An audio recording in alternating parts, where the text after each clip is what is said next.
Good morning. Notice of this meeting has been posted online for at least 72 hours. Staff present today are Trey Qualls, Maribel Pena, Scott Bellin, Karen Moreno, Stacy Jones, Emily Reyes, and Denisha London. Chair, will you please call this meeting to order? Hello, this is James Hook, and this meeting of the Board of Adjustments will now come to order. It is the 18th day of March, 2025, and I welcome everyone to the Board of Adjustment. This board is a citizen board appointed by the City Council. By state law, a minimum of 9 members or alternate members must be present to provide a quorum in order to conduct business. Today, we have a quorum with 10 members, I believe. Yes. Today's meeting agenda can be found online at fortworthtexas.gov. Speaker registration forms for cases on today's agenda should have been turned in prior to the start of this session. Today's public hearing is being documented by cable television and video conference recording, which will be available on the city's website. To facilitate an orderly meeting, I'm asking everyone in the council chamber to turn off their audible alarms on their electronic devices at this time, so we will not be distracted during our meeting. Each case will be called in sequence listed on the agenda, unless otherwise directed by me, the chair.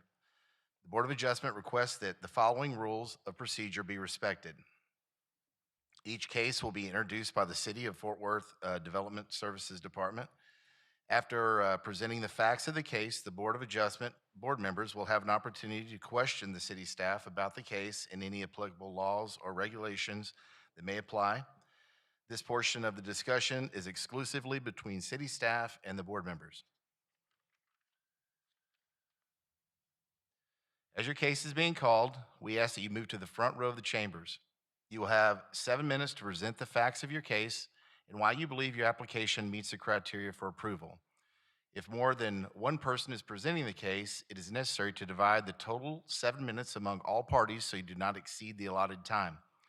After the applicant has presented their case, I will call for any opposition to come forward. This is their opportunity to express why they believe the variance or special exception should not be approved. The opposition is also allotted a total of 7 minutes of time to be shared among all speakers. If opposition is presented to the variance or special exception, the applicant will have an additional 3 minutes of rebuttal time. The chair may allow a few more seconds in each presentation to ensure speaker's final point can be made. In 2019, there was a rule change regarding translation cases. When speakers require the service of a translator, all speaker times during those cases will be doubled. After the parties have presented their positions, the board members will then have the opportunity to ask questions of the applicant in any opposition. During this time, all speakers must remember that all dialogue be directed to the Board of Adjustment only. There is no time limit during this period. After the board members have received answers to their questions, I will close the public portion of the hearing. Board members can discuss the case among themselves and city staff to determine whether or not an application meets or does not meet the criteria for approval. After this discussion, I will ask for a motion to approve, deny, or continue the case. City staff will call for a voice vote from each member. If an applicant is denied, an applicant will have 10 days in which to appeal to a court of appropriate jurisdiction. For more information on this or any additional information on this case or today's agenda, you may contact the Board of Adjustment at 817-392-8026 after this meeting. If necessary, a closed executive session may be held with respect to the posted agenda items to enable the Board of Adjustment to receive advice from legal staff. The first order of business is to approve the minutes from previous month's meeting. Is there any, everybody okay with the minutes from last meeting? Okay, then we'll move to pass that. I'll make a motion to approve the minutes. Okay, thank you. Motion approved. We can just go ahead and approve it. Okay, we'll now open up our public hearing. Denisha.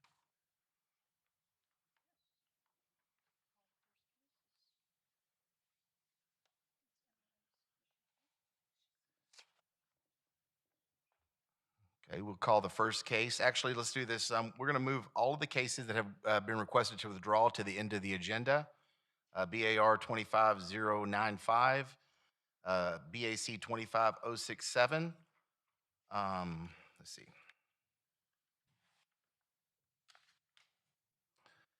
BAC 26010 and BAR 26011. Okay, we'll go ahead and call our first case.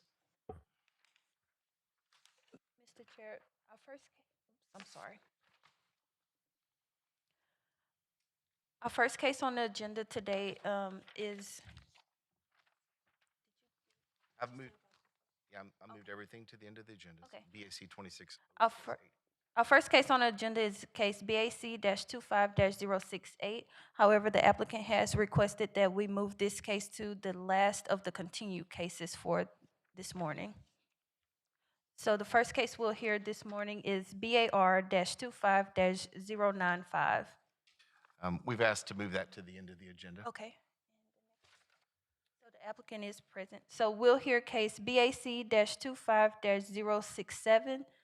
The applicant for this case has requested a continuance, but he is present, so we'll go ahead and present this case and let him come before the board. Scott?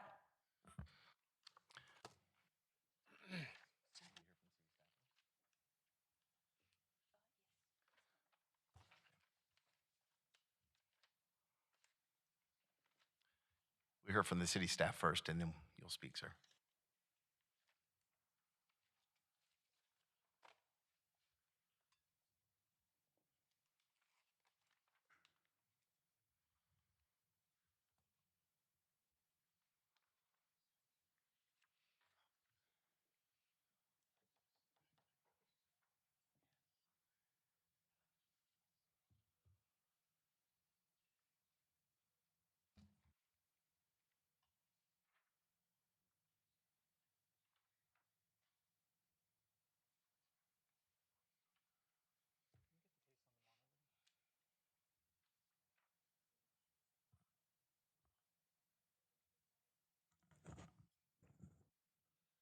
So the next case is BAC-25-067. The address is 3880 Hewlin Street. The owner is Series 3880 Hewlin Building Series of Fort Worth Investment Group, LLC. The applicant is Barnett Signs.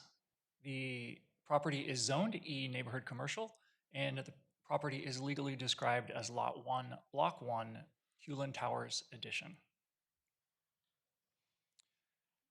The variance is a request to the requirement that attached on-premise signs shall not exceed the maximum allowable area of exposure based on the facade length to allow an attached sign that exceeds the permitted sign area.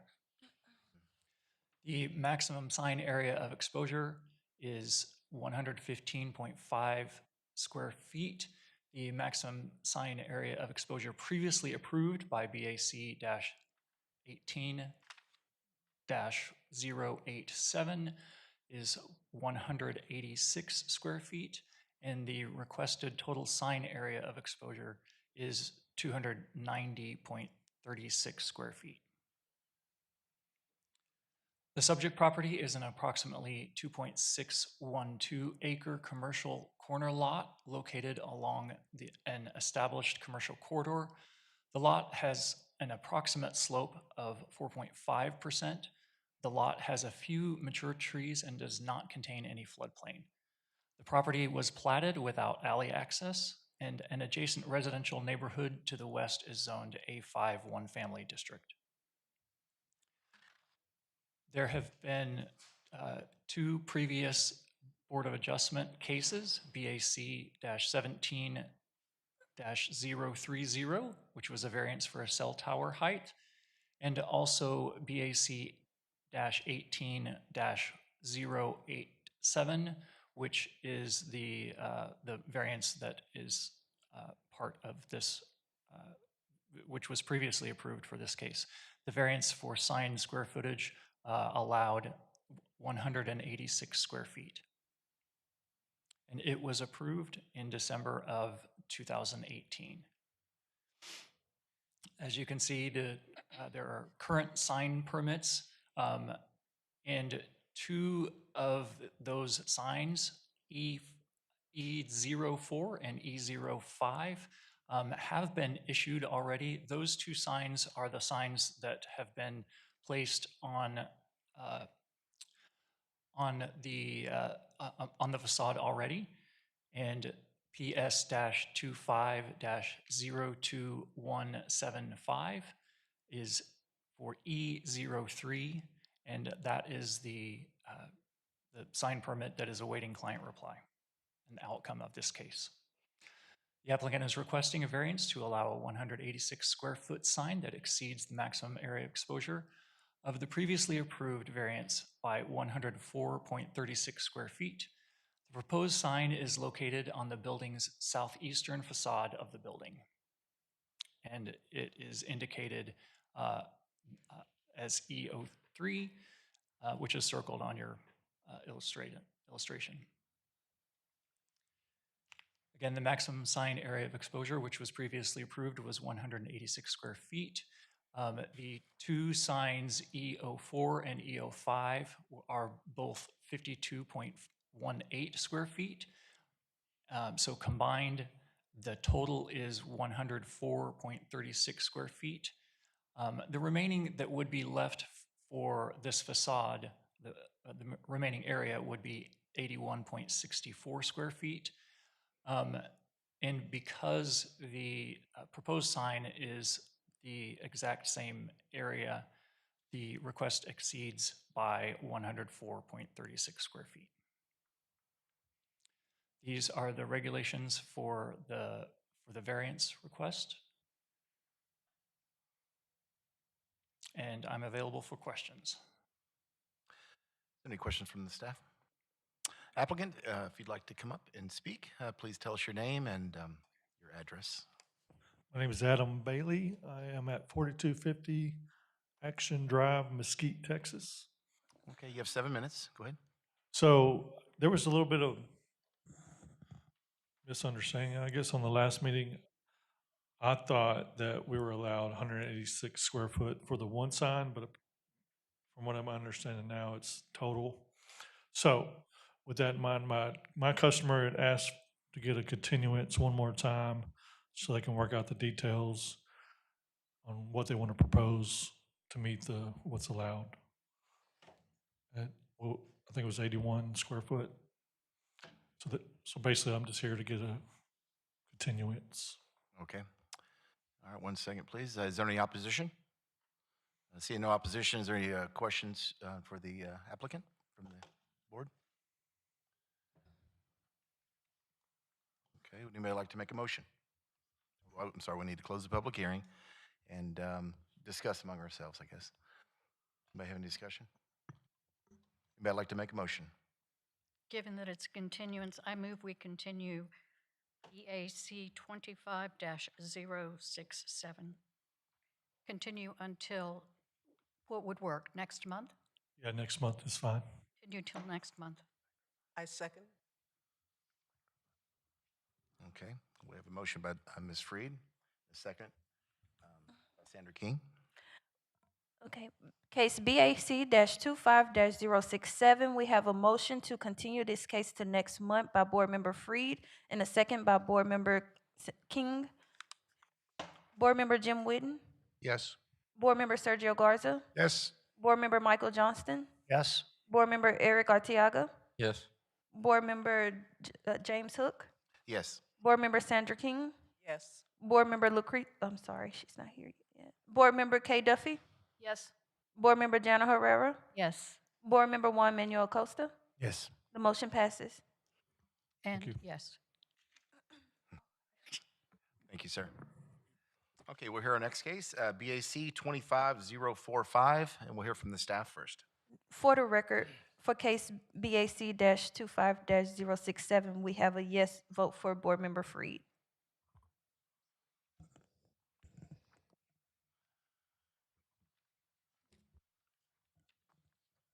Stacy? The next case that you will hear will be BAC-25-045. The address is 5151 and 5159 Greenlee Street. The owner is 5151 Greenlee LLC. The applicant is Julian Armendariz. The zoning is E, Neighborhood Commercial District. The legal description is Lot 7 and 8, Block 1 of the Eastland Edition. The applicant is requesting a variance to the screening fence material requirements to allow a chain link fence with attached opaque tarp screening with 3 strands of barbed wire limited to and along the boundary of the area historically occupied by the legal nonconforming automotive repair and sales use on Lot 8, Block 1, and automotive repair use on Lot 7, Block 1, as shown on the site plan, where screening fences are normally required to be constructed of wood, brick, stone, or reinforced concrete products.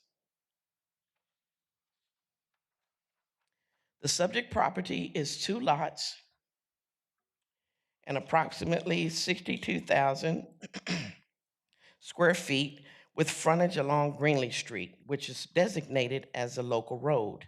Lot 7 is currently used for automotive repair, and Lot 8 is used for automotive repair and auto sales. Both uses operate under legal nonconforming status, which was approved in October of 2023. The property is relatively flat with an approximate 4% slope. The site is adjacent to neighborhood commercial zoning to the west and residential zoning along the rear property line and to the east.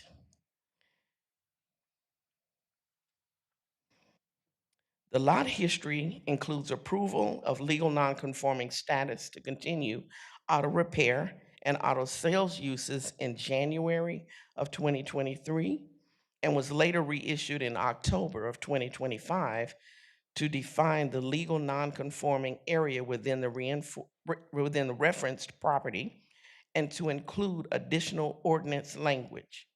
There is also an open code enforcement case related to the screening fence materials initiated in January of 2025, which initiated this review of the board. The applicant is seeking a variance to allow an existing screening fence constructed of non-permitted materials. The fence is a 7-foot, 4-inch tall chain link fence with 3 strands of barbed wire enclosing the northern, southern, eastern, and western boundaries of the automotive uses. Based on available Google Street View imagery, the fence has been in place since at least October of 2007. The opaque tarp screening was added more recently between March of 2022 and January of 2025. Under the current zoning ordinance, a screening fence is required between non-residential uses and adjacent residential districts. In this case, the location and height of the fence comply with ordinance requirements. However, the materials do not comply with Section 5.305C1. Additionally, automotive repair uses adjacent to residential districts are required to screen vehicles from view either by storing them within a building or by providing a 6-foot solid screening fence or hedge along the shared property line. A screening fence is also required along Wilson Road to screen vehicles stored within 200 feet of a 1 and 2 family residence.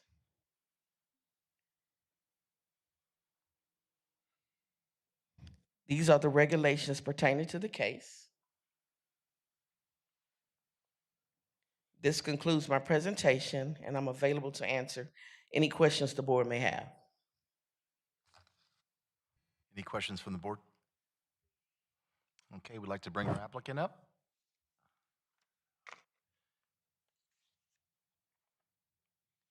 If you're an applicant on a case, once the board announces your case, please move to the front row. be ready to speak. Please announce your name and your address, please.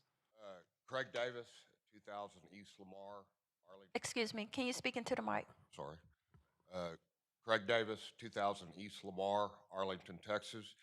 I represent the business owner. Okay, thank you. 7 minutes. Yep. Honorable Council, we request this Excuse me, variance. can you pull a microphone Oh, down yeah. closer? Talk right into it. Thank I'm you. sorry, I just didn't want to eat it. Okay, we request this variance.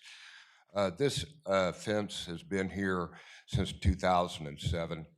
The purpose, I believe, of the city code is to screen the vehicles so they're not being seen by the residents of adjoining neighborhood. That is accomplished with the opaque screening along the barbed wire fence. Uh, uh, that's barbed wire on top and the chain link fence, so you cannot see the vehicles. I believe that's the purpose of this. Um, he, it's been, I believe it's grandfathered in. Uh, the natural wood material that would be required on this wooden fence is not as sturdy as what is out there at this time. Uh, it would require the business owner to have to do constant maintenance on it.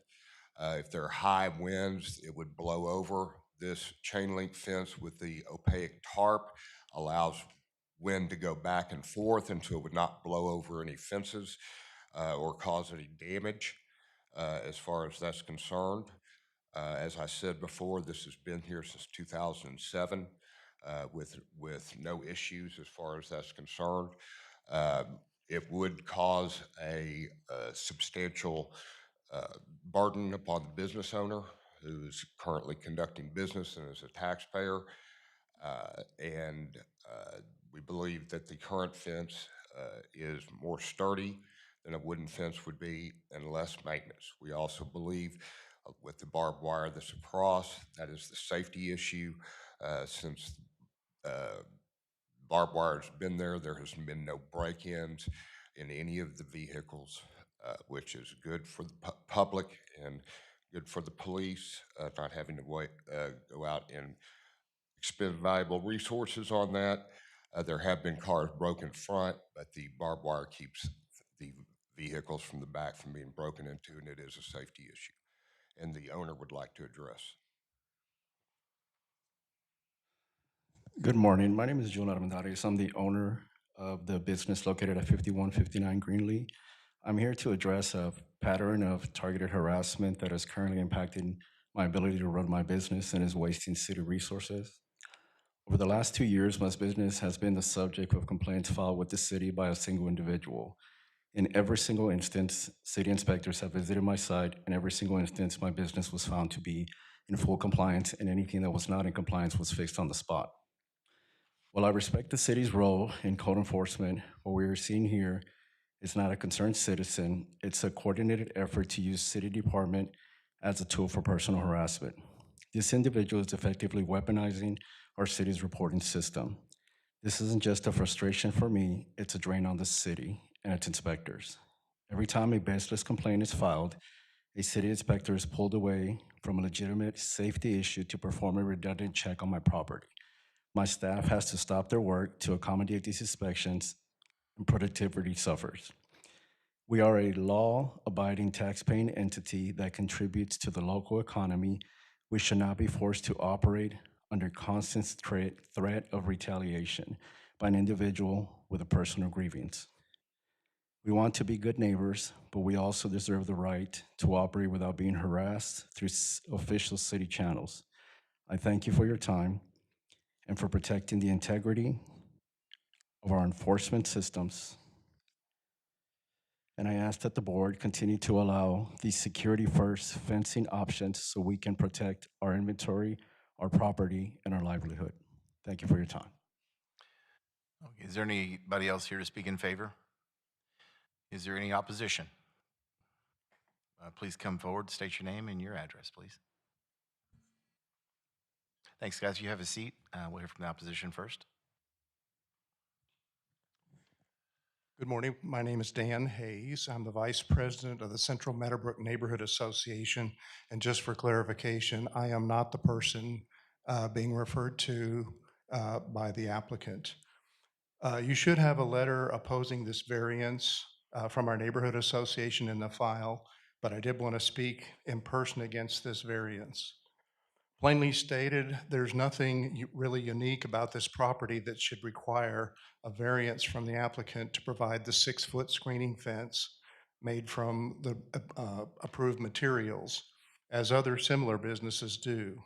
The existing arrangement of a tarp over a chain link fence was installed in mid-2022 by the current owner. I filed a complaint on behalf of the neighborhood association about the tarp only not long after that.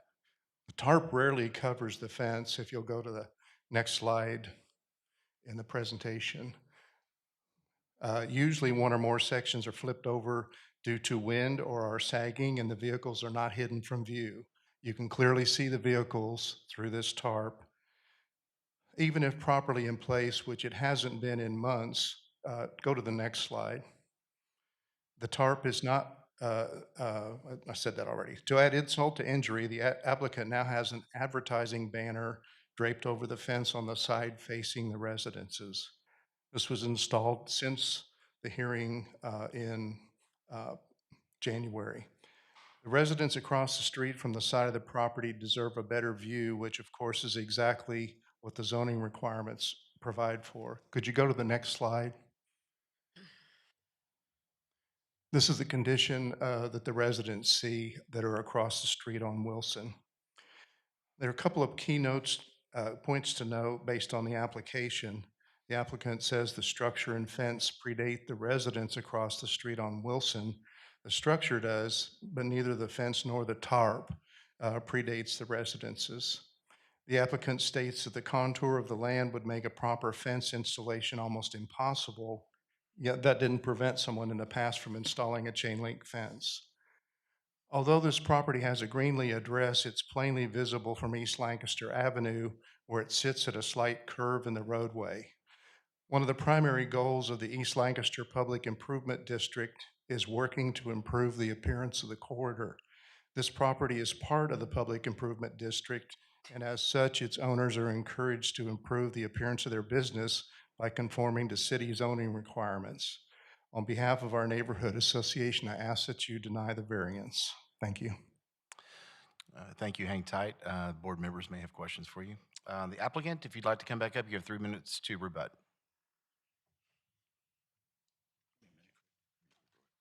I would just like to point out that that tarp has, since it's been up there a couple years. That actual picture right there was taken during a time, last month I had to ask for a continuance because my mother was in hospice care and she eventually passed away. That was taken during the time frame when I was not going to work for obviously what I have been there that would have been taken care of. Once again, the one thing that this individual is not discussing is we are also part of the community as a business, and protecting our business should be priority as well. The main concern I have here is that if this fence is removed, especially the barbed wire, it makes it very easily for people to break into our vehicles. We have a problem with drugs, prostitution, and homelessness in the area. We have had issues in the past where homeless have taken residence in the back of the building, and it quickly spreads from 1 or 2 people to next thing you know, we got 20 and we got tents back there. If we make it easy for these individuals to break into our vehicles, word will quickly spread. And I don't see our business lasting if we have a business where they're constantly breaking into our vehicles. Like Mr. Davis stated, we have left cars out in the front before, and they have been broken into very, very quickly. Thank you. Okay, is there any questions for the applicant or the opposition? I do have one question. You mentioned that the photographs were taken during a time span when you did not have access to the fence, and Google Maps shows that fence to have holes in it every time, every date that I'm looking in the Google Maps. There's always a section where that material is blown away. It's not working for it to cover the view. Would you be opposed to putting Well, I'll leave that question for us. Okay.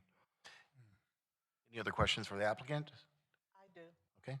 Is does this photograph represent the current state of the chain link fence? No, since my mother passed away, I've been back to work and I've already replaced it and fixed it.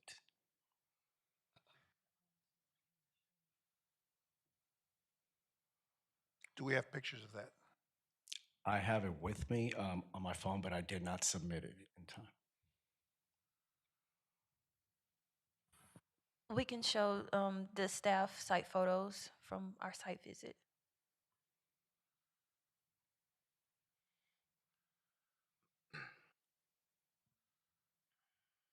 These pictures were taken in January.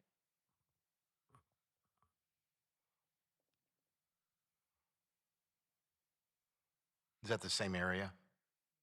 Same area as the last photo?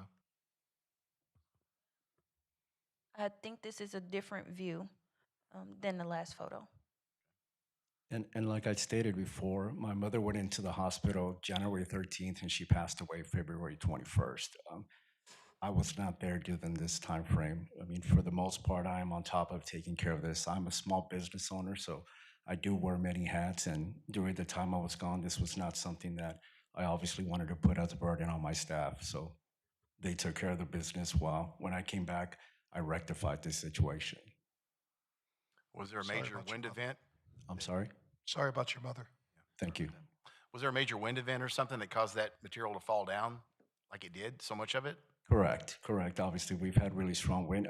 Again, the tarp has been there for years, and it has not been an issue. Every now and then, yes, it'll start flapping, and we just have to strap it back down.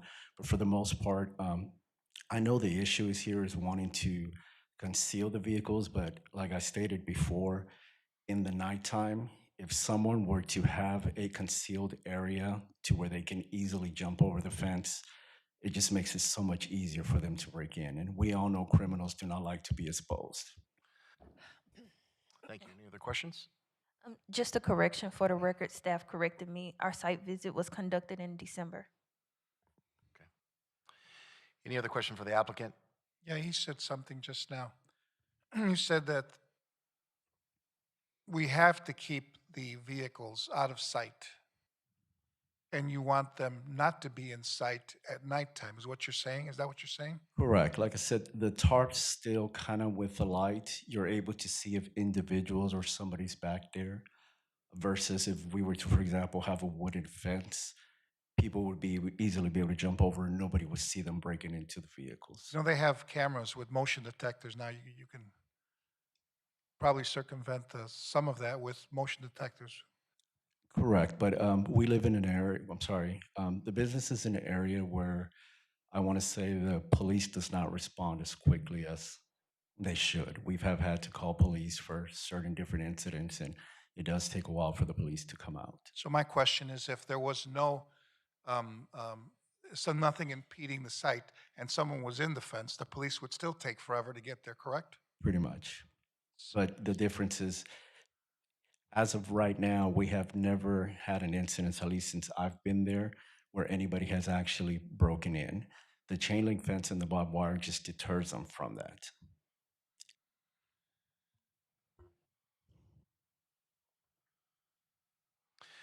Okay. We will close this portion of the public hearing and open it up to questions among the board members. Comments? Have a seat, guys, and we'll talk amongst ourselves. Sometimes it's very complicated to appease the varying interests. However, and this is my opinion, and we don't always share opinions, that a variance was made for the business to operate within or adjacent to residential property. And my opinion is because of that, or even despite that, they should make every effort possible to make the business appealing to the residential properties, just simply by following the ordinance. This is against the ordinance. I would not like to look at this from my home at all. I would not be able to support this. I actually think this is almost a poster child for why we have the ordinance. Um, The appropriate fencing can be also constructed to prevent people breaking in ways that are not necessarily visible to the residents nearby. But that's my opinion on the case. I have a comment as well. I too won't be able to support it. I respect what the business owner is saying. However, there's standards that the city has placed to ensure that it's visibly appealing to the surrounding areas. And while I understand the homeowner is saying that he fixes the tarps, I still think that you have to meet the various city requirements. So I'm unfortunately not able to support the request. Anyone else? Question. I have a question for staff. Um, So the chain link fence has been there since 2007, is I think what I heard in the testimony. So is it grandfathered in? If we had them remove the tarp, could he retain the chain link fence? We didn't find any records that the fence was ever legally established, meaning that they came before the board to request a variance for the material. So in 2007, they would have needed a variance for that chain link fence? To our understanding, yes, ma'am. So you're saying it's not grandfathered in? No, so their legal nonconforming certification is for the use of the property. However, the fence, we didn't find record that it was ever legally established to be legally nonconforming. So the fence would have needed to be one of the materials that's required for screening fence. So they actually came before the city to get certification of being legally nonconforming in the past as a business? For use for their auto repair and sales. And at that time, was the fence discussed at all? No. I don't have any record of that.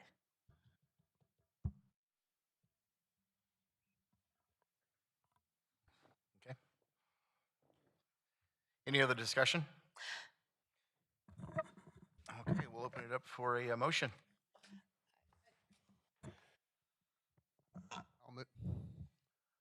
I'll move that we deny the application for BAC-25-045 as submitted. I second. That sound right? We deny, or we just vote for it and then let the votes deny or pass? Is that correct? So we can have a motion to deny, or we can have a motion to approve. And so the motion on the floor right now is a motion to deny the variance. You got a motion to deny with a first and a second, yeah. So that's the current motion. Okay. So we have case BAC-25-045. We have a motion to deny the variance requested by the applicant by Board Member Jim Whitten and a second by Board Member King. Board Member Jim Whitten? Yes. Board Member Sergio Garza? I'm voting yes to deny, correct? Yes. Yes. Board Member Michael Johnston? Yes. Board Member Eric Artiaga? Yes. Board Member James Hook? Yes. Board Member Sandra King? Yes. Board Member Deborah Freed? Yes. Board Member Kay Duffy? No. Board Member Jana Herrera? Yes. Board Member Juan Manuel Acosta? No. The motion to deny the case passes. Okay, thank you. Our next case is BAR 26-003. We'll hear from the city staff.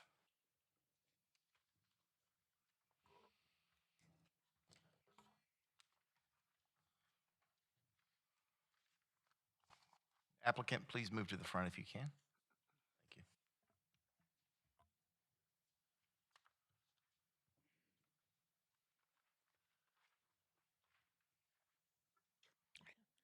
Next item on the agenda is BAR-26-003.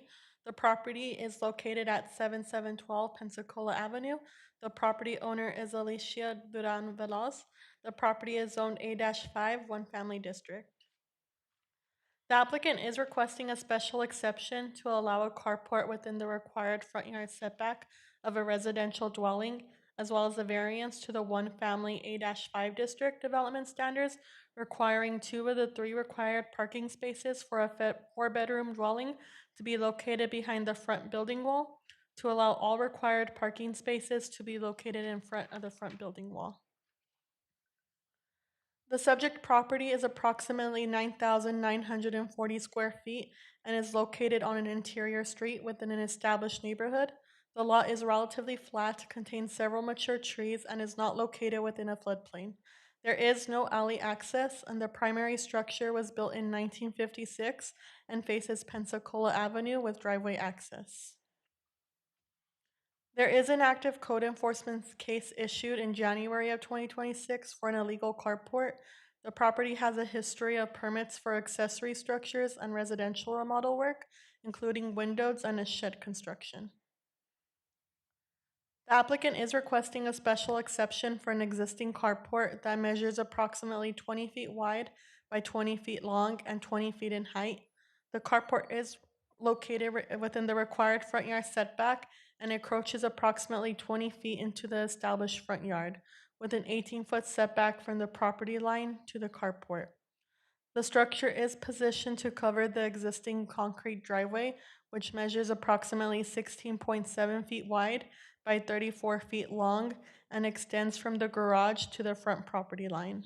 There are 3 other attached carports on the block face, one of which was approved through a reasonable accommodation. The applicant is requesting a variance to permit the 3 required parking spaces for a 4-bedroom dwelling to be located in front of the front building wall, 2 spaces located behind the front building wall for dwelling units with 3 or fewer bedrooms, plus 1 space located behind the front building wall or in the driveway for each bedroom above 3. The site plan submitted indicates that there will be a total of 3 parking spaces provided, with all parking spaces behind being located in the driveway in front of the front building wall. Regarding lot coverage, the existing lot coverage is 24.86%. If the carport is approved, coverage would increase to 28.88%, which remains well below the 50% maximum allowed in the A-5 district. This is the zoning regulations to this case. I want to outline under the zoning ordinance, private carports located within the required front yard are only permitted by special exception from the Board of Adjustment. Section 5.301 outlines standards for accessory uses on residential lots, including private carports and front yard setbacks. When reviewing a front yard carport request, the board must consider whether there is a functional garage on the lot. 2, whether there is a viable access to the side or rear yard. 3, the size, height, and design of the carport and its impact on adjacent properties. And 4, the presence of other carports on the block face. If the special exception is approved, the applicant will be required to obtain the appropriate permits and comply with all other applicable development standards. And this concludes staff presentation, and I'm available for any questions. Any questions from staff? Okay, you mentioned there are 3 other carports on the street. Correct. One of them is for, A reasonable accommodation. just for any kind of handicap considerations. Correct. Those get approved. And the 2 other ones also have an active code case for them. 2 They're others are not also- permitted. They're also not permitted. Correct. Okay, thank you. Can we get a reminder why we continued this case? This case was continued because the board wanted staff to do a little research on, one, when the requirement for 2 parking spaces behind the front building wall was established, and because the second variance wasn't identified prior to legal noticing. So the applicant the board wanted to hear both variance and special exception at the same time. Okay. Mr. I couldn't tell from the diagrams, but is there access to the backyard? on the side? I would say no, but you would have to ask the applicant. Okay. It looks like a dimension of, I think it says either 4 feet or 6 feet on the side. Okay. Any other questions for staff? Okay, we'll hear from the applicant. Come on up, state your name and your address, please. 7 minutes. I'm Leslie Gonzalez. I'm here on behalf of my mom, Alicia Duran. She's the owner of the property at 7712 Pensacola Avenue.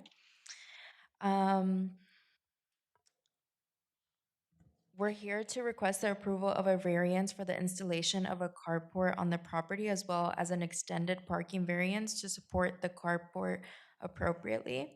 I understand that zoning regulations are in place to promote safety, consistency, and preserve the character of the neighborhood, and I fully support those objectives. However, due to the unique circumstances of this specific property, and specifically that the home was purchased without a garage over 15 years ago, the strict application of the ordinance creates a hardship that limits the reasonable use of the property for us. The extended parking does not exceed property lines and is there to support the carport. There is also access to the backyard on both ends. And the addition of a carport would serve the practical purpose of protecting our vehicles from hail and other weather-related damage that would typically be mitigated by a garage. The proposed carport is modest in size, it's thoughtfully designed, and it will be positioned to minimize any visual or physical impact on neighboring properties, and it will not obstruct sight lines, doesn't interfere with traffic safety, or negatively affect drainage. I actually believe it enhances the property by providing covered parking, protecting vehicles, and maintaining a neat and orderly appearance. This request does not change the essential character of the neighborhood. The structure will be consistent with surrounding homes, and it's designed to complement the existing property. To the best of my knowledge, it does not negatively impact neighboring property values or, just neighboring property values. This request is not simply for convenience, but for the reasonable use of the property, given its unique conditions, again, being that it was purchased with no garage. And granting this variance would provide appropriate relief to my family and I, and without compromising the intent of the zoning ordinance. Thank you. Okay, is there anyone else here to speak in favor? Is there any opposition? Okay, do we have any questions from the board? I have a question. You indicated that the property was purchased without a garage. Yes, ma'am. Had it ever had a garage? Had the garage been converted? I honestly don't know. We purchased it without a garage, or my mom purchased it without a garage, existing garage. You made a comment that there is access to the backyard Correct. from either side. Yeah. So you could put a driveway on either side and put this behind. There's no alley. I don't know what way we could put a full driveway in there, but I think so. So what is maybe. the width on each side of the house? I don't know. I wouldn't know. Okay, so when you said there's access, what were you talking about? Like that you can go in to the back, like it's not covered. You can go to the backyard through one of the side, like there's fences on the side. Oh, no, a car does not fit on either side, sorry. Thank you. It's too small. I think this map is a little deceiving. Dotted lines. Any other questions? I don't have a question, but can I make a quick comment? Go ahead. I just want to say that was one of the finest presentations by a homeowner that we've heard in a long time. Oh, thank you so much. Congratulations. Thank you. And Johnston will second that. Okay.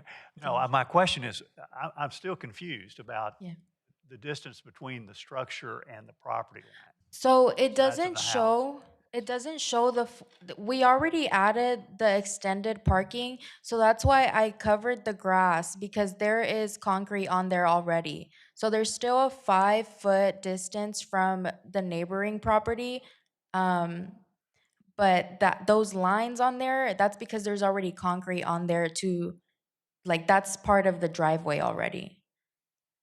To the left of what Google Maps shows is the driveway. We can confirm that the carport meets the side yard setbacks for the zoning district. Can we go back to the image of the carport? Maybe that will show us what we need to see. Okay, I see the poor concrete.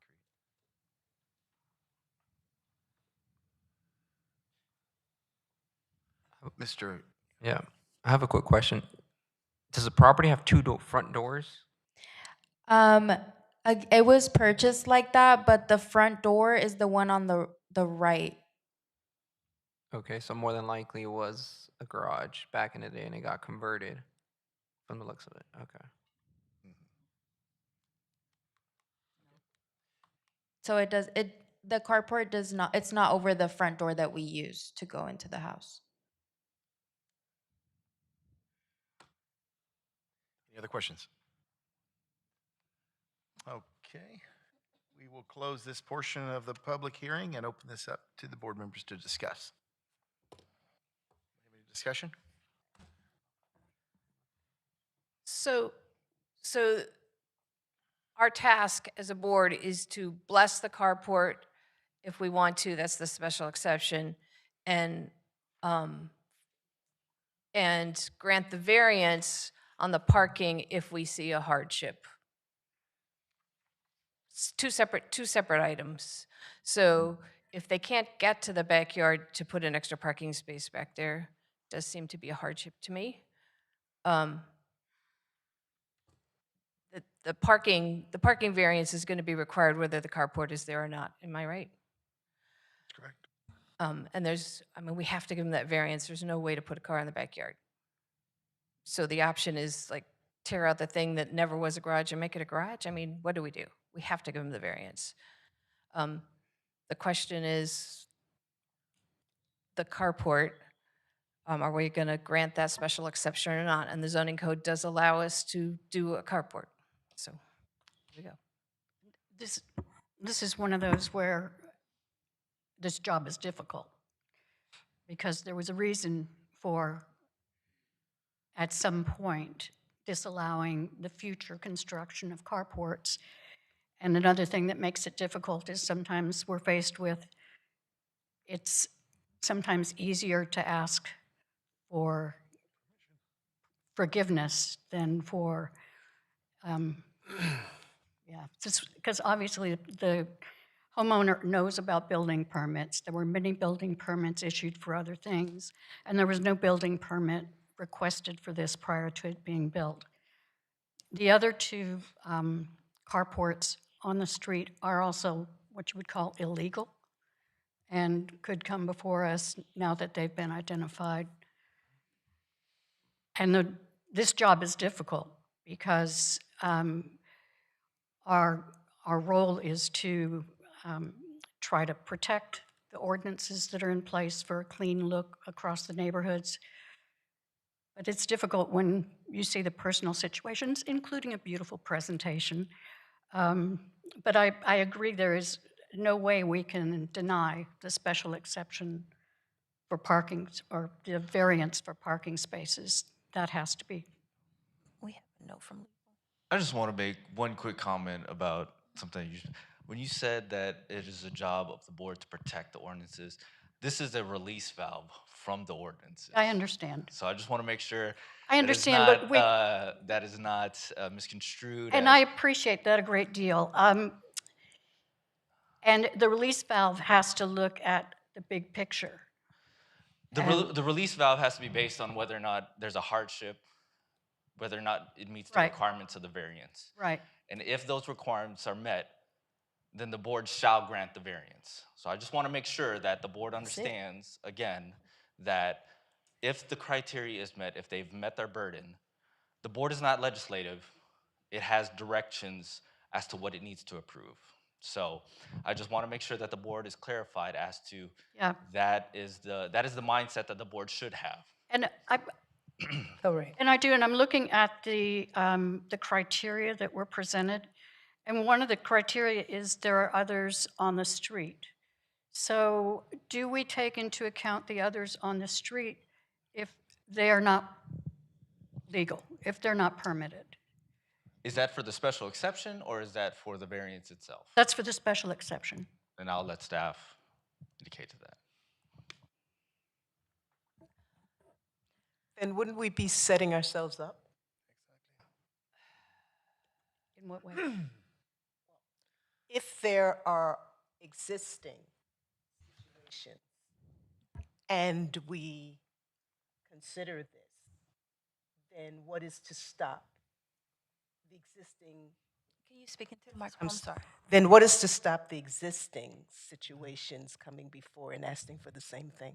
Right, because we're instructed in our training that every case is different and that nothing sets a precedent. But then within the guidelines, we're supposed to consider whether or not there are other ones there. And when there are presentations, it's always brought forward that there are other ones there. So this is where part of the conflict. In my experience here at this board, we've seen other situations where people have a disregard for, they just build something without asking anything. In this particular case, if you look at the pictures, especially the ones on Google, they show a lot of effort, they're thinking about what they're doing. And they are put in a position where there is no garage. So they did not know about the parking variance, so we brought it to their attention, which is why we requested them to 2-for-1. I know that the carport's going to be a tough sell, but it's executed correctly. They've done a great effort in making sure that it's quasi-compliant. So it's up to us to decide what kind of citizens we allow to execute on their property. So, and I will agree, I'd like to look at the picture again, because one thing that did occur to me from the front is that this actually, it reflects the lines of the house, and architecturally, we have seen some really ugly carports. And I would not consider this in that category at all. And if it comes in the future, a second on the same block, we can always say no. That's just, it doesn't mean an Right, automatic because it is yes. not setting a precedent. As long as we agree on that, then we can move forward with Right, whatever. okay. But part of what we are to take into consideration is it presents a hardship. And my response in no way speaks to how I will weigh in on this, but so what is the hardship? The fact that, ignorance cannot be a hardship, but the fact that they were cited for a carport that they didn't have a permission to build brought to the surface the parking issue, which. So the hardship comes into play for the variance itself. The hardship doesn't come into play for the carport, Right. the blessing on the carport. Yes, it's definitely there for the parking. We don't have to find a hardship for the carport. We don't have to find a hardship. I mean, the stated hardship is one that we hear typically with carports, and that is. And we're also, in previous, I think, instruction from legal, we also, whether a permit was there or not is not really something we consider. So we take this as she came in today with this plan. Would we let her have it or not?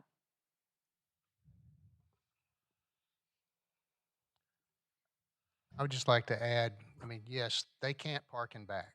There's no way to get parking in the back, so they have to park in front. Right. The carport, I believe it gives them some protection for their vehicles parking in front. Like I said, these are all different. You'll recall a couple of months ago, we allowed a big home to go inside the setback requirement because, we didn't know and our architects led us astray. Well, this to me is, perhaps they didn't know that maybe their contractor didn't know he or she should have come down and get, a permit. Well, that's sort of the same excuse we allowed on that one. Well, our architect didn't kind of let us astray. Well, like you said, I think this is an applicant that has tried to do once they found out, okay, we have to get this approved, and they've tried every step of the way to do it the right way. Even last month when we suggested, you have another issue, and they backed up and came back again. I could support this, but just because I think they have tried to do the right thing.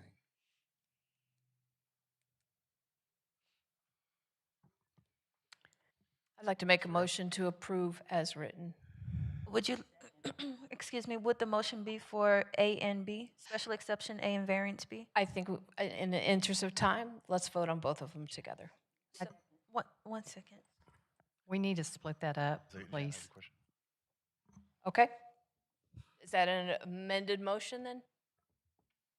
So we have two motions or one? There's no second. So if I understand, we've got a motion. Did we get a second? For A and Okay, we B. have a second. We've asked for a I don't separate think the vote on each. microphone is- So we don't need another motion. We'll just take Separate vote. the votes one after the other. It's green, okay. So we're doing it all in one? Karen, can you restart Ms. Powell's microphone? The Ms. Powell microphone wasn't on, so I'm not sure if the second is on the record. Can we get clarification on the motion? So Hello? the original motion was to approve both A and B, and then we've been asked to vote on those two separately, as written in the agenda. And Ms. Powell, just to clarify, your second is to approve both. As Ms. Duffy stated All right. in the beginning, we have no second on to vote on them separate. We don't need a second to vote separately. So we have a motion to approve for both, a second for both. We've had a request to take them separately, so we'll take the votes in two votes. Yes. So we have a motion by Board Member Kay Duffy to approve case BAR-26-003, special exception A and variance B. We will take the votes separately. So voting on special exception for the carport, Board Member Jim Witten, Yes. Board Member Sergio Garza, Yes.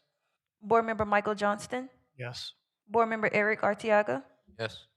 Board Member James Hook, Yes. Board Member Sandra King, Yes. Board Member Deborah Freed, Yes. Board Member Lucretia Powell, Yes. Board Member Kay Duffy, Yes. Board Member Jana Herrera, No. Board Member Juan Manuel Costa. Yes. The motion to approve special exception A passes. Now we'll vote on variance B. Board Member Jim Witten, Yes. Board Member Sergio Garza, Yes. Board Member Michael Johnston, Yes. Board Member Eric Artiaga, Yes. Board Member James Hook, Yes.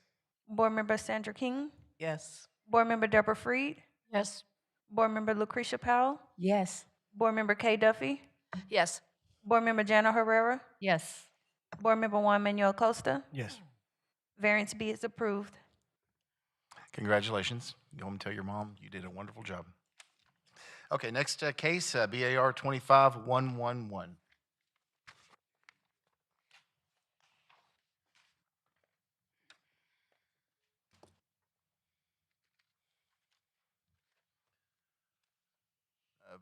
Applicant, please come to the front if you're here.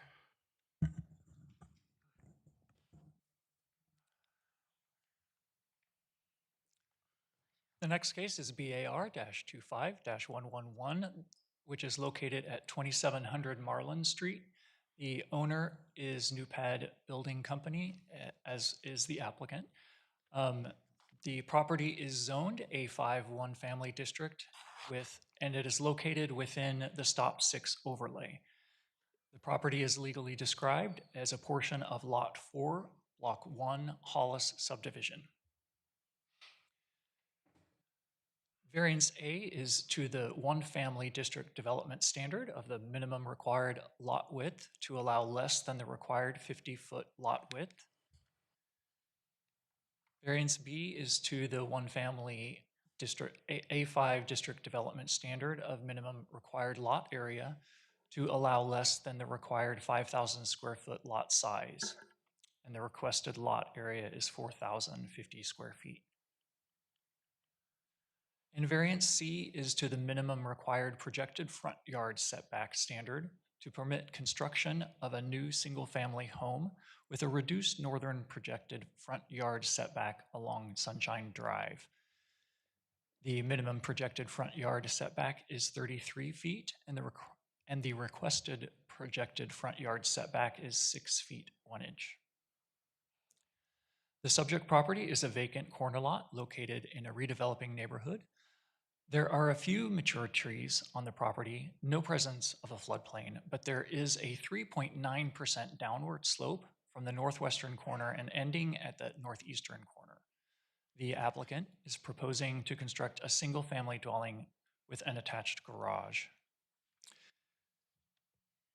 The history, there was a zoning change to add the Stop 6 overlay district that was approved in 2005.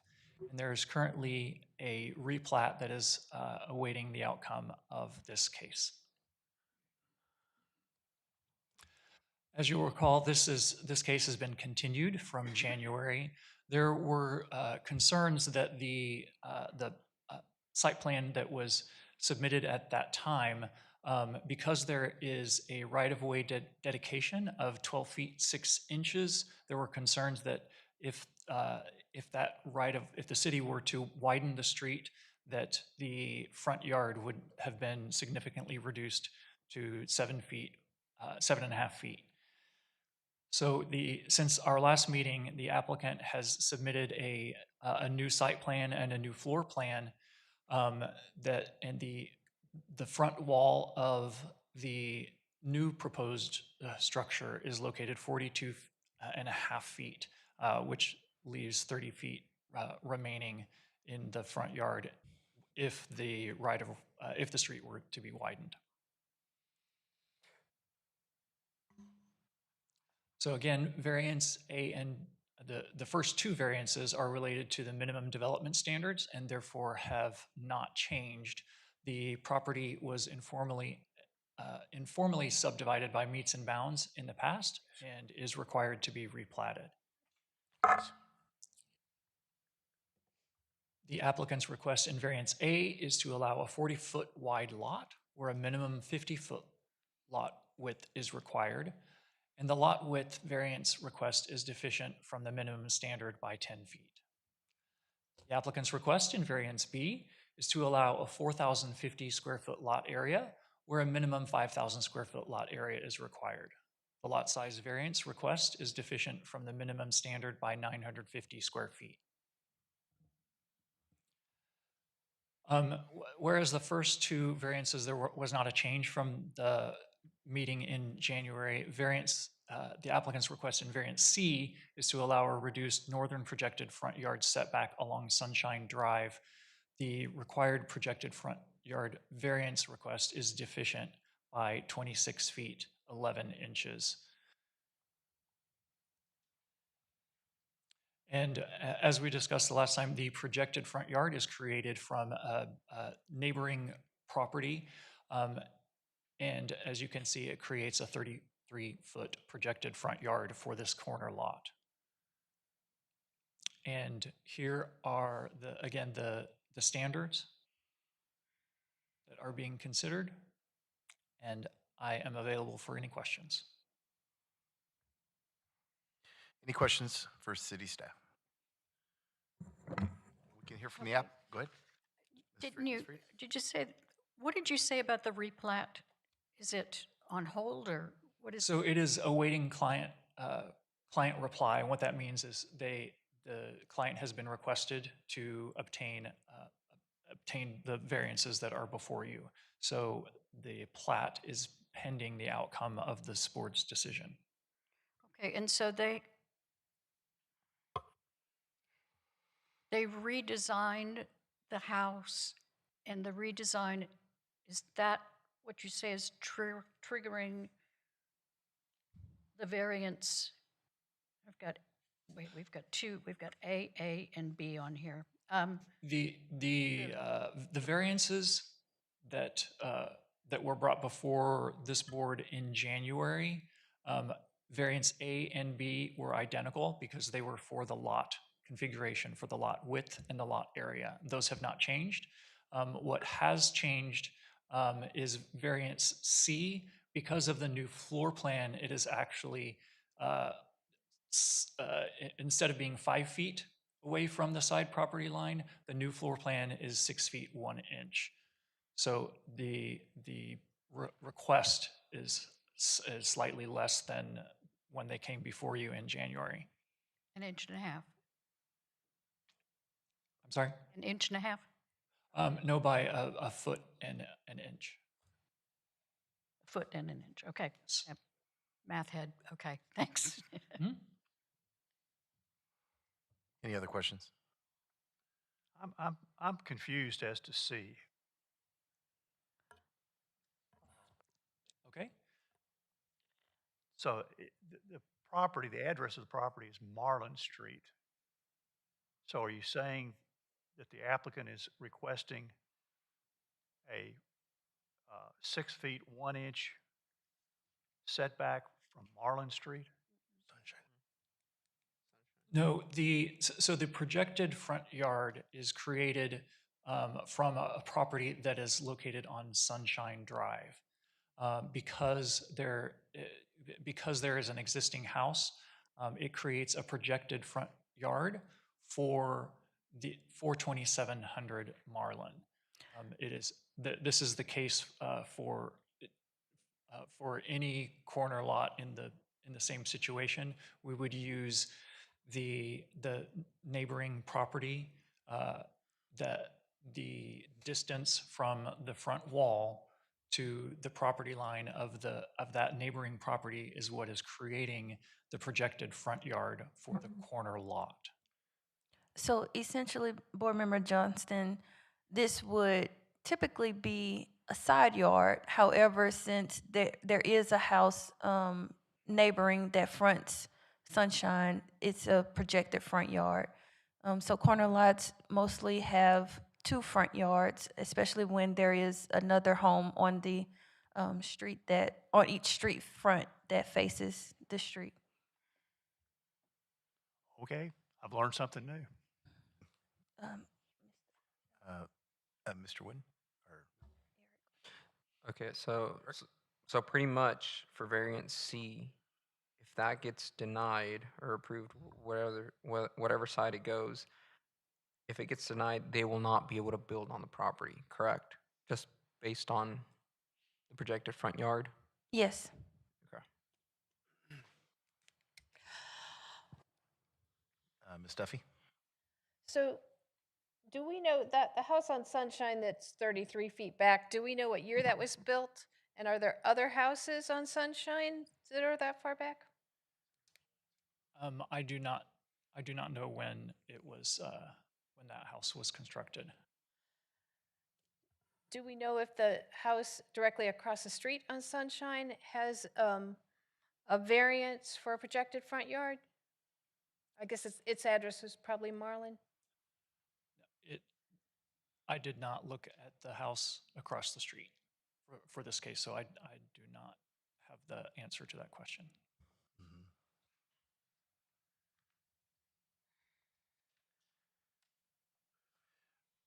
The other lots, 5140 and 5144, those are individual lots for homes to come in the future possibly? Or is this all one big property? Yes, so those lines that are green on the map in front of you indicate the property boundaries. There is that orange line that's going through the 5134 represents lot boundaries. Since we're not seeing the property boundaries in this map are on top of the lot lines, so I'm not able to remove those so you can see the lot lines. But those are potential addresses for future homes, right? Those are addressed properties. So those are the green lines the platted properties? No, those can be sold by meets and bounds, which was the case for 2700. So the green lines indicate lots where by the parcel ownership. So not necessarily by the legal lot of record. That layer does not appear on this image to show each legal lot of record. However, for this case in question, they are trying to create a legal lot of record. And those results would be dependent on the decision of the board today. So what do we know about 2702? So from my recollection, this 2700 and 2702 and 2704 and were all part of the same lot, which is why our applicant has requested a replat so that 2700 so that their legal lot matches their property boundaries. So does the applicant own the entire, all of those, or just the 2700? You would have to confirm with the applicant, but I believe the ownership was different the last time I checked, but the ownership could change. Would this decision establish a new front yard setback for Marlin Street, or is there already a established setback there? So there's as far as the front yard setback, there's the zoning district has a required front yard setback, but when we determine the front yard requirements, we have to look at three things. We look at the platted building line. We also look at the district regulation, and then we also look at the neighboring properties for the projected front yard. And so those three things have to go into the decision of what is their actual front yard setback requirement. Okay. Any other questions for staff? Okay, we'll go ahead and hear from the applicant. Please tell us your name and your address. You have 7 minutes. My name is Casey Dudley. I'm here representing New Pad Building Company. My residence address is 721 The Cottages Drive in Godley, Texas. So I can actually answer every single one of those questions that you just asked, staff. I have went out yesterday to the property. Let me kind of start from the beginning. So we've been here a couple times with you guys for Marlin. We are trying to build a 3-bedroom, 2.5-bath house. Stop 6 overlay requires that we have a 2-car garage. So last time we came here, we had a detached garage in the rear of the property, but it put our lot coverage at about 44%. I know a couple of concerns that you guys had with me then was that we weren't going to have much yard space. We talked about fencing. I didn't really have a fencing plan at that time. So we actually went back with our architect. I remember board member Acosta had asked if we could explore a 2-story option, and that is actually exactly what we did. So we have a plan now that without a 2-car garage, it would be 17 feet wide, right? We're never going to meet that projected front yard setback. We would only have 7 feet. The hardship is that the lot would be unbuildable completely at that point. We do not own 2702 Marlin Street. It is empty.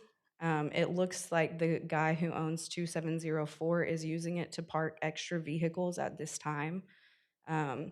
Lots 5144 and 5140 Sunshine, we do not own those either. However, there are some mounds of dirt. It looks like somebody may be starting development there pretty soon. I door knocked. I talked to the owner. His name is Clements at 2608, which is just the other corner of Sunshine and Marlin.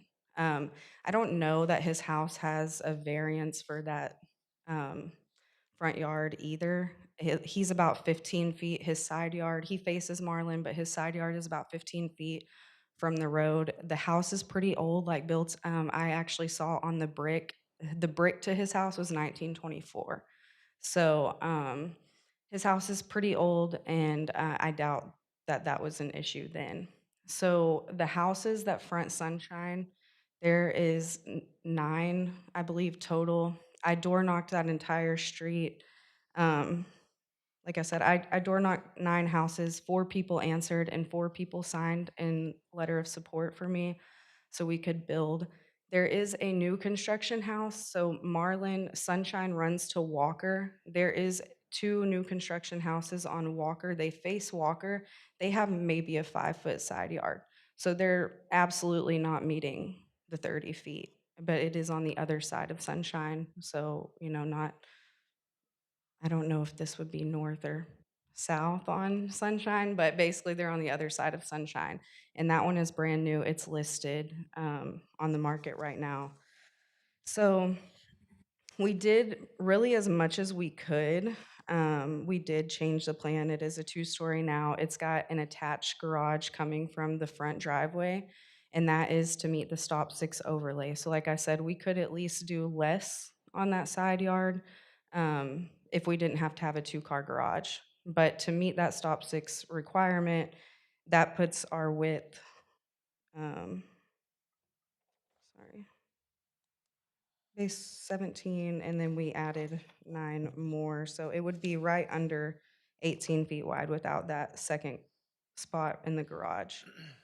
So, and this time we kind of feel like we have made every accommodation asked before. This will give more backyard as well. We took the lot coverage from 44% with that detached garage down to now 24%. So we are giving somebody a very nice backyard, 2-story house, attached garage, and we're really just, at this point, feel we've done everything we can to meet what you guys requested while also meeting stop 6 overlay requirements. And then the only variances that are actually needed for my plat is on lot width and lot size, but I would be coming back here for my building permit. So we're just knocking out that third one now. Any questions? Ready? Not right now. Is there anybody else here to speak in favor? Okay, is there any opposition? Okay, hearing none. Does anybody have any questions for the applicant? I do. Again, I want to confirm that this new house, the address will be on Marlin. The front door will be facing Marlin. So, Yes, that's correct. It will be 2700 Marlin Street. and I think I saw a diagram somewhere that showed from Marlin Street a setback. So last time we had quite a bit of discussion about that right of way, which isn't why we're here. I got with my architect and had her make us a site plan. I didn't get it submitted in time, but I brought you all copies. I know we used to be able to like put it under a projector so I could show you, but even still, if we can't do that now, We can. okay, because it's a lot easier to see. Basically, the 4,050 square feet is after we gift the right of way. So that 12 and a half feet really makes it confusing to see on here. Oh, you want the big one?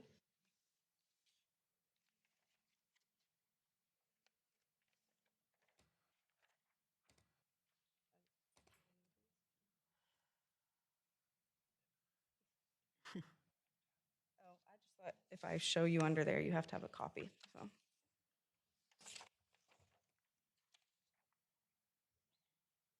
Yeah, so without the right of way, essentially, like if you take that out of the discussion, we meet our setback for front yard on Marlin.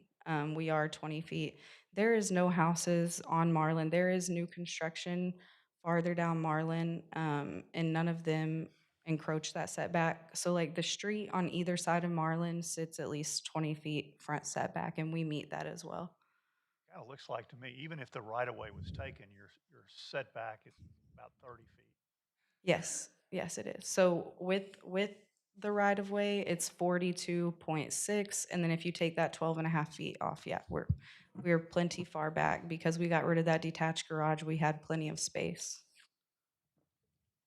So it's, sorry. So it's the two-car garage that, that is making that setback so small? Or On the side? the side, Yes, and projected it front is yard? confusing because it's our side yard. It will be our side yard, but it is the front yard on Sunshine, but we don't face Sunshine. And like I said, they, Just the garage. yes, it's just the garage. That helps, thank you. Can you show me where the backyard is? Am I Yes, so- seeing, is that the garage on the far end of the house there? So this is the garage, like where this stops. This is the rest of the house, right? Back door comes out here. So this would be essentially your backyard would, Scott, can you help her draw on the screen, please? oh, I'm drawing and y'all can't see it, sorry. We're not able to project the drawings from the dais right now, but if they're welcome to come up here and point at it. Oh, there we go. Oh, Okay. okay, so that is the backyard, that large area? Yes. Okay, grass, thanks.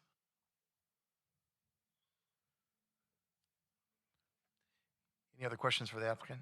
Yes. So where the previous location of the garage was, there is no way to build a house similar, so you will have more on Marlin and more or Sunshine just for people who step in the corner and they can see through the sides? They should still be able to see through the side. I mean, there's no way if we cut the building here because we build this plan on a duplex, right? And it's joined. We actually got creative and cut a duplex in half, had our architect add a garage so we could meet that stop 6. But we build this plan, it's 17 and some change feet wide, right? But we can't meet stop 6 overlay requirements without a 2-car. And if we say that let me change colors, say that I make this my garage, the whole bottom floor, right here, then I don't have a front door. No, I was referring where the garage previously was in the back. It's like on top of the square. Is that not a possibility? So you have a bigger yard on Sunshine? So you're saying kind of like the house plan here and add the garage to the back? Pretty much, you have in the previous presentation, you have the garage in the back, Yes. right? So you have more yard on the Sunshine. It would be like a rectangle house when you have a lot of yard on Marlin and a lot of yard on Sunshine, because the property is kind of like a rectangle and the garage would be like where the detached garage used to be. It's not. We still have yard on Sunshine right now. He's asking if it was a possibility or an option to create an driveway from Sunshine to the garage at the rear of the home without having the garage having to extend into the projected front yard with the minimum setback of 6 feet, 1 inch.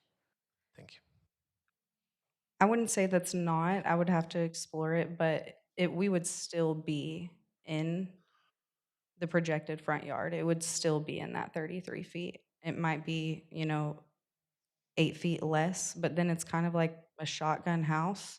And so I'm not saying no, that it couldn't, but we don't have a plan for that at this moment, and we would still be here for the same variance.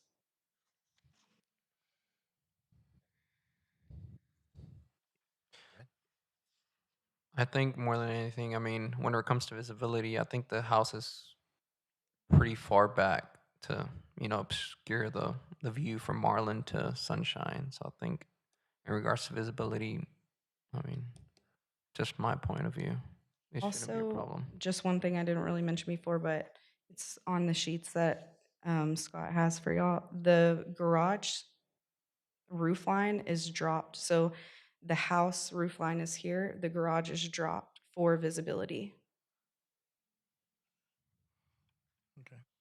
You had also mentioned that you spoke, well, that there's dirt work happening at the property on Sunshine next door, right? Yeah, I noticed Possibly that building. yesterday. Did you happen to speak to that owner of that property? Nobody was there, yeah.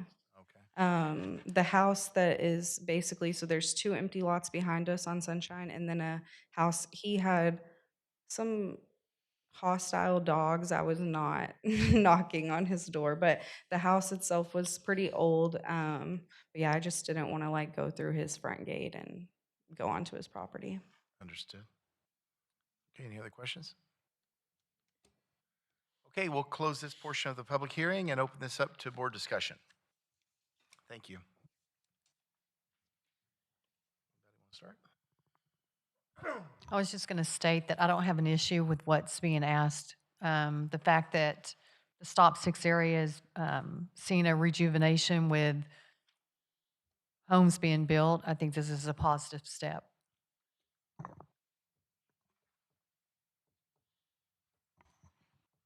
If there's no other comments, I could make a motion. I do have a comment. I'm a little concerned about the neighboring property. I assume he's been notified. He's not here to speak against it, so we just have to take that as it is. But if you build this next to that property, it does kind of set that property pretty far back, behind this property's wall. Which neighboring property? Well, I don't see the number now, but the neighboring property on Sunshine, right? So if his projected front yard, the house would be sitting pretty far back. It does look like there's quite a bit of open space in the backyard, though, that would probably open that up and not feel so tight. But that would be my only concern. But if he's been notified, then that is not as big of a concern. This particular client went back with our suggestion from this board, redesigned the whole house.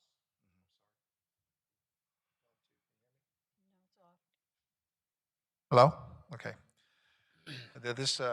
They went ahead and redesigned, on our suggestion, the whole house. Not only did they do that, they had the foresight to see that there's a possible, they're going to lose some of their front yard. They built the house to accommodate that. They're doing everything to see what's the foresight. I wish every builder was like them, where they would have that, take everything that they have and build to that. So I have no problems with this property.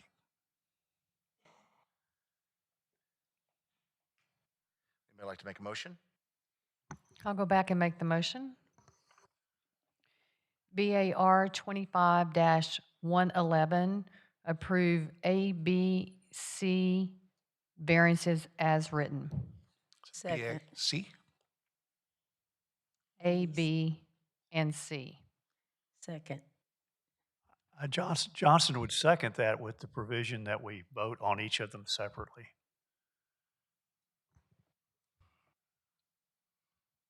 All right, we have a motion to approve all and a second, and we'll vote on them separate. Okay, we have a motion to approve variances A, B, and C for case BAR-25-111 as requested by the applicant. The motion to approve made by Board Member Jana Herrera and seconded by Board Member Michael Johnston. We will take each vote separately, starting with variance A. Board Member Jim Witten, Yes. Board Member Sergio Garza, Yes. Board Member Michael Johnston, Yes. Board Member Eric Arteaga, Yes. Board Member James Hook, Yes. Board Member Sandra King, Yes. Board Member Deborah Freed, Yes. Board Member Lucretia Powell, Yes. Board Member Kay Duffy, Yes. Board Member Jana Herrera, Yes. Board Member Juan Manuel Costa. Yes.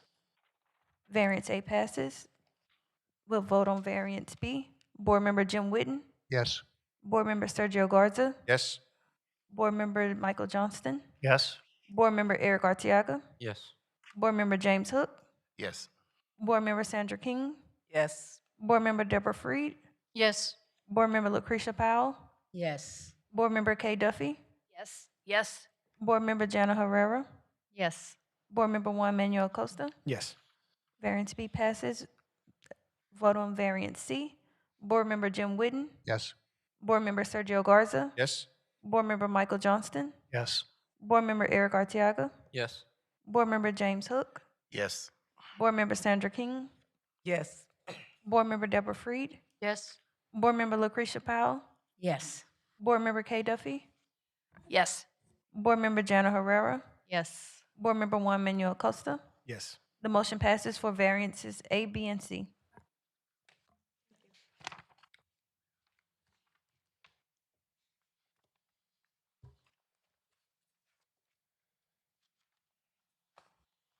Okay, our next case, BAC 26001.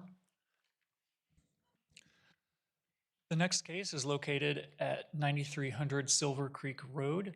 The owner is Stockyard South LLC, and the applicant is Ben Williams. The property is zoned I Light Industrial, and it is within the NASJRB Airport Overlay. The property is legally described as Lot 3, Block 3, Majestic Silver Creek Addition. There are two special exceptions being requested today. Special exception A is to allow a monument sign with electronic changeable copy in an industrial zoning district located on the southern property line.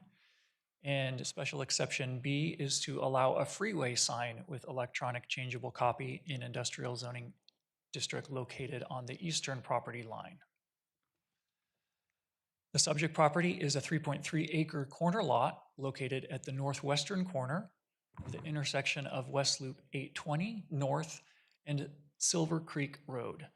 The subject property has an overall slope of 2.9%, the slope rising from the northeastern corner of the property line to the southwestern corner of the property line. The property does not contain mature trees and is not located within a floodplain. The subject property is not located in any scenic corridor.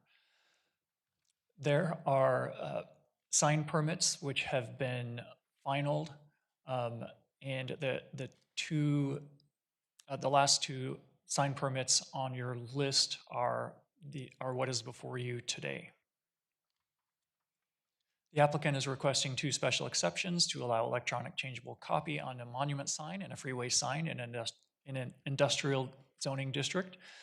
The city code states in section 6.411A, electronic changeable copy signs may be permitted by special exception of the Board of Adjustment in commercial, industrial, mixed use, and community facility zoning districts subject to certain conditions.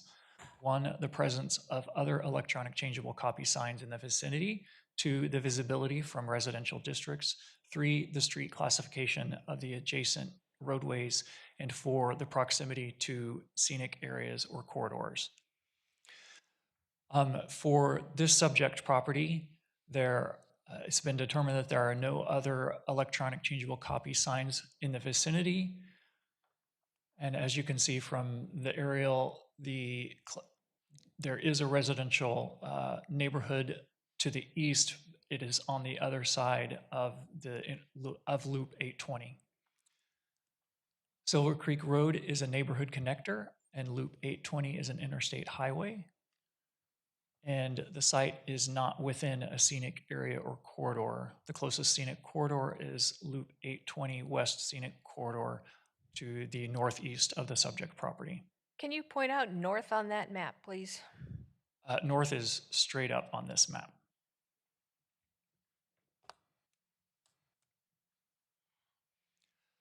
Again, special exception request A is to allow electronic changeable copy on a monument sign in an industrial zoning district.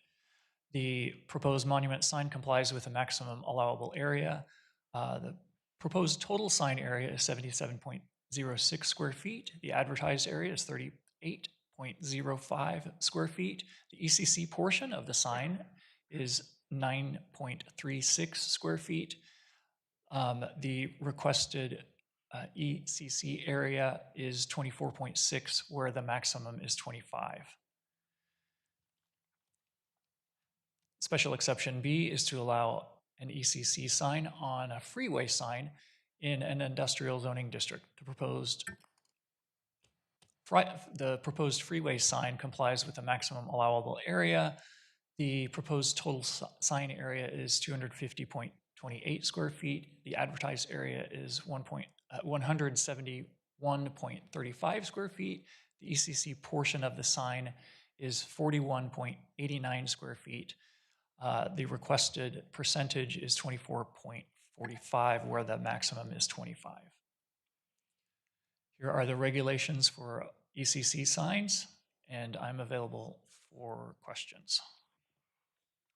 Okay, any questions? I have a quick question. Sure. What's the difference in industrial and commercial? So industrial use, the city has 3 industrial districts: I, light industrial; J, medium industrial; and K, heavy industrial. Industrial uses are generally manufacturing type uses, whereas commercial, we have ER, E, F, FR, G, and H. Those are intended for commercial uses, including mostly retail, depending on the zoning district. The more intensive districts allow for more intensive uses. Great, thank you. So mine is educational. I think it was the last page, it was 87. The sign itself that's being proposed. The Okay. freeway sign or the monument sign? The freeway sign. So dual populated LED, that, what it appears to me is that will change. Is that what that means, the dual populated? So I would guess that. I do not know the. Then ask the applicant, because I guess do the not only know for sure. consideration. I would refer to either the applicant or other staff to answer that question. The applicant can answer that question. However, I think in this case, it would be a change from credit or debit, but the applicant can provide more. That's the logic, okay, and the only thing there is there are guidelines for frequency of changing, so, but the applicant would be required to follow all of those. Okay, thank you. Thank you. Okay, we're from applicants now. If you'd like to come up and state your name and your address, please. Thank you. Good morning. Ben Williams, 4217 Foxborough Trail in Arlington. I did have a presentation. Can we pull that up, please?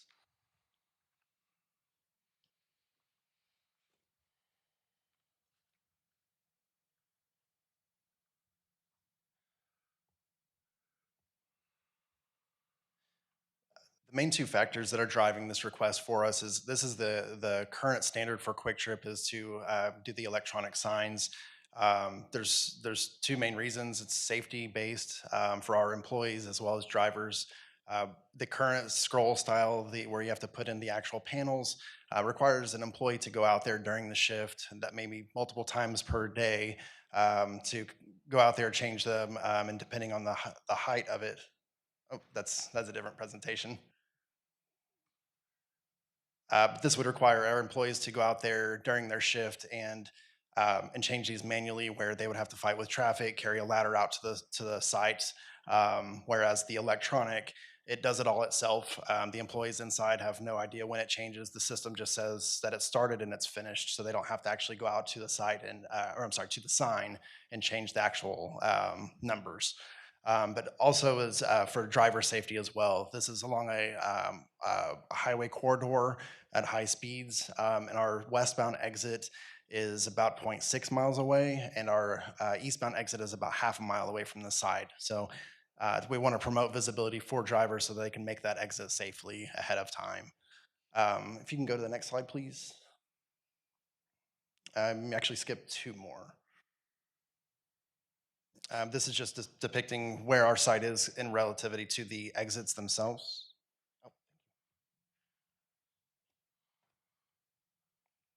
And this just shows where those signs are. And to be clear, these are existing signs today. They were permitted through the process with the store at that time. All we're asking for is to swap the pricers out to the LED style. So this is just showing existing and proposed.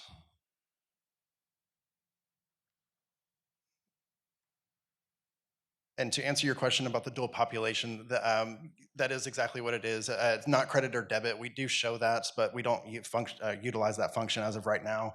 In this scenario, what it would be doing is changing from the regular unleaded to the diesel price. That timing and or the frequency of that change can be modified, but I believe the standard is set to 30 seconds. Does anybody have any questions? Will you be accommodating 18-wheelers at this location? Yes, sir. This is what we consider a fuel stop, so it does have diesel bays. Any other questions? Okay, anybody else here to speak in favor? Is there any opposition? Okay, any questions for the applicant? All right, we'll close the public hearing and open it up for discussion. Start? I don't have a problem with this at all. I'd like to make a motion. Let's do it. I'd like to make a motion to pass BAC-26-001 as written. I second that. Oh, Johnston seconds with the provision that they be voted on separately. Johnston. Mr. Garza. Okay. We have a motion to approve case BAC-26-001. Motion made by Board Member Sergio Garza, second by Board Member Michael Johnston. The votes will be taken separately. Now we'll take a vote on special exception A. Board Member Jim Whitten, Yes. Board Member Sergio Garza, Yes. Board Member Michael Johnston, Yes? Board Member Eric Arteaga, yes. Board Member James Hook, Yes. Board Member Sandra King, Yes. Board Member Deborah Freed, Yes. Board Member Lucretia Powell. Yes. Yes. Board Member Kay Duffy, Yes. Board Member Jana Herrera, Yes. Board Member Juan Manuel Costa. Yes. Special exception A passes, and we'll vote on special exception B.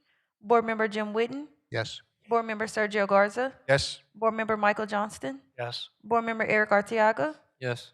Board Member James Hook, Yes. Board Member Sandra King, Yes. Board Member Deborah Freed, Yes. Board Member Lucretia Powell, Yes. Board Member Kay Duffy, Yes. Board Member Juan Manuel Costa, Yes. Board Member Jana Herrera. Yes. Special exception B passes. Thank you. Okay, next case, we're going to go back to the beginning, BAC 25068 is a continued case.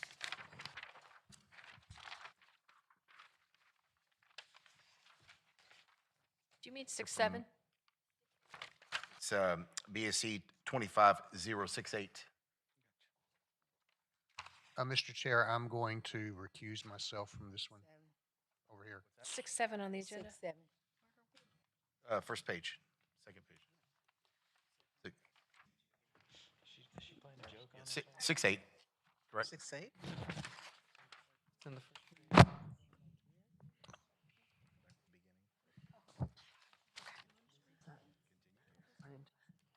Yeah.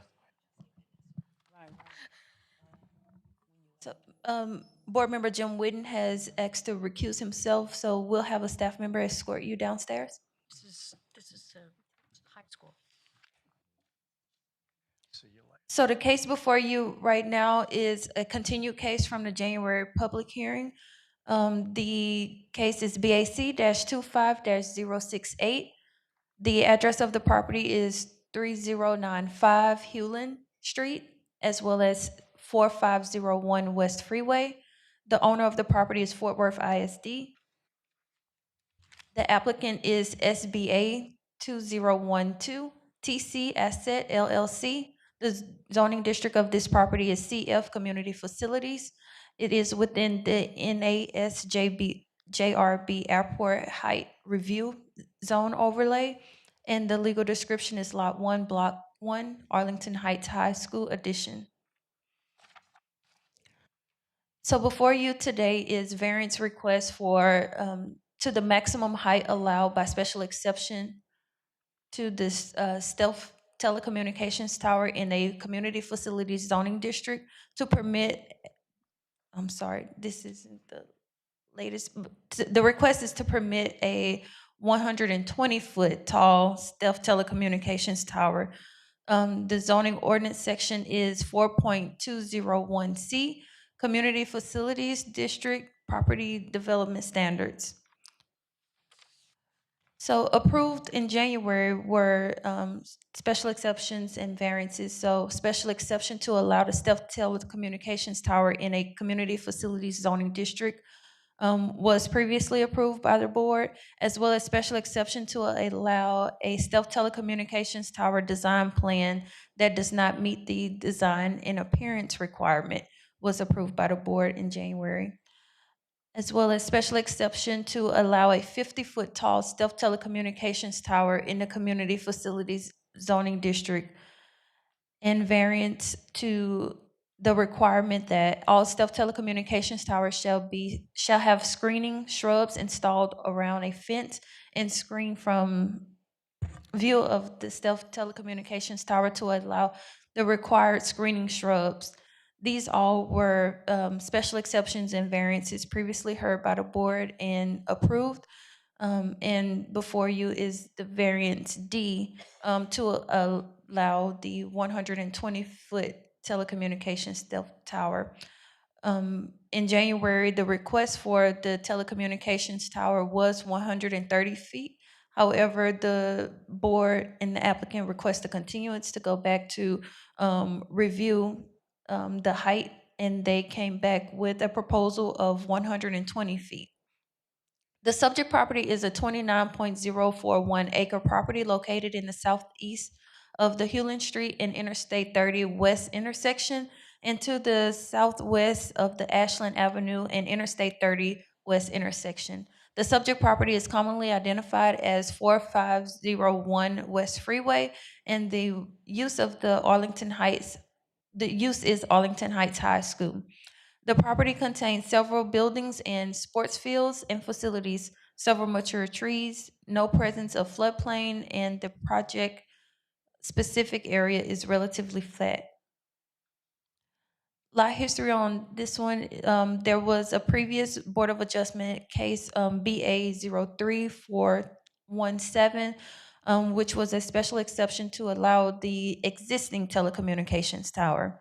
And as mentioned back in January, the board heard several variances and special exceptions, and the board approved special exceptions A, B, and C, as well as they continued variance D to this public hearing.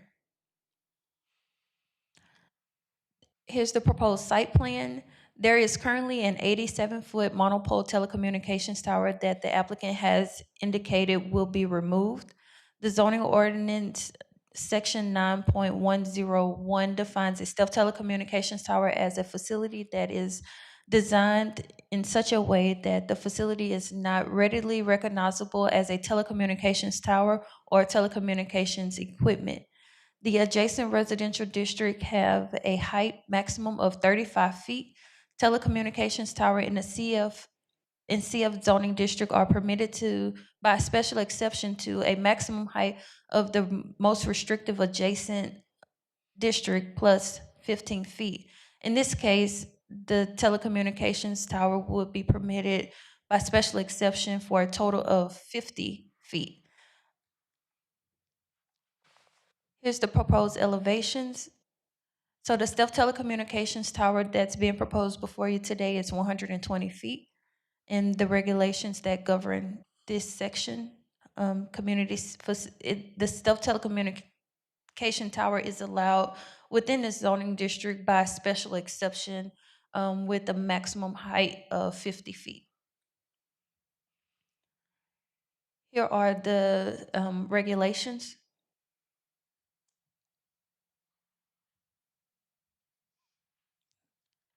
And the board actions. Please let me know if you have any questions.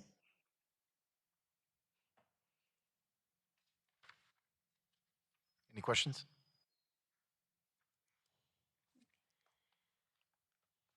Okay, seeing none. We'll hear from the applicant.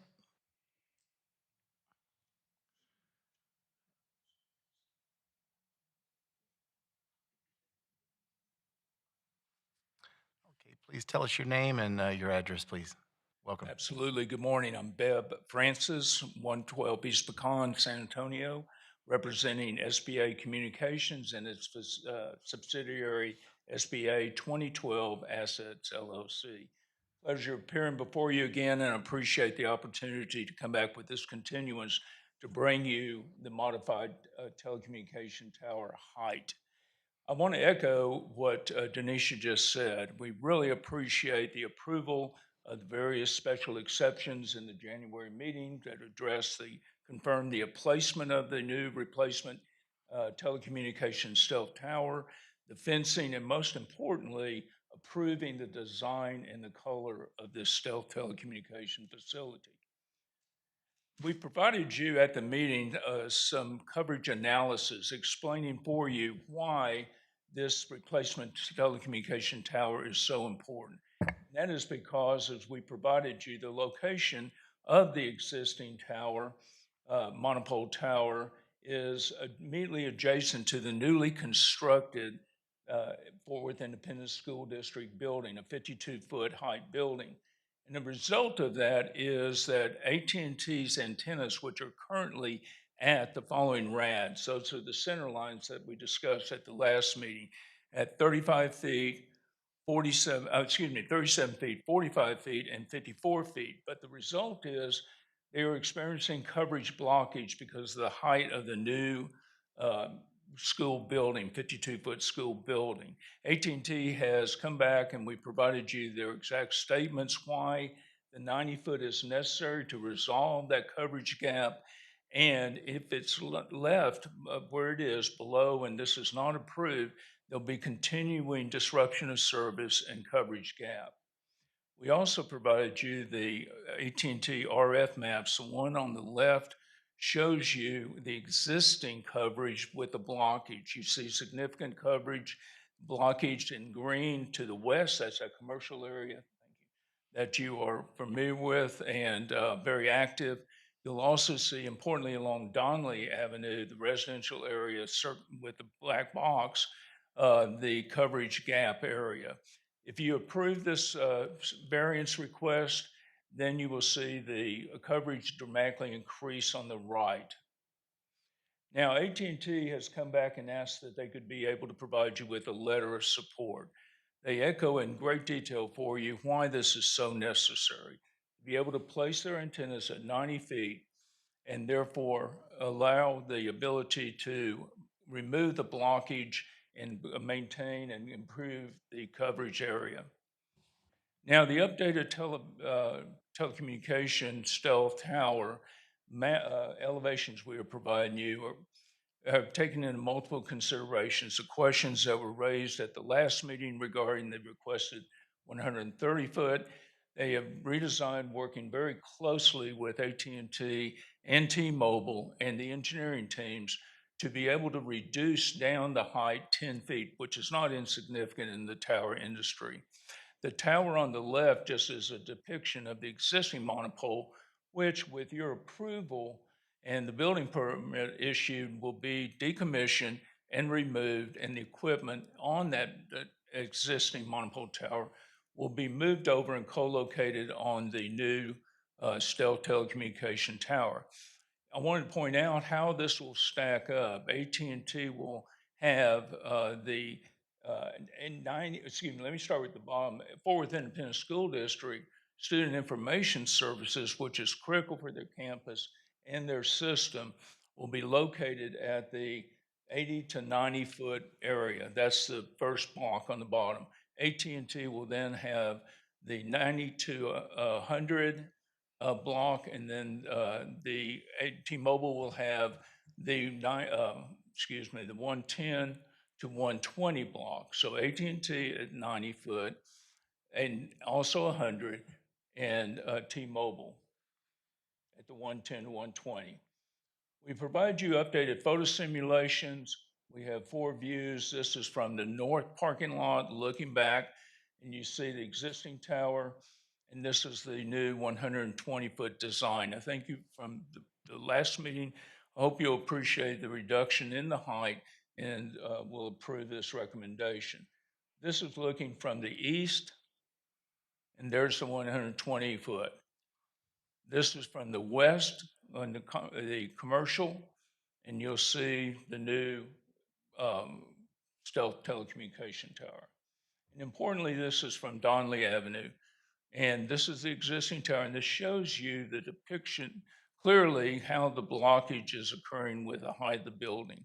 And this is the new telecommunications stealth tower with the approved design and colors that you approved in the special exception.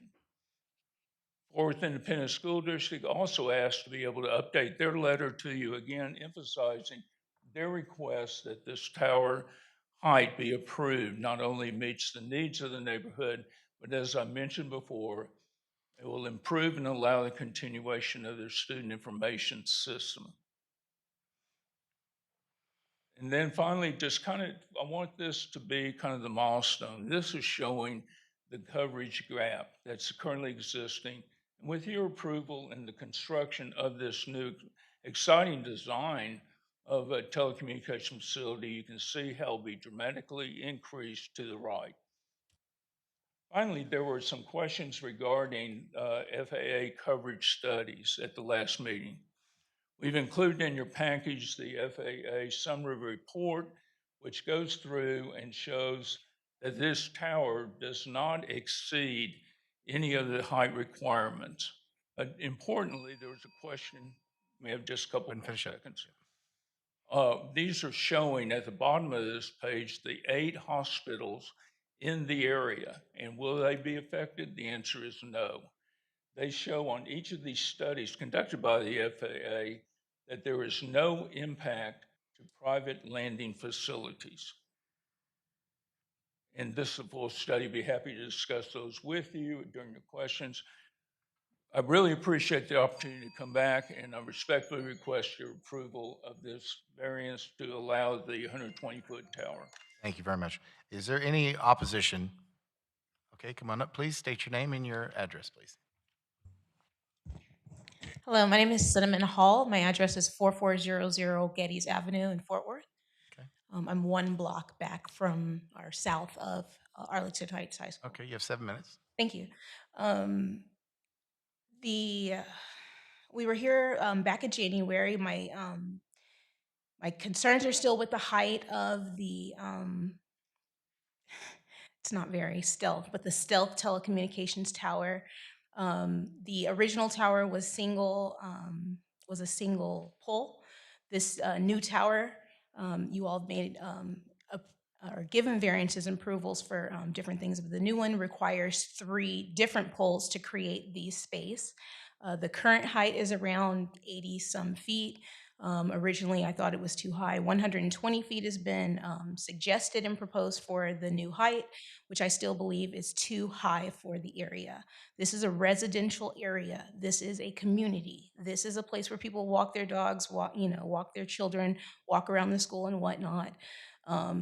A commercial for-profit company is coming in and trying to put something that is not within the spirit of our rules. They have not shown where they have tried to put other towers in the area. I don't see why the burden is on Alamo and Arlington Heights to accept this extensive height variance. The 50 feet, the 89, I believe that it is now feet, is already well above what is required for this area. And now they're asking for 120 feet. With regard to the aircraft going back and forth, the FAA has made whatever looks, and they've provided that information. I still have concerns about the Care Flight helicopters that go back and forth in that area, and the helicopters that go back and forth to Navy. They would have to offset from anything that is of a certain height.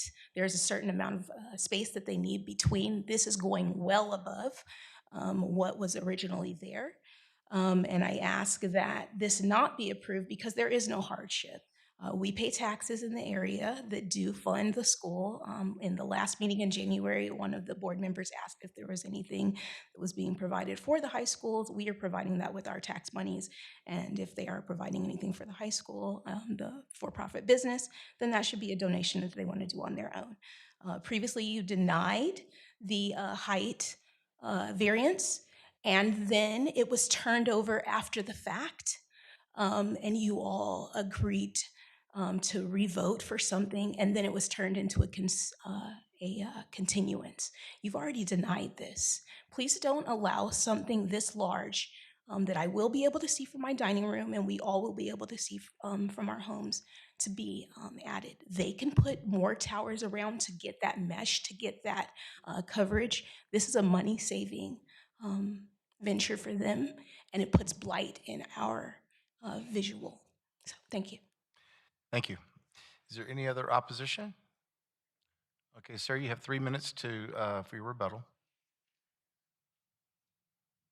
Thank you, and thank you to the lady that just spoke. If we can go back to the presentation, please.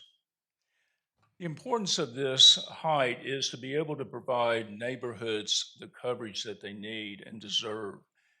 As we discuss, I think that's your presentation. I'm sorry, I'm using up my time here. No problem. That's a previous. We're counting for that. My PowerPoint that I did. No, I'm sorry, it's not the current PowerPoint. There we go. That'll be fine. I can advance from there.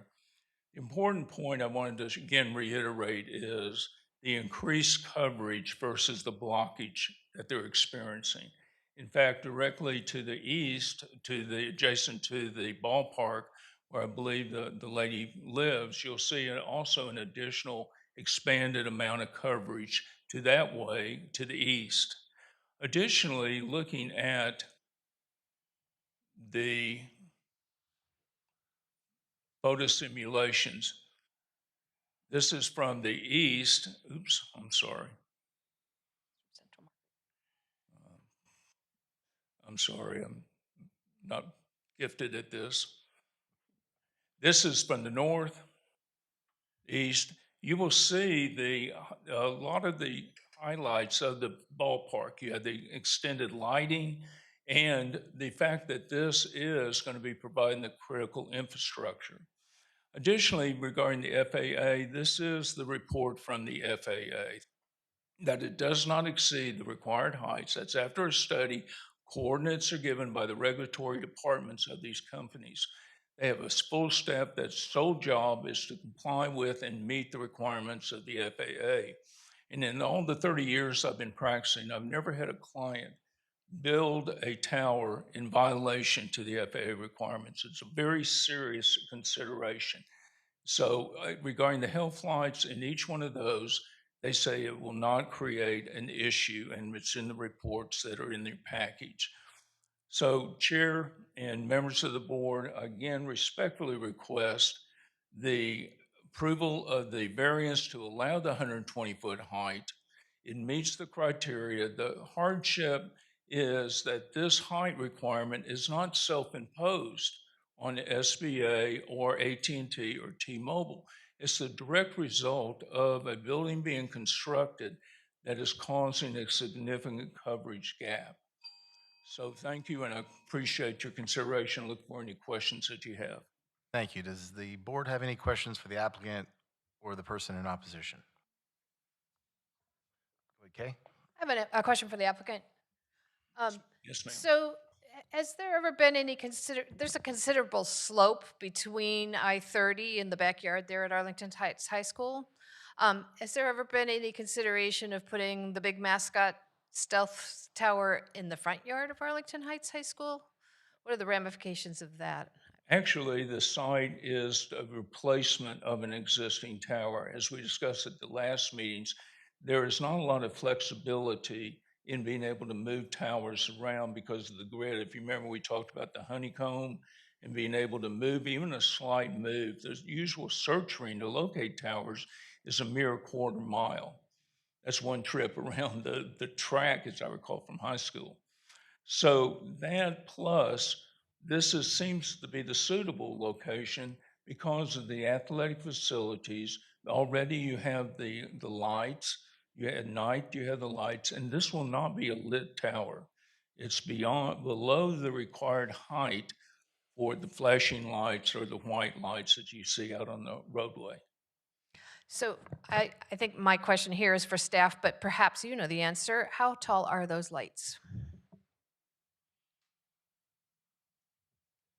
I don't have that answer for you. Okay. Maybe they'll look into that and get back to us. Any other You have a questions? picture of the old cell tower that you can compare to the light? Maybe we can get a reference off of that. I think it's a little shorter than the old cell tower.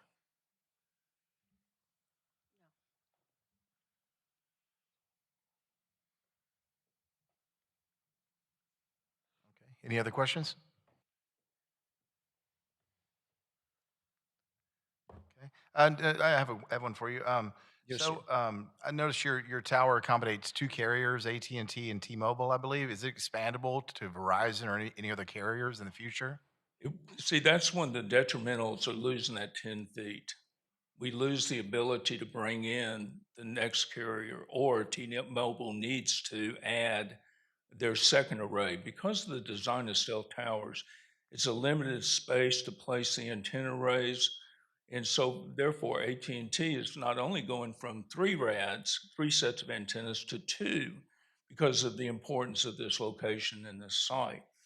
So the opportunity in the future, that will depend on engineering, the availability and so forth to be able to add another carrier. But right now it's currently designed, there won't be an available RAD. So that's, like I said, that's the detrimental side of losing the 10. But we certainly appreciated your ability to allow me to come back, your opportunity to come back and present this, even though it's less than we feel like is necessary. But this is such an important, not only to the school, but to the neighborhoods and the businesses. So did you say, yes, it is expandable? Is that what you're saying or But not? yes, it will be, but then again, it'll take design requirements and so forth into consideration. Okay, so it's not being built to accommodate.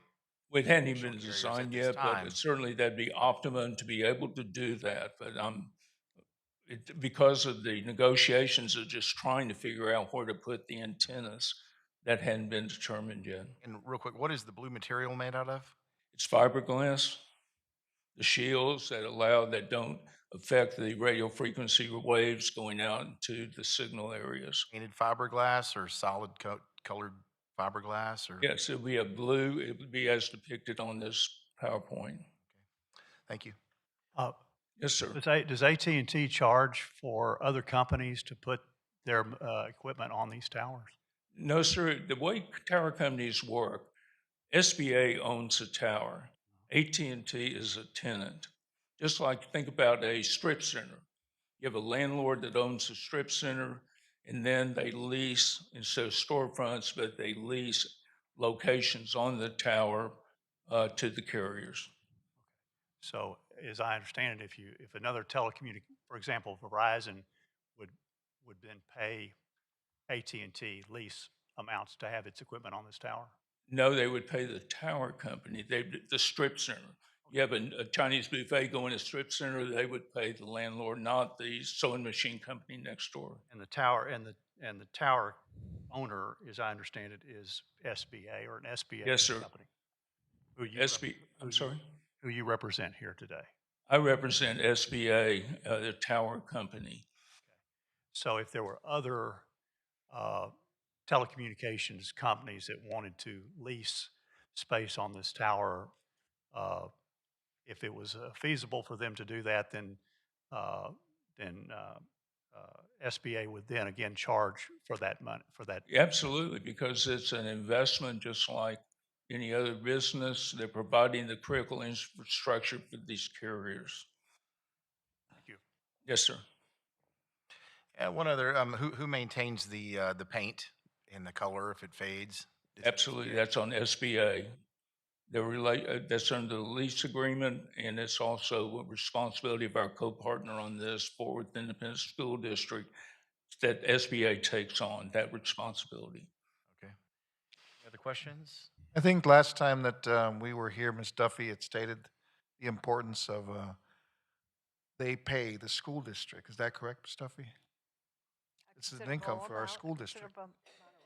Yes, sir, that is correct. We have a lease agreement, and it'll be payments into the Fort Worth Independent School District. We have a letter from the district too that he brought today, so we could, Yes, that was gonna be my, I don't see a problem with this.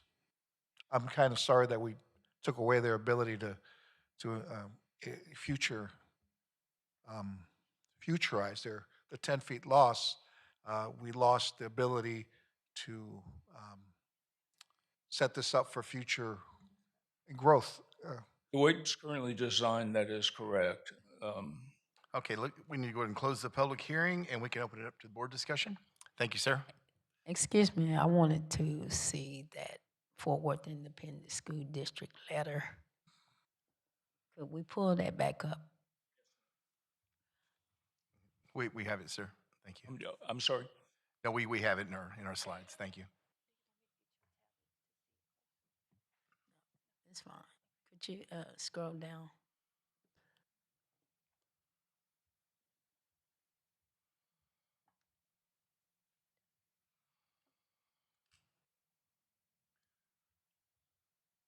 Okay, any other discussion? Thank you. Thank you. Anybody like to just, Mr. Johnson? Yes. I think for me, going back to our role as a board of adjustment, and this in situations where the strict enforcement of the zoning laws would create an unreasonable hardship not caused by the property owner. In this case, the property owner is the Fort Worth ISD. It was the Fort Worth ISD who built the building that is apparently causing some partial blockage. The other thing is that I don't see this as a request for a variance. I mean, we're talking about a wholesale, drastic deviation from the zoning requirements from 50 to 120 feet. That's twice the amount of the requirement. And I think the proper disposition of this would be for SBA to go seek a zoning change for this property. That way, the elected officials for the city would then have the final say as to whether this was appropriate. And if the elected officials of the city said it was, then they would have a zoning change. It would not. But I think this is beyond our mandate. I don't think it meets the requirements of a variance because, and then if you go and you look, and I believe it was page 15,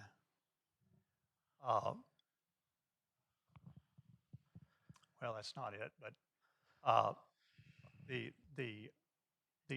project, the structure itself is way higher than what would be needed to get their signal over that building that was put there by the Fort Worth ISD. I was hopeful that the continuance would cause a significant change. I mean, I acknowledge that there's 10 feet, but when you look at a requirement of 50 feet and we have now 120 instead of 130, to me, that's not significant.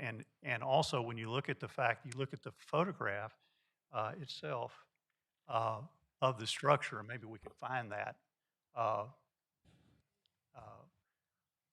It's one that's next to the building itself. Well, that's right here. That's good. This page 18. As you can see, the structure itself is much higher than what is needed to exceed the top of that building that is causing the blockage for the last piece of equipment on the bottom there of the existing tower. So as a result, I cannot support this. Thank you. We have a statement from legal. Yes. So with regards to whether or not this needs an appropriate zoning change, that is probably the incorrect way of looking at it, simply because it's a school itself, and so CF is the appropriate district. It's an institutional zoning base, and so the facilities are on there are intended to support the school itself as well as the neighboring property. Now, with regards to the rule as to the height, the reason why it's just 50 feet is because it's to the most restrictive district. And so I'm not 100% sure whether or not even just a rezoning of the property, they would still probably need a variance to the requested height or whatever the allowed height would be. And so the only reason why it's established as to 50 is because of just the adjacency or the most restrictive district that's around there. And since there's residential, that's why it's 50 feet. If it was near industrial, maybe that height would be a little bit higher, but it would still require some type of variance, probably. And so it is appropriate for a variance simply because for some reason, the city has established as this is the rule for when a telecommunications tower is requested in CF. And think about it, for any school district that requires a stealth tower to be placed on its property, if there's residential around there, every school district would have to come before this board and request a variance because, again, it would probably be 50 feet as to the allowable height because it's adjacent to residential. So I would caution the board to take that position that this is inappropriate for a variance. That rule is just there simply because of the residential adjacency to this CF property. So a rezoning would not be appropriate for this property itself. I would caution the board to go along that line of thinking. I think before the board on determining this is whether or not the applicant has met its burden in terms of the variance request, and if it has, then again, I've indicated this before today, the board cannot legislate from the dais that they must approve the variance request if those elements have been met to the liking of the board itself. Go ahead. If we take the photograph that's in front of us right now, just simple math, and we take the two lower antennas that would be susceptible to interference, put them on top of the already existing tower. And then we do the math of the difference between the existing one-pole tower and what they're requesting, which is going to be a modernized version and kind of future-proof.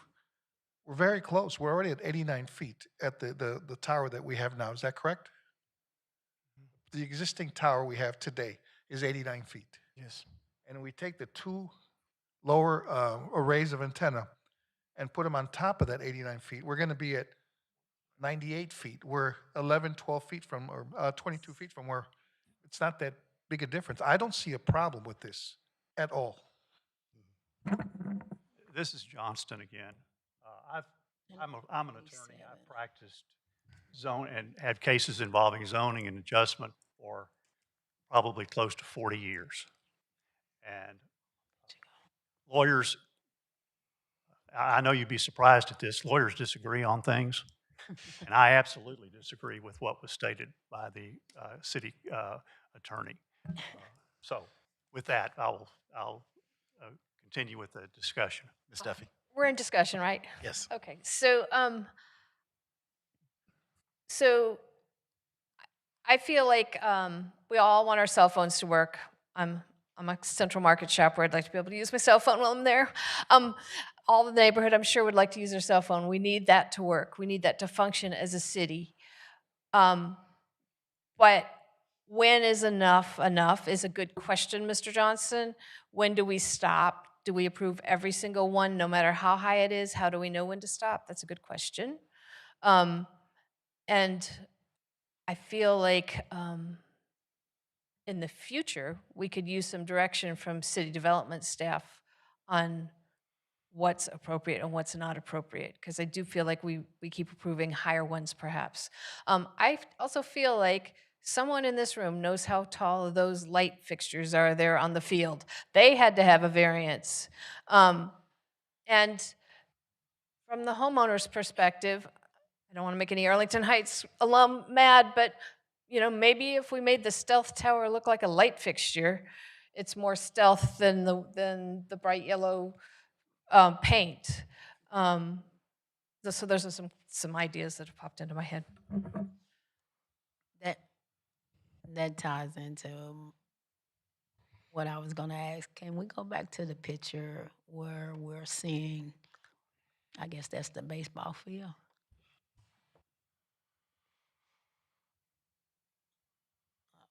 That the other one, where we could see the tower.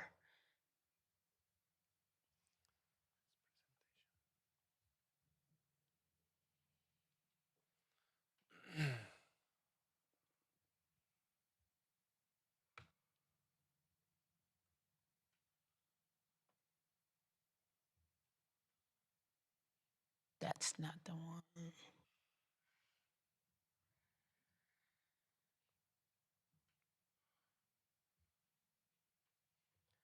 Right, this one.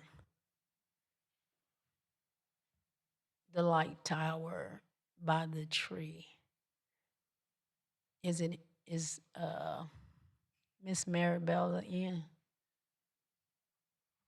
Perhaps she could give her some measurements on how tall that one is.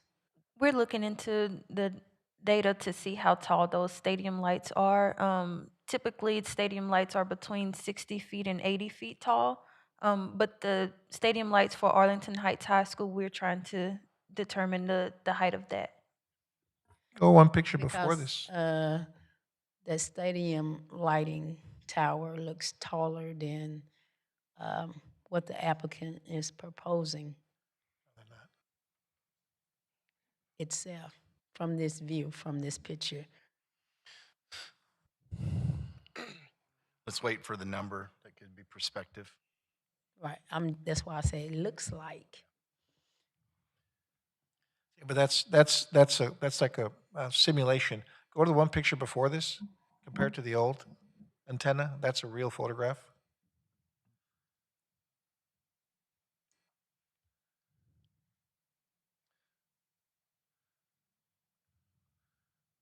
See, the antenna looks, in that photograph, is shorter, so Right. those lights are taller than Right. the 90 That's feet. my point.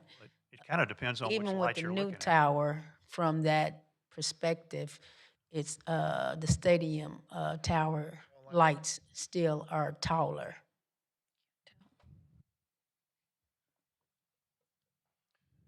Okay, let's have some of the questions. Mr. Costa? No, this comment. I believe that as a city, we are growing. We need the infrastructure. We cannot go against technology. Things are going to change over time, and rules have to be reevaluated. So, just a comment. So I am normally a huge neighborhood advocate, and I really appreciate Ms. Hall taking the time to come in and express her views. Sometimes we've got to look at what is the need for the city as well, and I am not an engineer. I don't profess to be. I have to look at those coverage maps and rely on what's been presented to us.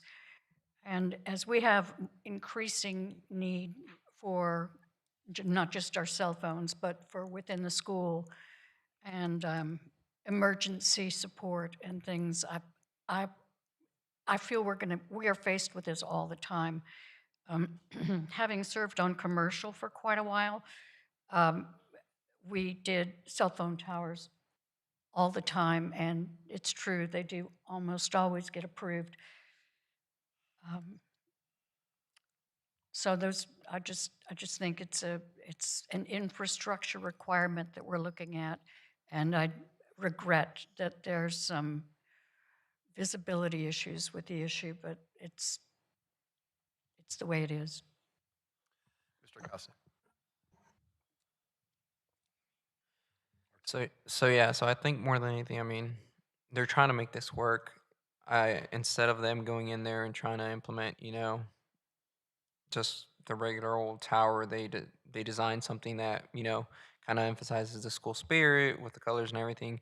The height, I mean, more than anything, I think at the end of the day, like you had mentioned, it's about the infrastructure need. I mean, the data shows it supports it. And not only that, but Fort Worth ISD is also behind it. They support it. They're going to be occupying a portion of it. So I think overall, I mean, it's a need. So I support it. I can be in support of this. I was last time. Normally, I might lean to the side of follow not approving, but the design that was implemented, I think, is very mindful of where this is going. Technology is advancing, and I'm sure all of us have had times where you're somewhere and you can't get cell service. So it's just the fact that everything is becoming so technology driven that we do have to support something, or at least I will support something like this. And I empathize with you, ma'am, that's come out. I'm appreciative that you've come and spoken. But I think the benefit overall is going to help many, many more people, and I would be able to approve this. And the fact even that they came down 10 feet, so they're trying to, I think, be a good steward. If there's, Go ahead. I was just gonna say, if there's no more discussion, I'd like to make a motion. I Are would, we waiting for some information on the height of the lights? so we're trying to find that information, but there's over 300 permits for Arlington Heights High School. So I'm not sure if we'll have that readily available for you guys, but we are trying to look into. I feel like we might be ready to vote today, but I do think in the future, some direction from development staff about how high things are on an average around the city and what they're thinking is just too much. So, development staff, we rely on the zoning ordinance. So the ordinance for a special exception would allow the structure at 50 feet. That'll be the guidance we'll be able to give you. As it relates to about- structures in the surrounding area, this one is not a special exception, or for special exceptions, we do take into account to present the things that are in the surrounding area. However, for a variance, the bearer of proof is on the applicant or the property owner to provide more context into those things. But we Do will. we have a person on development staff that does these particular cases, these tower cases? As it relates to the permit review? Yeah. Yes. The zoning plan review team would do the permit review for this case. I'm just interested in what they think is the future and where we want to go with them. I mean, is it better to have a really tall one so that we have fewer, or is it, I don't know what's in the zoning, or is it better to I don't know. I'm just interested. Are we still talking lights? Or are we talking this antenna? I'm talking about the cell phone towers. Oh, that's going to I'm change. interested in technologically, what do we think as a city fits in with our zoning ordinance? And Yeah. And when, how long ago was the 50-foot established? Is it still a reasonable height in today's environment? But I'd like to say I served on the commercial board as well and I've seen a lot of these cases, and we both have. And these cell phone towers are everywhere. They're part of our infrastructure. They're 1 mile apart, all over the city, everywhere you go. The issue I have with this one is the height and the lack of accommodation for other carriers. And that's a big concern of mine. When you're making it that tall, it seems like you should be able to accommodate just about everybody at that point. But yeah, we're used to seeing these. This is not uncommon. This height is. So. Well, any more discussion? I'd like to make a motion, or? I'd like to make a motion for BAC 25068 as written for approval. Second? Okay, so for case BAC-25-068, we have a motion to approve as requested by the applicant. The motion made by Board Member Powell and second by Board Member Garza. We'll take the vote. Board Member Deborah Freed? Approve. Board Member Sergio Garza? Yes. Board Member Michael Johnston? No. Board Member Eric Arteaga? Yes. Board Member James Hook, No. Board Member Sandra King, Yes. Board Member Lucretia Powell, Yes. Board Member Kay Duffy, Yes. Board Member Jana Herrera, Yes. Board Member Juan Manuel Costa. Yes.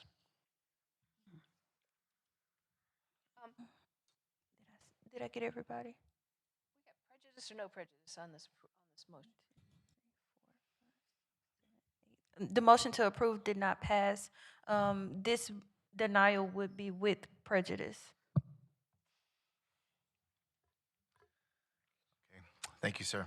Our next case, BAC 26007. We'll hear from the city staff. If we can pause for 1 minute, we'll just get Board Member Jim Witten so he can join us for the next case. Sure. I would also like to note that there will be a 30-minute break starting at 12:30 or after whichever case aligns with that time. With that being said, if your case is further down the line, you may want to consider that. Go ahead and go to lunch.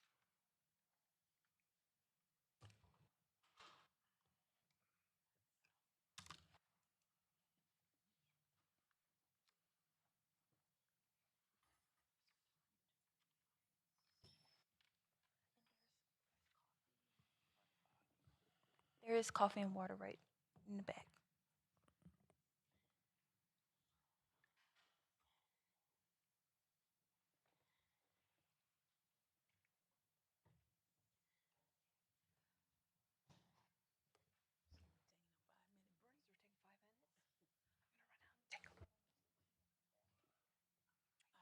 Yeah, yeah.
Okay, we're ready to hear BAC 26007.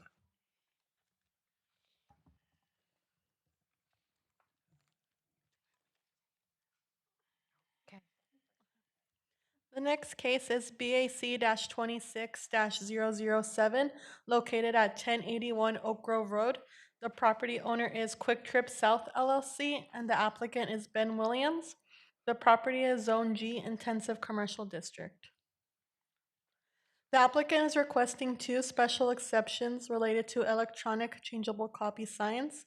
Special exception A is to allow a monument sign with electronic changeable copy located along the southern property line. And special exception B is to allow a freeway sign with electronic changeable copy located along the eastern property line. The subject property is a 14.5 acre corner lot located at the northeastern intersection of Southeast Loop 820 and Oak Grove Road, north of Interstate 20. The property has an overall slope of approximately 3.5% from the northeast to the southwest. The site contains mature trees, it's not located within a floodplain, and is not located within a scenic corridor. The property is Zone G Intensive Commercial and is planned to be developed as a gas station. Surrounding zoning includes C medium density multifamily on an adjacent parcel, E neighborhood commercial west of Oak Grove Road, and PD 878 planned development, which allows E uses and MU 1 uses including pawn shops. There has been recent permits for a monument sign and a freeway sign that was submitted and are currently awaiting client response, which is pending the outcome of this case. The applicant is requesting electronic changeable copy on two signs. When considering the request, the board must evaluate the presence of other electronic changeable copy signs in the vicinity, visibility from residential districts, the street classification of adjacent roadways, and proximity to scenic corridors. There are other electronic changeable copy signs across the highway. Staff also notes that there are no other electronic changeable copy signs in the immediate vicinity. There are no existing residential uses immediately surrounding the property.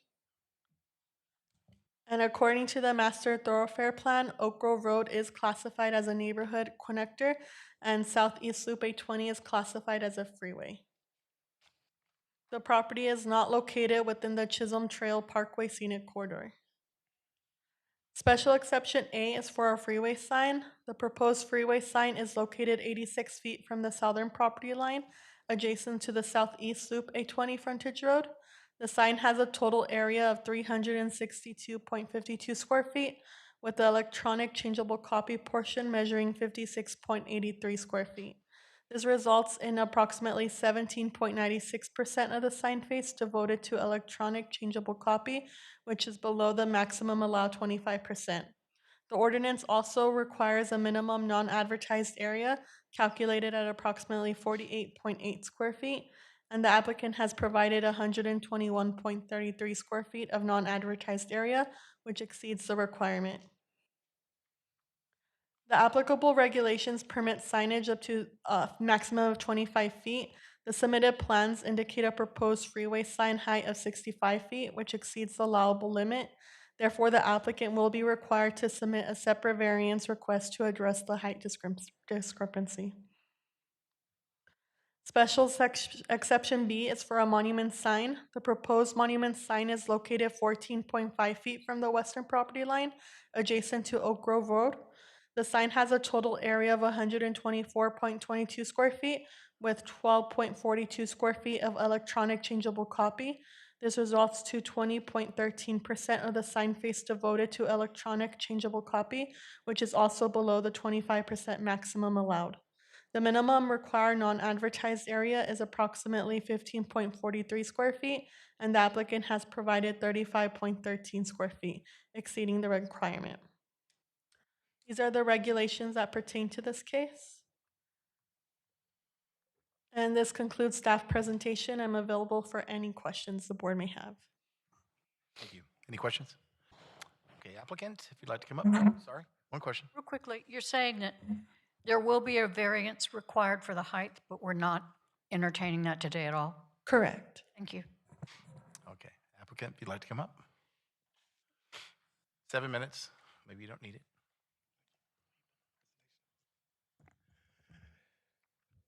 Good morning, board members and staff. My name is Corey Vaughn.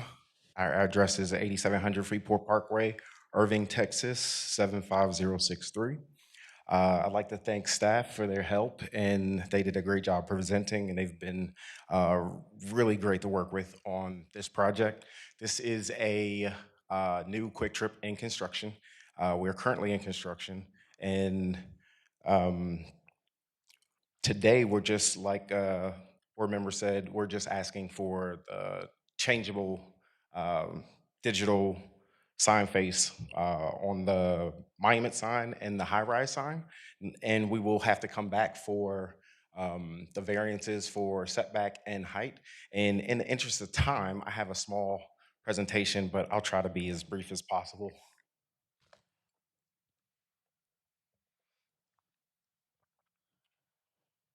This northeast corner again of Oak Grove. This is kind of the layout on aerial. You see the adjacent residences where we did go talk to the property owners as well as the neighbors, and we have a couple of letters of support that I'll be presenting at the next variance hearing. Again, this is just for the electronic face of the signs. This is the sign that meets the requirement, the monument sign. Staff has said. My counterpart, Ben, he kind of told you Quick Trip's new standard of why we want the changeable sign faces for visibility and employee safety as well. This is where the monument sign will be located on the site. This is the distance from each exit of Oak Grove, exit 438. I'd like to take a brief minute to talk to you about, and let me back up. I wanted to give you this presentation so you can see where the sign, high-rise sign or the freeway sign will be located and how we came up with needing the variance for the sign. So basically we do what we call a sign ride, and we take a crane, we put it on the site, and we raise it to different levels in different locations on the actual site. Then we ride back and forth and we take pictures to see where we can get visibility of where just the button and then just the pricer. Again, this is a travel center which will have diesel trucks, so it's very important that they see it before the gore point of the exits to make a safe maneuver to get to the exit.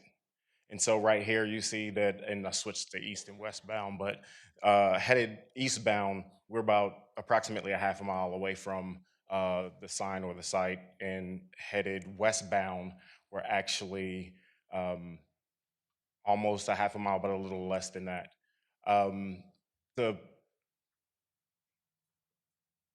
In this picture right here, this is where you see the crane, and the uniqueness of this site is the curvature of the highway and how we sit. And so this is you see the exit, the little red is the sign that I have in a bubble, and the sign behind it is a retail just across the street of Oak Grove. You can also see the billboard in this photo. I'll have some other renderings when we come back for the variance. So originally, when we did the sign ride, we did 3 sign rides on this site. Originally, it was 65 feet. And working with staff, we looked at it and was like, well, I didn't do the sign ride myself, so we did one on last Thursday where we got these photos. And we found another position when the site got under construction. We were able to park the crane on the actual site itself instead of on the side road on the frontage. The initial side ride was done on the frontage where the crane was like positioned weirdly. And so that's how they came up with the 65 feet at the back of the site. So what we will be asking for is 45 feet. This is headed eastbound, and you can see where it is shown right under the bridge so it doesn't block it. That 65-foot sign actually gets blocked by that bridge. This is the newly proposed sign that we'll come back with, and you have the old. We basically took 20 feet off of it because we determined that we didn't need it at the rear of the property. This is the old position of the signage, which the property is at a 3.5 degree slope, which at the rear of the property, it's like that loop under the bridge is about 20 feet below the bridge. And that's kind of why we were asking for the 65 initially, but we found the better place for it. And so here, if we put it closer on to the corner next to the parks, we don't have a lot of space because there's easements and other utilities in the area, but we were able to move it from the rear of the truck yard to the front next to the canopy, which would need a setback from the 20 feet required, and it would also need a variance for 20 feet in addition to the 25 allowed. In the other photo, you can see where the sign across the street, it like kind of matches. This position also allows so it does not block the neighboring signs. And it doesn't impact the neighborhoods next to us. This is one letter that we got from Highland Hills. We have another one from Oakmont in support of our project and the signage. So today, we're not asking for the variance of the height or setback. Excuse me, we're just asking for the electronic changeable copy signs for monument and freeway sign. Thank you. I appreciate you guys taking the time to listen. And at this time, I'll address any questions you may have. Just 1 second. We need to see if there's anybody else here to speak in favor. Any opposition? Any opposition? Okay, now we'll open it up for questions from the board. So you was just giving us a pre-class session for when you come back?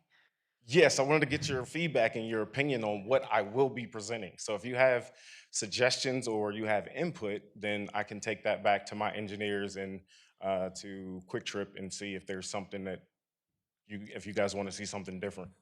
Well, I can say that personally, I haven't spoken with you or any of the individuals in the neighborhood, but my daughter will be 40 in May. So it's probably about 30 years ago. I used to live in Highland Hill. Okay. Across the bridge where that gas station is. First Street, Hensley. So, and just on Sunday, when I was passing through, I saw Coming Soon, Quick Trip. I said, oh, that's nice for the community.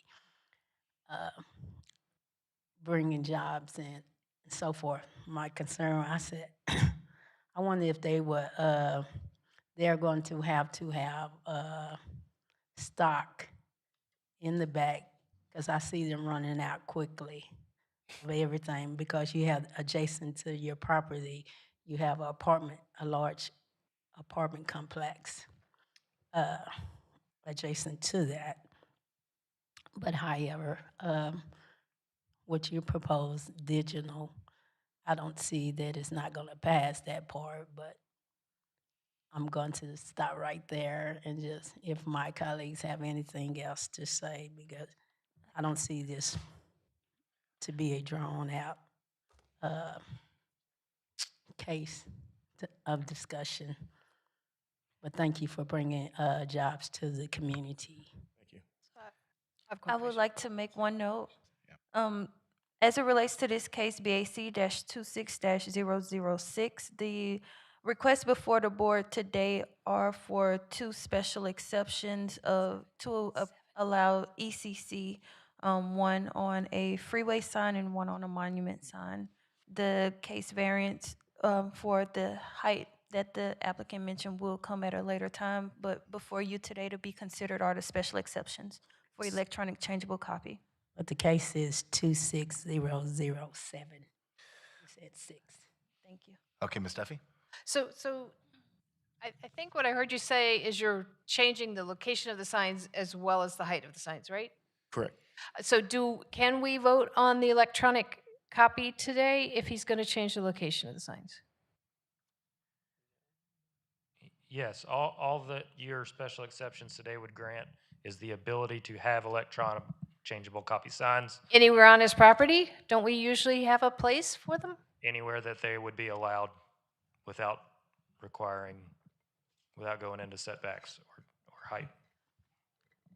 Yes, other- and we haven't been informed about new locations, but if the signs still are on the southern property line or eastern property line, I don't see an issue with it. Any other questions for the applicant? Okay, He's coming back anyway. Should we continue these? I mean, I'm not. we can go ahead and close the public hearing and we'll open it up for discussion up here. That the change in location is going to be okay for what we approve? So it's the board decision. However, they can find ways to comply with the ordinance to where they won't have to come back for the height. The monument sign already meets the other requirements. It's just the ECC that's being requested. Okay, so then we should vote today. Correct. And he also said 45 feet, I believe. And we have this, I guess we would say, somewhat dated 50 feet height. Yes, so we haven't received this sign permit and conducted a review for the height at 45 feet, so I'm not sure whether the 45 complies or not at this moment. It's focused on the changeable copy at this point. Correct. So I would like to make a motion for BAC 26007. As written, it is a common, seem like, to vote on these separate. So if there's no request to vote on them separate, I'm going to make the motion to vote on them together. I second that. How I am on, but it's, the motions is to have them considered together. I prefer these things to be done separately, obviously, but it's up to the chair, I guess. Yeah, the chair can decide to take them separately if there's interest from the board. Well, since- Motion's to approve both. There's a second to approve both. Since the motion was put out there and seconded, let's go with the first motion to vote on them together. Next time, let's. Well, a motion can't be necessarily to vote on all of them together or not. It's up to the chair to decide. If there's interest from a member of the board, I'd recommend that Okay. you vote on them separately. Let's do that. Let's vote on the items separately then. Okay, we have a motion to approve case BAC-26-0007 as requested by the applicant. The motion made by Board Member Powell and seconded by Board Member Arteaga. We will vote on special exception A first. Board Member Jim Whitten, Yes? Board Member Sergio Garza, Yes. Board Member Michael Johnston, Yes? Board Member Eric Arteaga, Yes. Board Member James Hook, Yes. Board Member Sandra King, Yes. Board Member Deborah Freed, Yes. Board Member Lucretia Powell, Yes. Board Member Kay Duffy, Yes. Board Member Juan Manuel Acosta, Yes. Board Member Jana Herrera. Yes. Special exception A passes. Now we'll take the vote for special exception B. Board Member Jim Whitten, Yes. Board Member Sergio Garza, Yes. Board Member Michael Johnston, Yes? Board Member Eric Arteaga, Yes.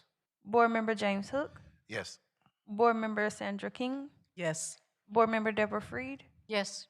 Board Member Lucretia Powell, Yes. Board Member Kay Duffy, Yes. Board Member Jana Herrera, Yes. Board Member Juan Manuel Acosta. Yes. The motion passes. Thank you.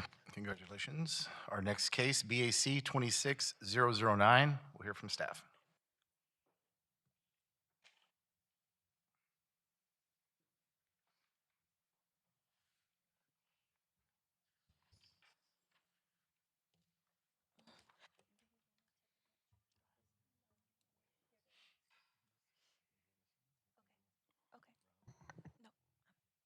Sure.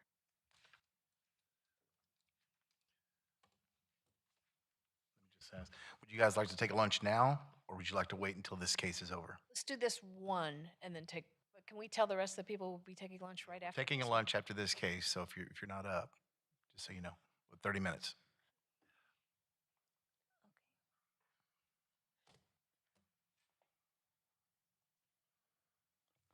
And then may I also say quickly, if we know that, if we know that you're going to vote yes on special exceptions or variance, Is it possible that we could just go ahead and vote on them together to save time versus voting on them separate? Well, so here's the issue with it.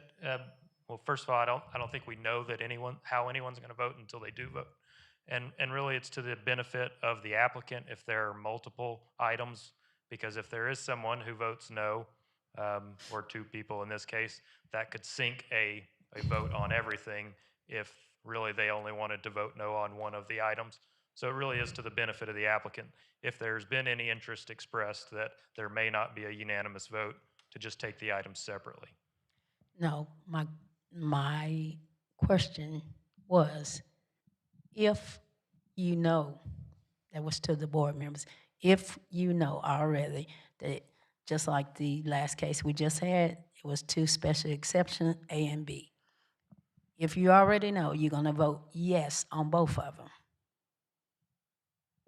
Already, everybody know what they're gonna vote individually. So even if you know that you're gonna vote yes on, for the sake of time, let us consider and go ahead of voting on them together.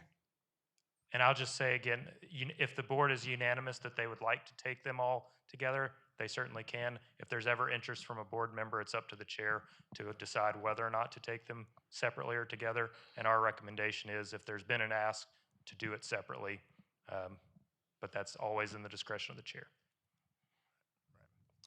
Okay, let's hear this next case, BAC 26009. Thank you, Chair.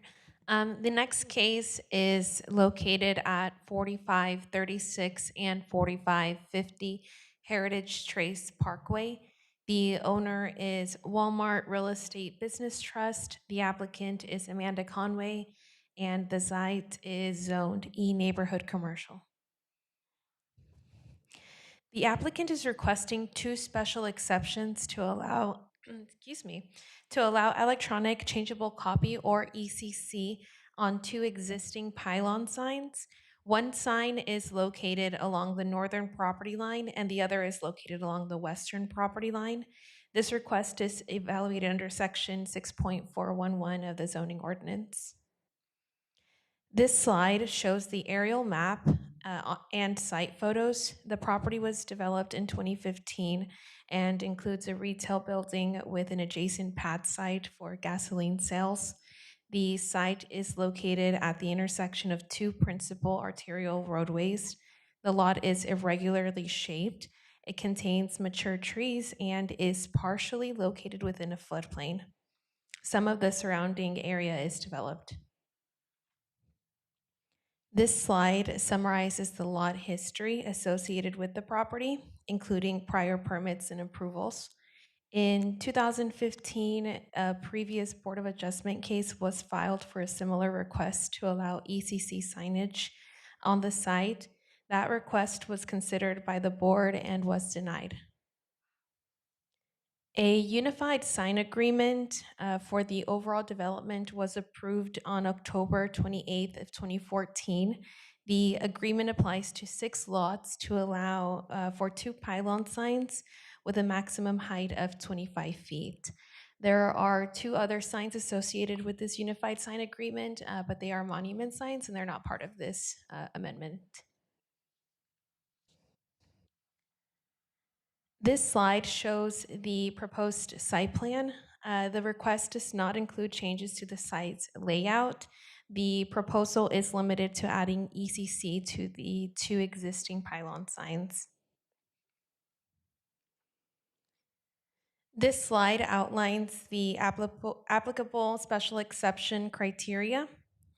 Those include the presence of other ECC signs in the vicinity, and no ECC signs were identified in the immediate vicinity. Visibility from residential districts.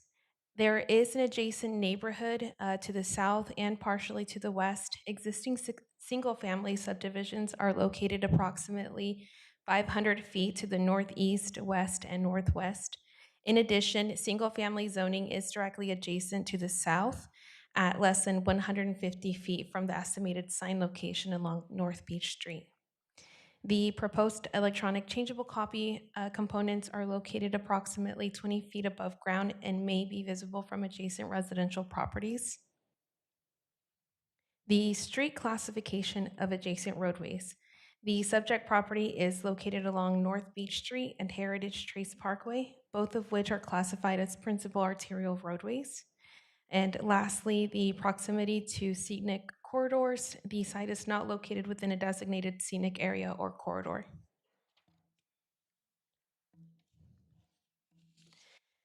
This slide shows the existing pylon sign along Heritage Trace Parkway with a proposed ECC. The sign is 224 square feet in area with a proposed ECC portion of 20 square feet, which is approximately 8.9% of the sign face.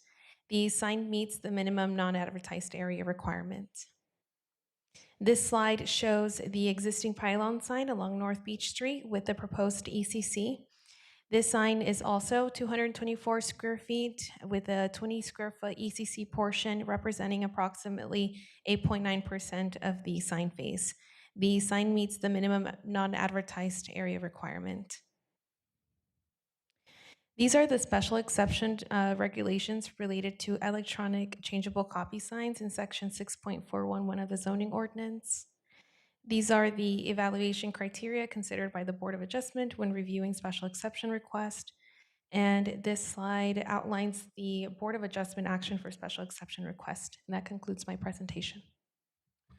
Thank you. Any questions for staff? Okay, is there anybody here? Or what? Let's go ahead and hear from the applicant. Go ahead and come on up. Let's hear your name and address, please.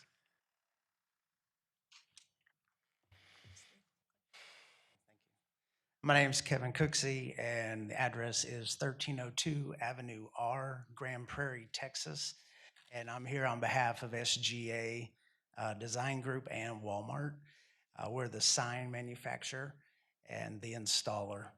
And so these two signs that we're looking to get a special exception for are already existing. We just want to change out the old outdated flippable sign to the new LED layout. That way it can be maintained from Bentonville, Arkansas, and they can make those changes on a daily without the stores having to stop their processes and go out and make those changes themselves. You'll notice that we're going from a 24-inch flippable letter to an 18-inch flippable letter now, digital letter. So therefore, we're going smaller, and the frequency will only be when the gas price changes. It won't change colors or flick around or any kind of, it'll be constant at all times. We are going to 3 layouts so that we could have, if you're a Walmart Plus member, you have your price, and if you're unleaded or diesel, it's a different price. So that's all we're asking for today, is just to be able to change out those 2 digital price readers. Okay, thank you. Anybody else here to speak in favor? Any opposition? Chair, we did receive 1 letter of opposition. It was provided to you guys with your late correspondence documents. Okay. Can we pull that up on the screen? Would that be okay? I think there's 2. At least 2. North Fort Worth Alliance and the actual Heritage Board, both in opposition. Anybody here to speak on that? Okay. Any questions for the applicant? Say he's going to just change the sign every time the price of fuel changes? Yes, so whenever, like every day, have we all noticed that the gas prices changes, that will be the only time that the sign will change.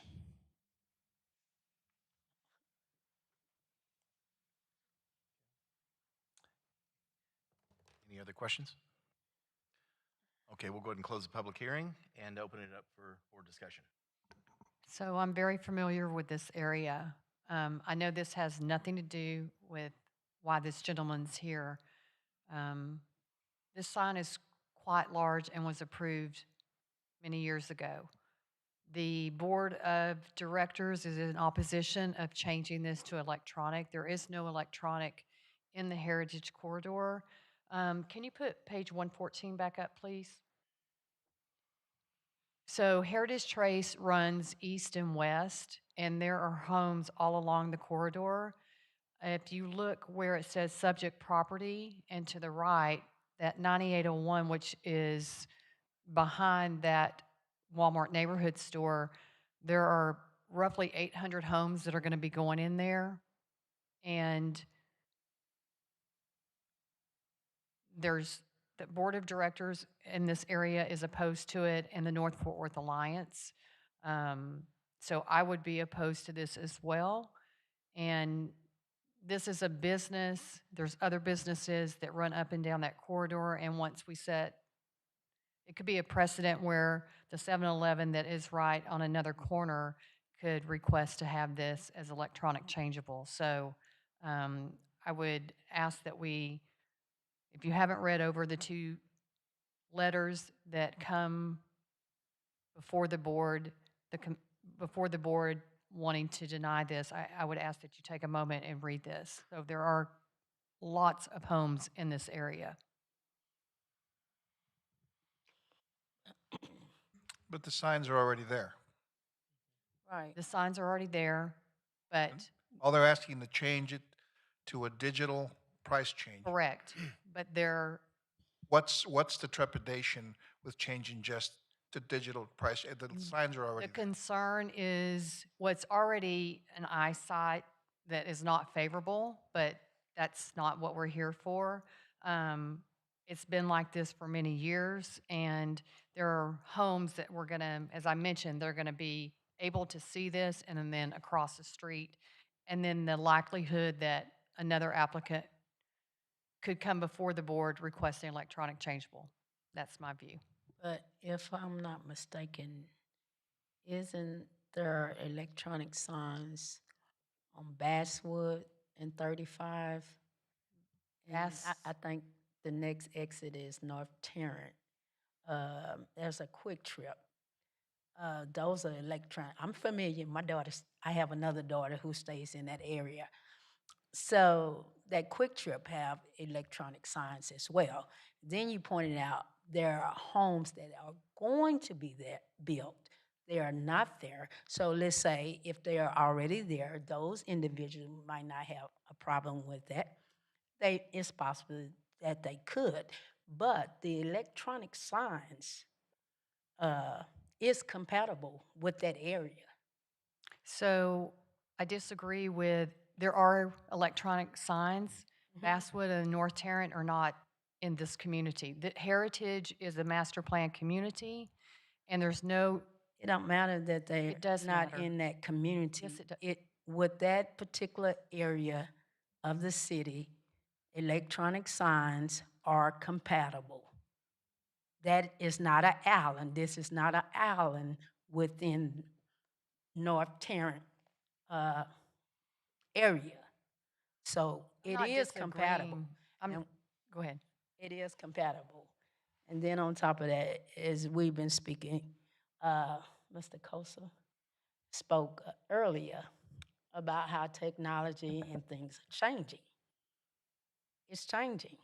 Time is changing. I hear It's you. compatible.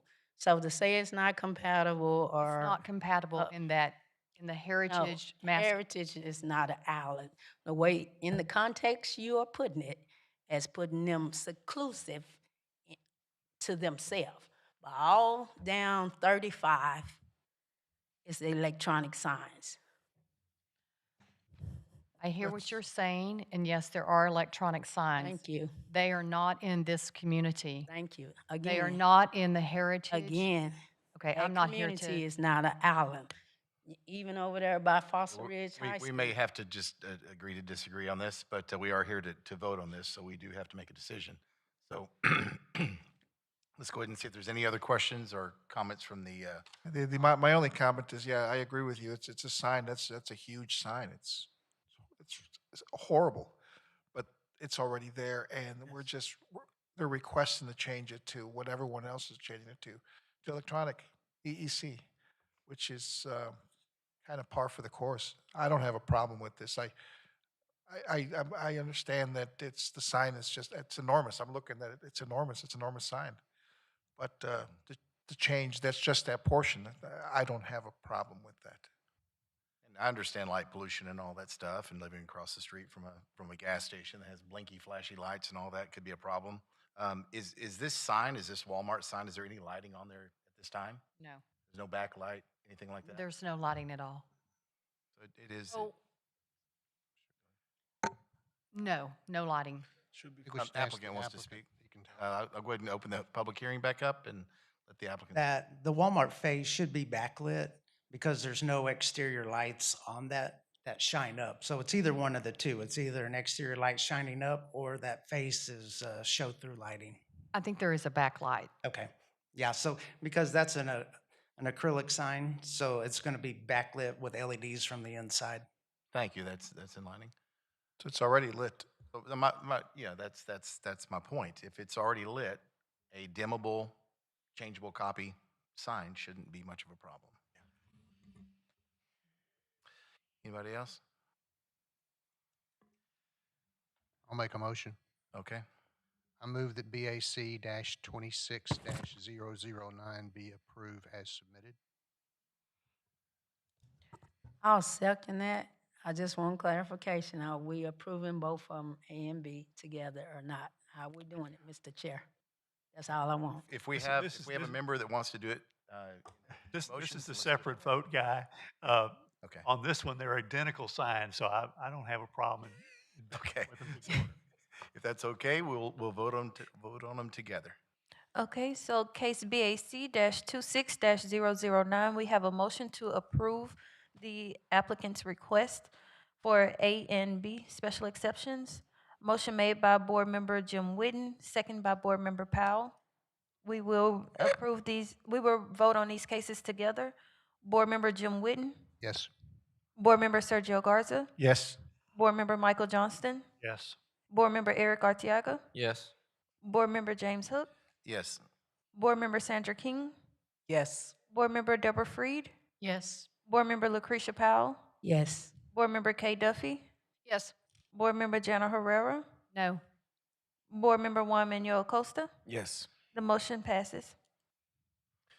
Okay, we're going to go ahead and break for lunch. We'll go ahead and reconvene at 1 o'clock. Thank you.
so then, and then my daughter had kind of elaborate, had your blouse, and according to the usher, we did not comply with the TC protocol.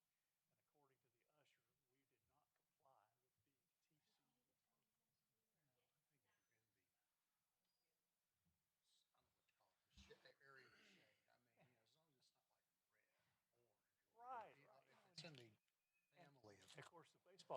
break, there's nobody there. And the whole reason they're wanting to do that is because on television, the camera shows nobody in the stands behind the batter. So they wanted people there. And the whole design areas, they don't really care if they're wearing whatever color. They just That's want right. people there.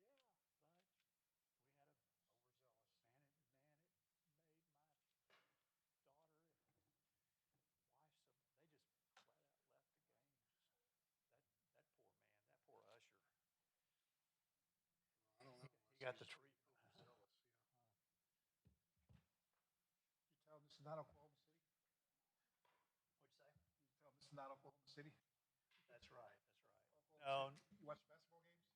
Yeah. The whole city. Stillwater, they're not a beautiful place. I've never been. It's a gorgeous city. North Dakota,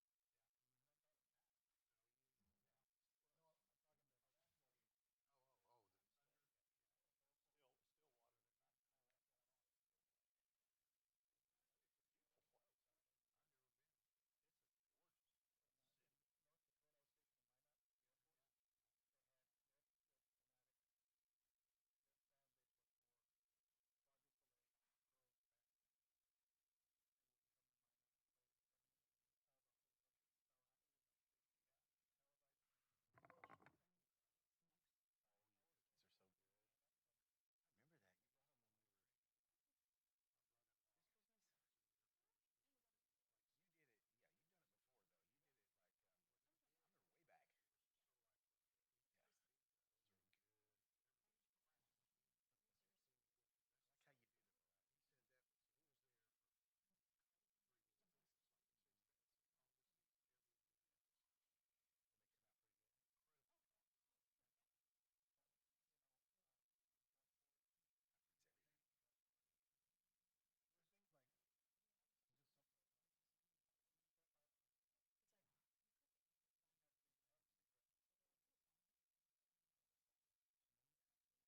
Welcome back. We had a great lunch, and we'll get started. Thank you, city staff, for putting that together for us. Next case, BAC 26008. So this case is located at 2401 Eagle Parkway. The owner is PR Roman numeral 3, Crow 3001 Eagle Parkway Land LP. The applicant is Bella Pharma. The property is zoned K Heavy Industrial, and the property is legally described as Lot 1R3, Block 1, Trammell Crow 35 Eagle. In variance A, the variance request is to the landscaping requirement that requires landscaping areas to be planted with either one shrub per 50 square feet or a cluster of native shrubs and or grasses per 75 square feet of the required front yard landscape area to allow fewer than the minimum required shrubs or plant groupings to be installed. The minimum required landscaping shrubs in the front yard would be 1,955 shrubs in 5-gallon containers. The requested landscaping shrubs in the front yard is 758 shrubs in 5-gallon containers. Variance B is a variance to the landscaping requirement that a minimum of 75% of the required landscape area be located in the front yard between the building line and the front property line to allow less landscape area than the required to be located within the front yard. The minimum required landscaping in the front yard is 75%, and the requested landscaping in the front yard is 42.5%. The subject property is an 88.92 acre vacant land located north of Eagle Parkway and to the west of North Freeway. The subject property extends over a large area with varying topography, a significant portion of which is heavily wooded and is located within a floodplain. The subject property is adjacent to the Fort Worth Alliance Airport Overlay Zone. Eagle Parkway is designated in the Master Thoroughfare Plan as a commercial connector. There are two permits that for two buildings that are warehouse buildings. And since the time I created these slides, they are now awaiting client reply based on the determination of the board today. So the proposed site plan, the site is zoned K in heavy industrial and is currently being developed with two warehouse buildings. The first building, building 1, will be 507,930 square feet. And the second building, building 2, will be 106,400 square feet. The area that is considered the front yard for the entire site is located between Eagle Parkway and building 2. So to understand the landscaping requirements, this is not one that comes before the board very often. So if you can bear with me just a moment while I explain how the landscaping requirements are calculated. So if you look at the dotted blue line, this is the total area of the property, and that's roughly 3.8 million square feet. So from that, we subtract building 1 area and building 2 area, which their combined area is 614,330 square feet. And then we take 4% of that amount to give us the required total landscaping area. 75% of that must be located in the front yard, but the front yard area is not adequate to provide that amount. So that's why they are seeking that variance for the front for 75%.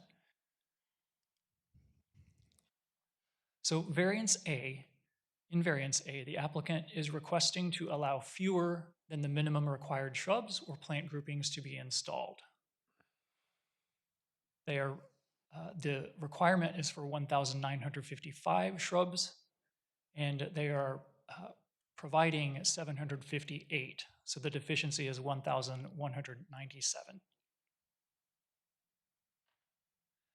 In variance B, the applicant is requesting a variance to the minimum landscaping requirements, which specify that a minimum of 75% of all required landscape area shall be located in the front yard between the building line and the front property line.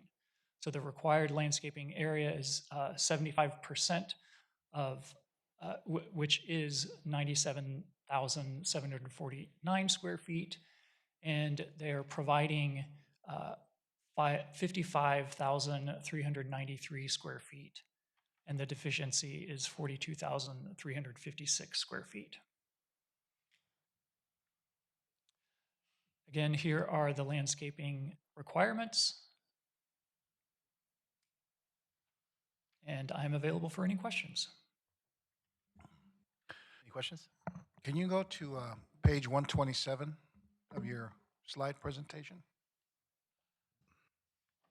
So I'm not sure which page that is. You can refer to Two the- prior to that one. One more. There.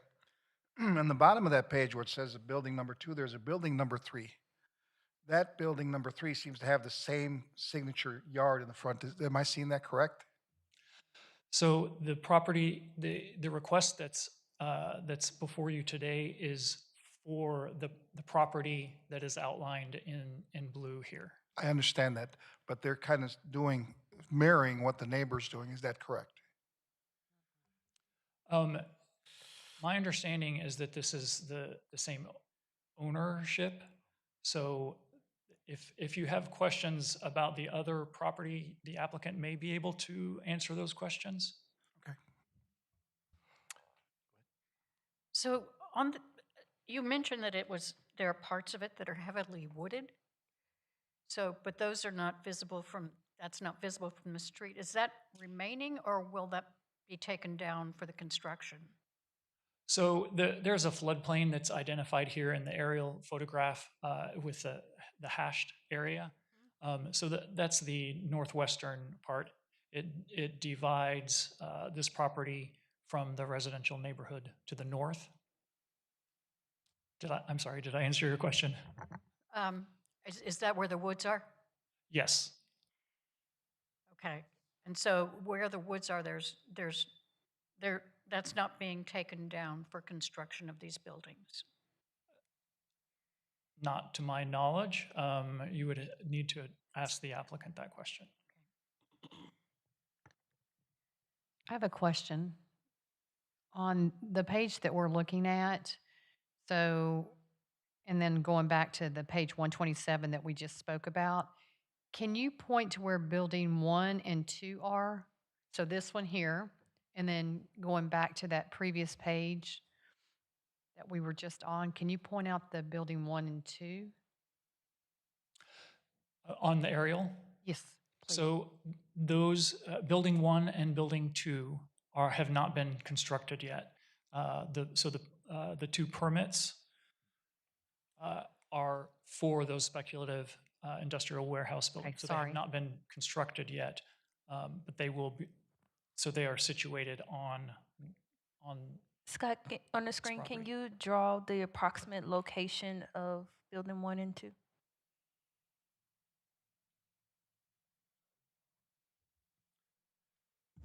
So they would be approximately here and here. Thank you, Scott. So, I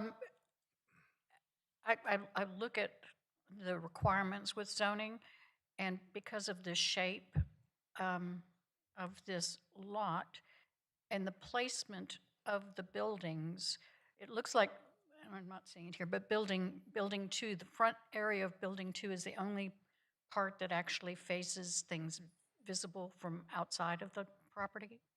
That's correct. So immediately in front of the yellow area Mhm. is Eagle Parkway, and it has the only access to this property, to my knowledge. So I know this is hard to say, and I'm just trying to figure out if there wasn't the rest of that land behind there that is not being utilized, would what's being proposed sort of qualify? Because we're using a really big number because of the size of the lot, right? That's correct.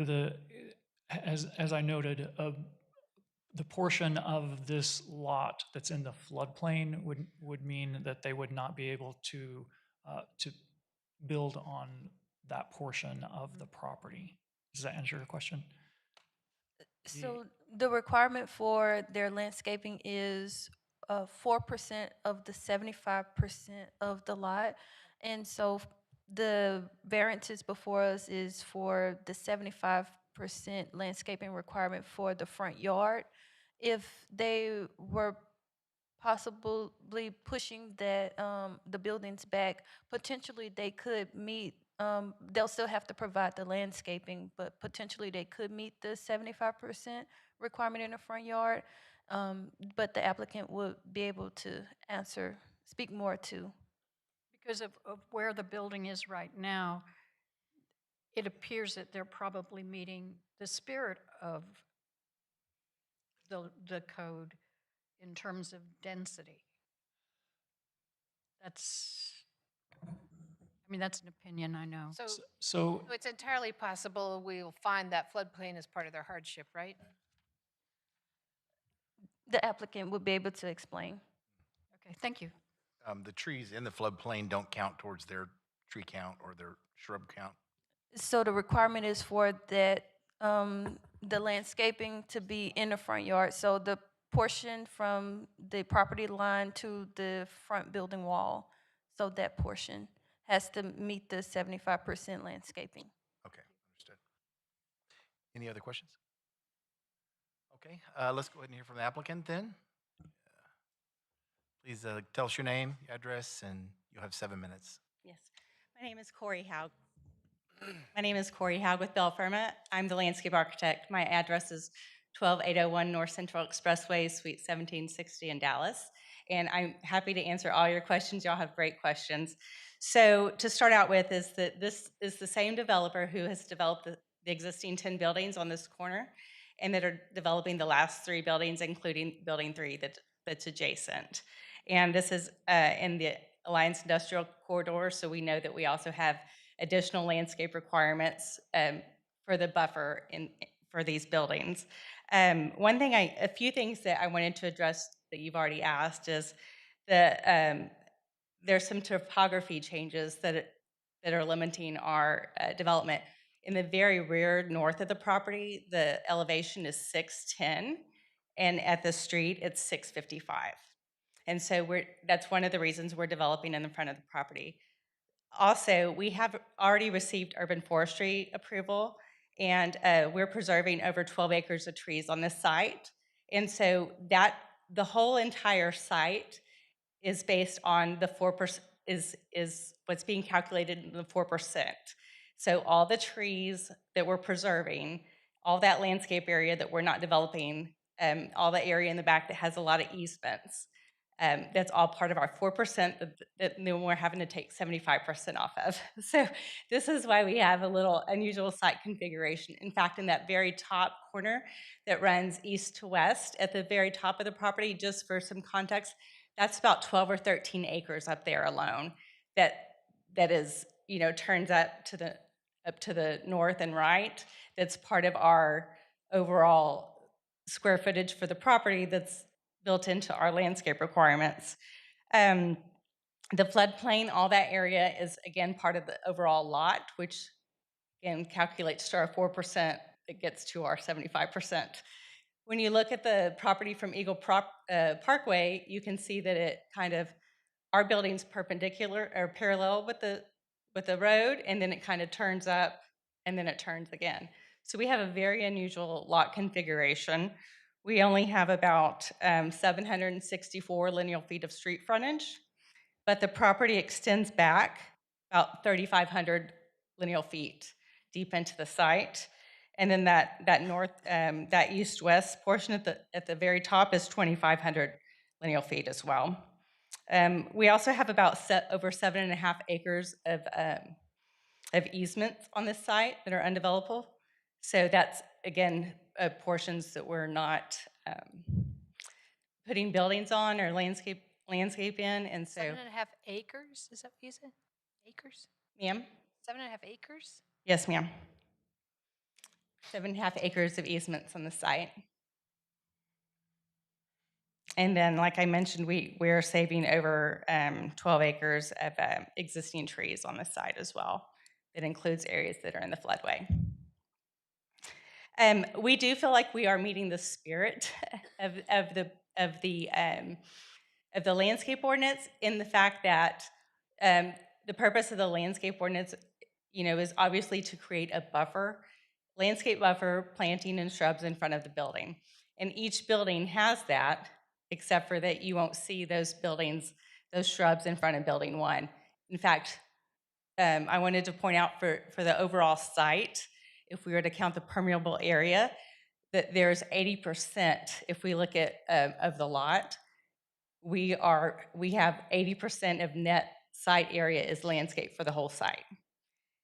We also have over 1,000 shrubs extra for the overall shrub requirement for the site.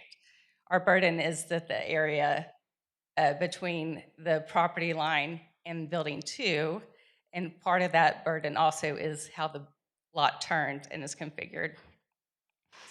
I'm happy to answer any questions you all have, but we just want to let you know that we do feel like we're trying to go above and beyond the requirements, and that if we were to put the shrubs that are in front of building 1 and the shrubs of building 2 together, and the landscape area in front of building 1 and building 2 together, we would be compliant. The burden is, again, that it's all required to be in front of building 2. And none of the shrub count or landscape area in front of building 1 is able to be counted towards our requirements. Thank you. Is there anyone else here to speak in favor? Is there any opposition? Okay, are there any questions for the applicant? Okay, go ahead. This is Johnston. On building 1 on this diagram, as I understand what you said, there's some elevation issues where you cannot, and this is a Fort Worth term, scooch building 1 back to be like even with the existing building. Can you visit with us about that? So I wanted to share with you the finished floor that we have for building 1, which is 647.3. And again, so as soon as we go behind building 1, all the way back towards the rear of the property, at the very top left, northwest corner of the site, the elevation goes down to 610. So it starts dropping tremendously. Plus, if we were to look at the aerial, and that's where all the existing trees are in that area as well. Okay, thank you. Mr. Garza. Just 1 second, Karen, can you adjust Stacy? 1, 2, it's on. There we go. If you took the calculator and took all the wetland and what you can't use and the easements and the building, would you come up with a number that would help you qualify for what you're asking us to do here? Well, what we have shown,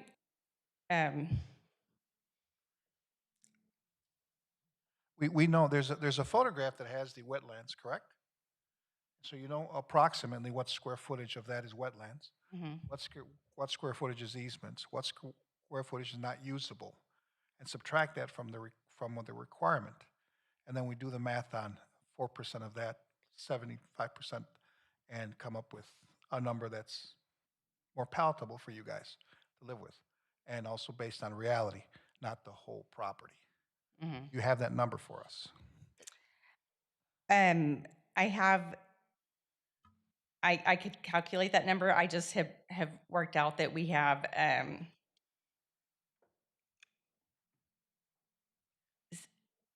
Commissioners, this is Maribel. Um, One of the reasons she probably does not have that information is because we don't allow it in our zoning ordinance landscaping. Regardless, they cannot subtract easements from their net side area. The reason being is you can plant grass and shrubs over easements. The only item not allowed to be planted in easements are trees. So that is one of the main reasons we still request easements included in their net site area. Right, but you can't build a building over easements, correct? Correct. Yeah, so that would, what we're trying to do is trying to reduce the amount of liability shrubs that you qualify for. Easement, you can't build on top of that, so it would just help us kind of say, that makes sense. That's all. right, and I understand. One thing that I would just like to express is that we're happy to plant the amount of shrubs required and the amount of landscape required.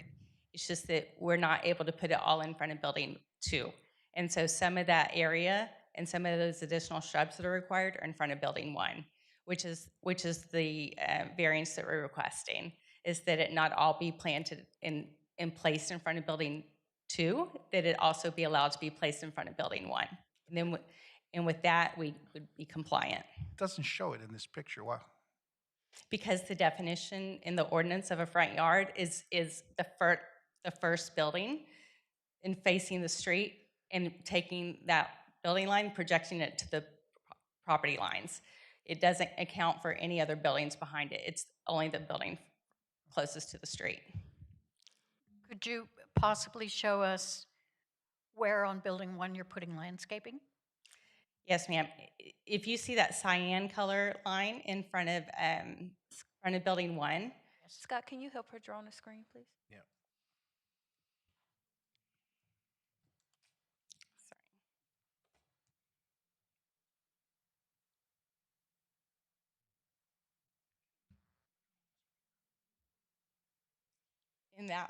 In that line forward, we have shrubs in all these parking islands along the building facade, along the drives, along the streets, and any open landscape area there. So from building 1 forward, we have the additional remaining shrubs and square footage that where we're not compliant in front of building 2. So do I understand, you have the right number, it's just not all in the right location? Yes, ma'am, exactly. All right, got it. Thank you.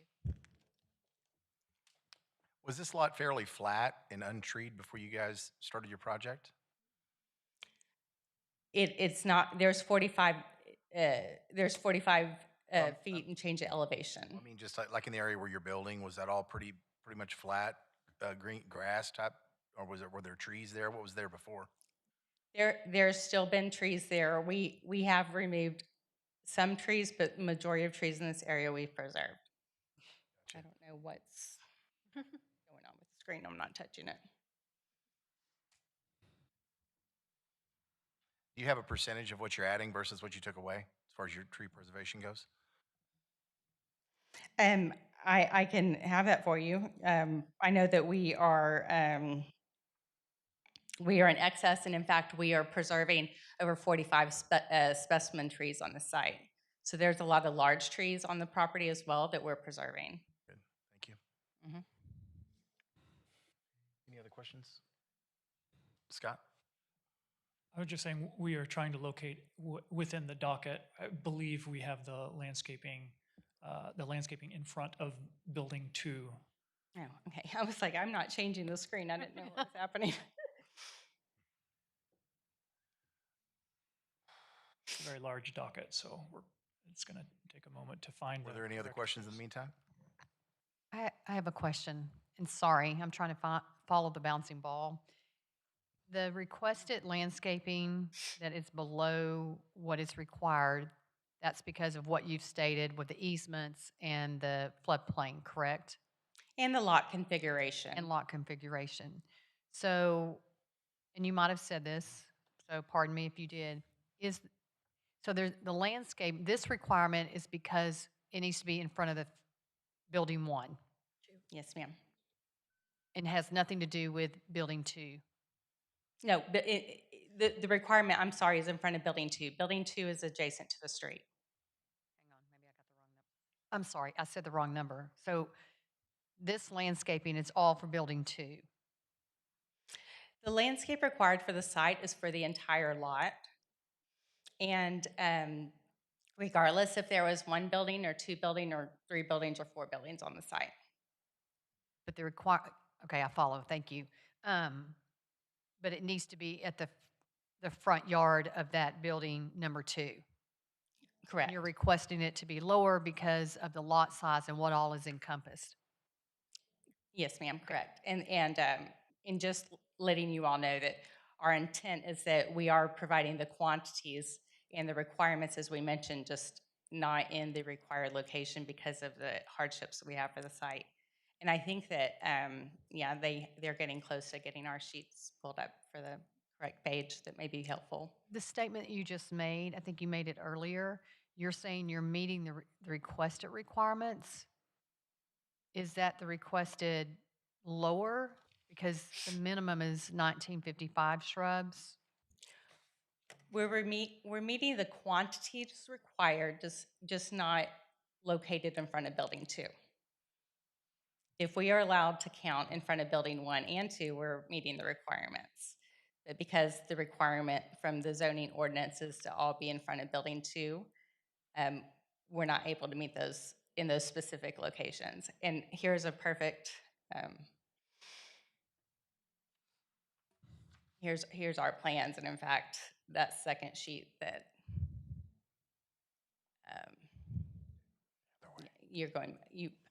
we were on the drawings, yeah, right there.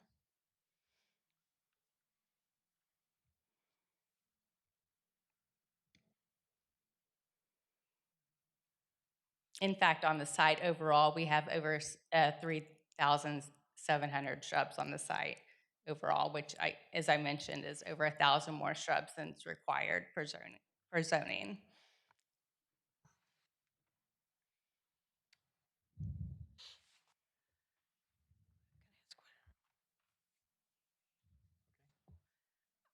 I have just a curiosity. That's a very strange shape for the western portion of your property. Is that a creek? There's floodplain over there. Yes. It's just it's not necessarily a creek that makes it all squiggly on the west side? Yes, there's a creek there. There's a creek and existing trees. Any other questions? Okay, we'll go ahead and close the public hearing and open it up for discussion among the board. Thank you.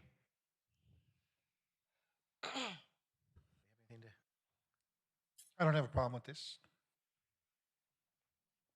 I agree. I agree. I think they're trying to make the best out of a bad situation. Yeah, I don't see how they could meet the requirement based on the lot configuration. I mean, I'm sitting here saying, well, how else are you going to do it? I'm sorry. We're seeing the hardship from the lot, and I'm just actually very pleased that despite that out that they might have on landscaping, they're still putting the whole volume of landscaping in. So I am very supportive of this. Yeah, same here. It seems like they've, by default, with the floodplain, they've preserved a heck of a lot of trees. So the greenery is not my issue. So I too. I think that, your proposed plan, based on what the land is giving you, I think this works well. So I can approve as well. anybody like to make a motion? If there's no more discussion. I'll make a motion. Make sure I have the right one. BAC, I'd like to approve BAC 26008. And based on how things have been going, separate, as written, variance A and B to be voted separately, unless we want to vote on those together. Johnston seconds your motion. To vote on them together as one or two separate. We'll do two separate. So let me restate. like to approve BAC 26-008, variance A and B, but voting on those separately. And Johnston seconds that. Okay, we have a motion to approve case BAC-26-008 as requested by the applicant for variances A and B. And the motion made by Board Member Herrera and seconded by Board Member Johnston. We'll vote on them separately. Variance A, Board Member Jim Witten, Yes. Board Member Sergio Garza, Yes. Board Member Michael Johnston, Yes. Board Member Eric Artiaga, Yes. Board Member James Hook, Yes. Board Member Sandra King, Yes. Board Member Deborah Freed, Yes. Board Member Lucretia Powell, Yes. Board Member Kay Duffy, Yes. Board Member Jana Herrera, Yes. Board Member Juan Manuel Costa. Yes. Variance B, Board Member Jim Witten, Yes. Board Member Sergio Garza, Yes. Board Member Michael Johnston, Yes. Board Member Eric Artiaga, Yes. Board Member James Hook, Yes. Board Member Sandra King, Yes. Board Member Deborah Freed, Yes. Board Member Lucretia Powell, Yes. Board Member Kay Duffy, Yes. Board Member Jana Herrera, Yes. Board Member Juan Manuel Costa. Yes. The motion passes. Thank you. Okay, our next case, it's BAR 26012.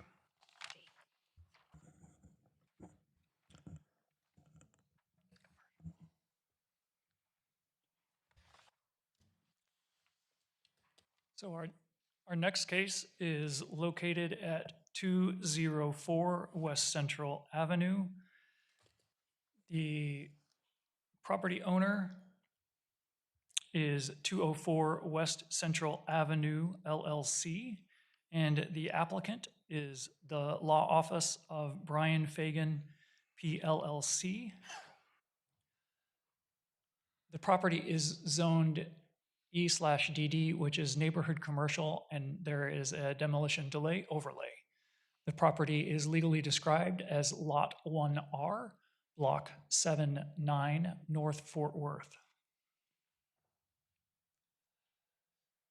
The applicant is requesting a variance to the off-street parking requirements to permit fewer than the minimum required number of parking spaces in a commercial district within 250 feet of one or two family zoning districts. The minimum required parking space is 10 parking spaces, and they are requesting 6. The subject property is an approximately 7,150 square foot commercial corner lot located at the intersection of West Central Avenue and Houston Street. The lot is relatively flat, has a few ornamental trees, and does not contain any floodplain or significant environmental constraint. The property was replatted without alley access in 1984. There is a recent permit for foundation repair that is currently in plan review, and the occupancy change of use request is currently waiting the outcome of the board decision today. The applicant is requesting a variance to permit fewer than the minimum required number of parking spaces in a commercial district within 250 feet of one or two family zoning district. The applicant is requesting 6 parking spaces where 10 are required. And the illustration to the right is the site plan on which the yellow spaces outlined in dotted green represent the 6 parking spaces that are being provided. Here are the regulations for off-street parking requirements. An office or professional building requires 2.5 spaces per 1,000 square feet of gross floor area, and the floor area in this commercial building is slightly less than 4,000, so it's rounded up to 4,000. And I'm available for any questions. I have a question. So this is a change in occupancy. Prior to this was commercial. I'm trying to understand what it was before versus now and needing more spaces. Right. So the the current change of occupancy is calculated on a certain number of square footage for the current use. And our staff were not able to locate previously a previous certificate of occupancy that had the square footage that would have been included in that CO. So because there was not that information to go on, they are required to meet the current standards, which is deficient from the parking regulations by 4. This is probably something for the applicant, but back on the proposed site plan, they have identified 6 different parking spots. Across from the 2 in the back, is there any room back there, or is that more of an entry? It appears it would be an entry into the back portion. That's correct. In order to access those spaces, you would not be able to park in there. Okay, thank you. And actually, we did have as was noted, there is a demolition delay on this property, and we had a request for some explanation of that. However, I would note that this request is not necessarily, is not influenced by a demolition delay, but there are 3 categories of protection for historically, culturally, architecturally, and significant properties in Fort Worth. So, and they are highly significant and endangered, historic and cultural landmark, and demolition delay. A demolition delay, except as may otherwise be permitted in this historic preservation ordinance, any historic property designated or pending designation as DD requires the submission or an application for a COA, which is a certificate of appropriateness. In addition, where an applicant other than the City of Fort Worth requests a COA for demolition or relocation of historic property designated or pending designation as DD, then the HCLC, the Historic and Cultural Landmarks Commission, may not deny approval of the COA. However, the HCLC may delay the issuance of a demolition or relocation permit for up to 180 calendar days from the date of the HCLC's original hearing on the application. So this is an opportunity for the HCLC to instruct the owner to work with the community to identify other means other than demolition. I have a question. Did staff, as staff evaluates the plan as it is, again, I'm not an engineer and I don't know the required sizing for parking spaces, but is there any alternative for that front area of the property to perhaps realign the parking spaces vertically? Would that allow more cars, or would that not allow for the turning radius, et cetera? So, and Maribel can correct me if I'm wrong, but generally when we receive plans for review, they're only going to be reviewing the plans that are submitted. That, excuse me, that is correct. However, even if they did suggest or propose parking where it was at a certain degree, we probably would not allow it, because that means they would have to, when they're backing out, they would have to back out into the street. And they have to have maneuverability within their own parking lot without using public right-of-way. Thank you, Maribel. That to me defines a little bit of an obstacle for them. I appreciate that. I have a question. So this is Jim Lane's old office? Yes. Pretty historical. So if we decide to not allow this parking situation that has existed to continue, there's a probability it's going to be torn down? Is that what I'm hearing? No. It would not be able to be torn down without the city's permission because of the DD designation. They would just probably have to come up with a plan B. I couldn't tell you what that is, but They would have to propose something else. Okay, let's project. What are they going to propose that's going to change anything? Other like build a They- garage into it? We only have limited parking space on this. They could share parking with the business next door, find an auxiliary parking lot. Those are the two instances that come to mind quickly. Thank you. Any other questions? Okay, let's go ahead and bring up the applicant. Please tell us your name, address, and you have 7 minutes. Hi, my name is Brian Bubis. I'm here on behalf of 204 West Central Avenue LLC, the owner of the property located at 204 West Central Avenue, Fort Worth, Texas, 76164.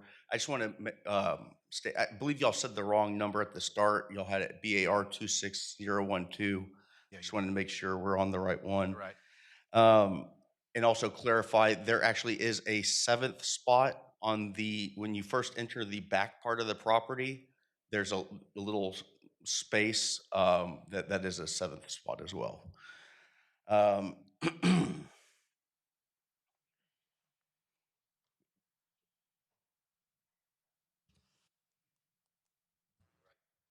Be right there. Or y'all can't see that.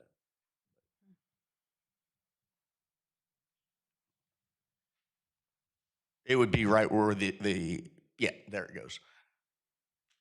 So we're requesting approval of the variance to allow the continued use of the existing off-street parking based on legally established grandfathered condition.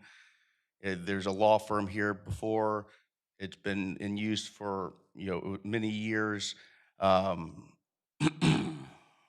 subject property was located in the North Fort Worth addition, consists of 7,150 square feet, developed long before the current parking standards were adopted. The structure was originally built in 1914 and was later restored and used as a functioning law office, like I said, for many years. The professional office use continued without interruption until the prior owner passed away a few years ago. During that time, the property operated successfully as a law firm with the same parking configuration that exists today, and without any documented parking, safety, or neighborhood impacts. No expansion of the building, no intensification of use, and no alteration to the site layout is being proposed as part of this request. The hardship in this case is not self-created. The limited parking is a direct result of the historic nature of the structure, the age of the development, and the physical constraints of the lot, not any action taken by the current owner. Strict enforcement of modern parking requirements would impose a practical difficulty, as compliance would require removal or substantial alteration to the historical structure.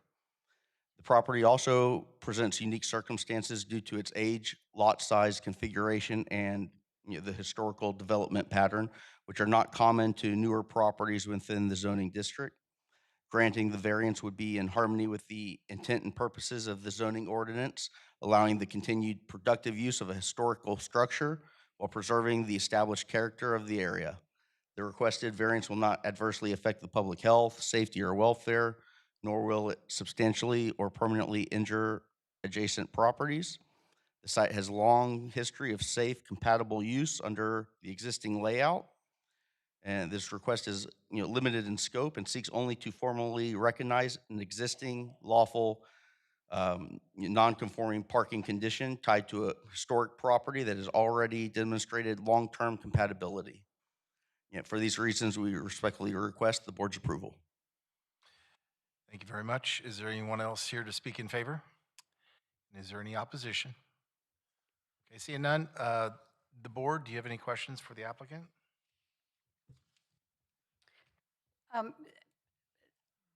This is, I guess, more of a comment than a question, but it appears that you could feasibly do tandem parking in the back. I mean, if you're, for employees. Are you talking about the back Yeah, I mean, fence line? You could park between the two, behind the two yellow spots. You could feasibly say somebody gets there early, they could park. Somebody could park behind them. Park behind them? Yeah, they would be parked, yeah. I mean, they wouldn't be able to get out. Yeah.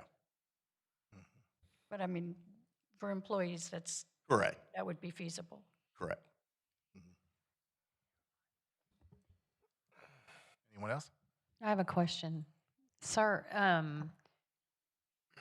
this parking variance you're asking for is based upon this building staying in place, is that correct? Correct. There was something mentioned about seeking demolition for this building, or no? Did I So Scott's misinterpret? explanation on demolition is just to explain the zoning district and overlay on it. So the zoning district is,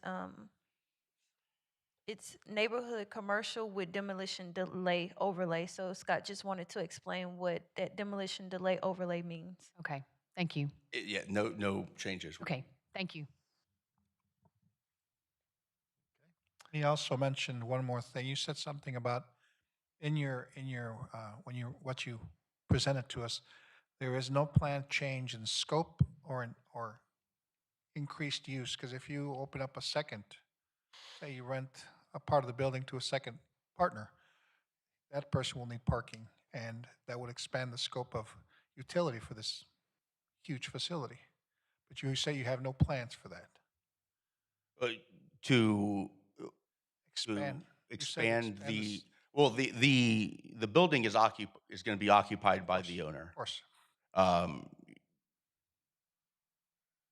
Based on there's been no changes that would, from the past that would, change the number of parking spots. They use the same number of parking spots 10, 15, 20 years ago that we would be using today. Right, my question would be that you're saying that you don't plan to increase that. Well, I don't think there's a way to increase the Well, number of occupants, spots. not parking spaces.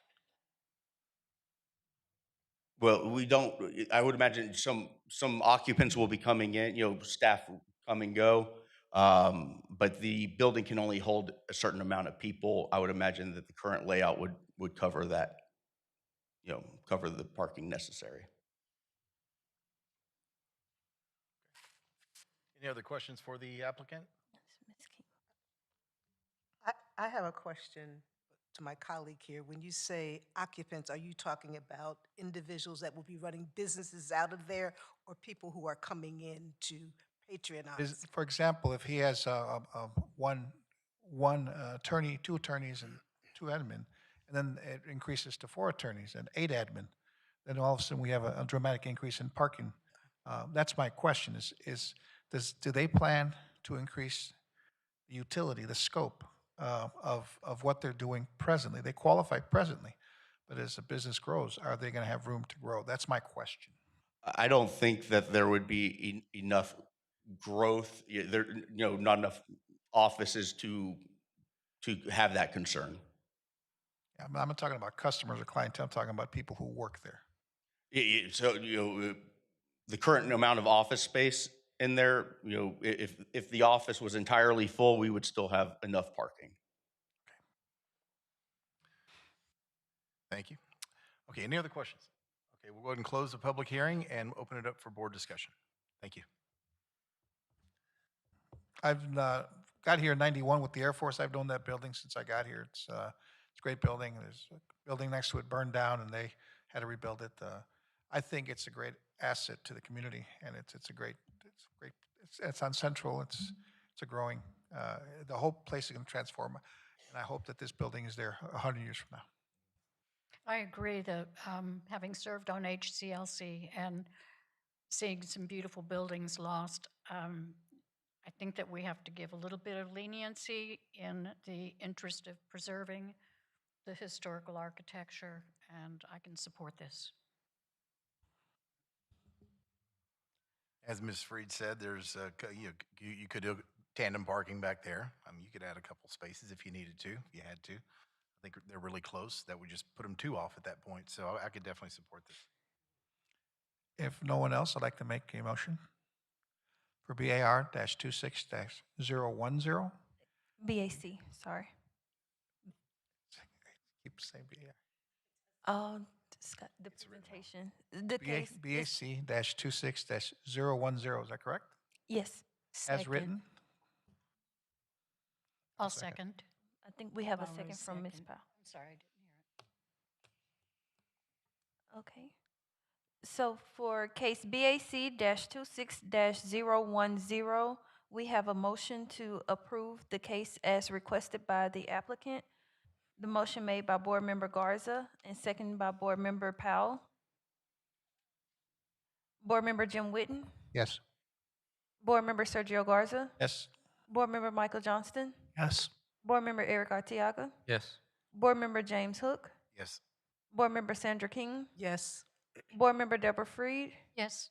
Board Member Lucretia Powell, Yes. Board Member Kay Duffy, Yes. Board Member Jana Herrera, Yes. Board Member Juan Manuel Costa. Yes. The motion passes. Okay, thank you. Next up is BAR 26012.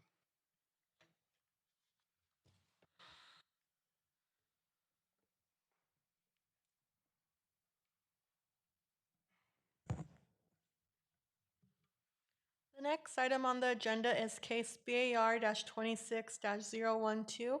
The subject property is located at 1910 Amanda Avenue. The property owner is Jack Teeler and the applicant is Tiffany Becerra. The property is zoned A-5, one family residential district, and is also within the Stop 6 overlay district. The applicant is requesting a variance to the one family A-5 development standards related to minimum lot width. The required minimum lot width in the A-5 district is 50 feet, and the applicant is requesting approval of a 43.05 foot wide lot. This results in a deficiency of approximately 6.95 feet below the required minimum lot width. The subject property is currently a vacant lot located within an established residential neighborhood. The lot does not have alley access, it's relatively flat and contains mature trees. The property is not located within a floodplain. The property previously had a residential new building permit application, which was withdrawn on June 12th of 2025. A recent survey indicates that the property to the north encroaches approximately 10.03 feet into the subject property.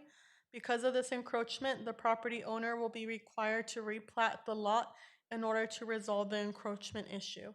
As a result of the replat and the existing encroachment condition, the applicant is requesting a variance of a lot width of 43.05 feet rather than the required 50 feet. This represents a deficiency of approximately 6.95 feet below the zoning requirement. The subject property is located within the Stop 6 overlay district, which requires certain design criteria to be met for all new residential construction. If the variance request is approved, the property will need to replat, and all other development standards will be required to be met prior to the building permits being issued. These are the regulations to the case, and this concludes staff presentation, and I'm available for any questions.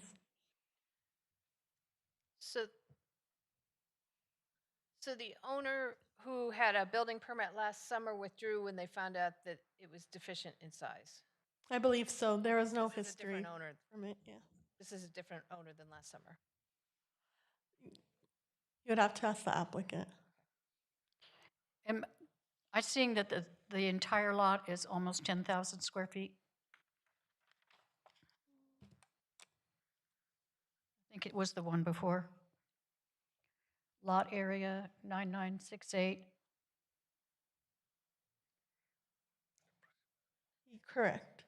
And it looks from this design that they are meeting the Stop 6 requirement of a garage, a two-car garage that's not in front of the house even.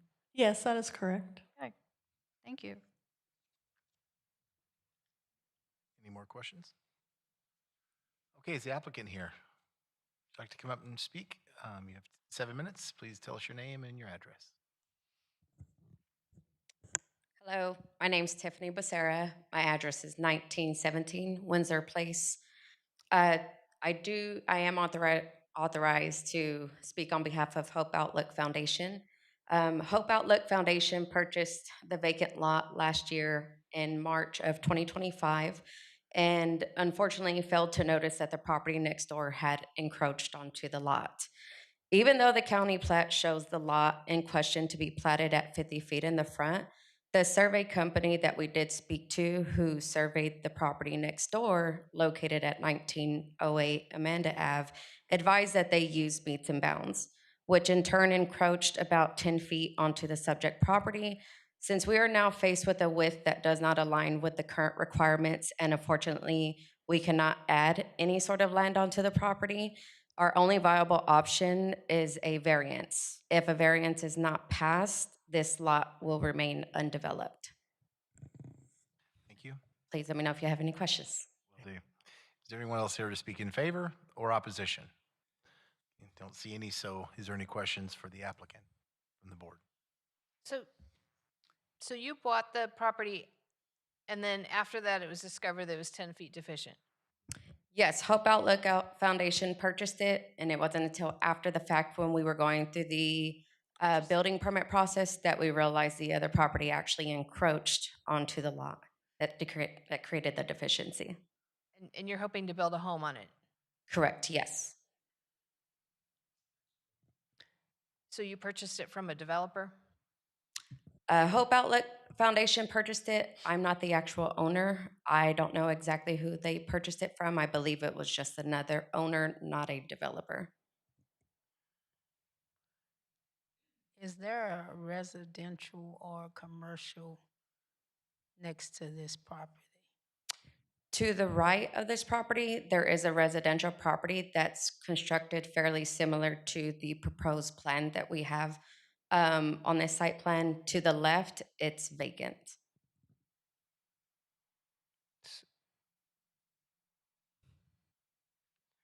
So pretty much the hardship is that the owner is encroaching on this property, so they need a variance in order to build this new residential, structure.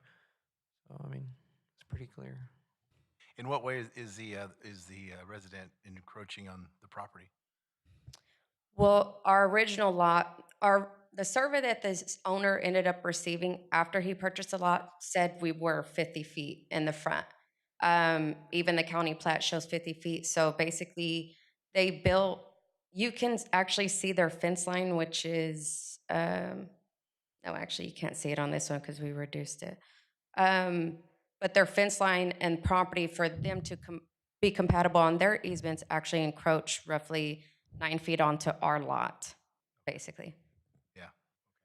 Is this a case where a lot of times historically a meets and bounds survey and a lot and block survey don't align? And just from what you're saying, I have a feeling that somewhere along the way, the meets and bounds and the lot and block intersected. Is that Correct, yes. And we did confirm that with the survey company who did the meets and bounds for the property next door. And they were in contact with our survey company, and that was pretty much the conclusion. Yeah. Any other questions? Okay, we'll close the public hearing and open it up for discussion. Thank you. Thank you. This is an easy one. It's definitely a hardship. It's an easy one, it's a hardship, and yet they still managed to put that garage in back according to the Stop 6 overlay. I think it's fabulous. I will definitely support this. Okay, if anybody would like to make a motion. I'd like to make a motion for BAR 26012 as written to approve. second?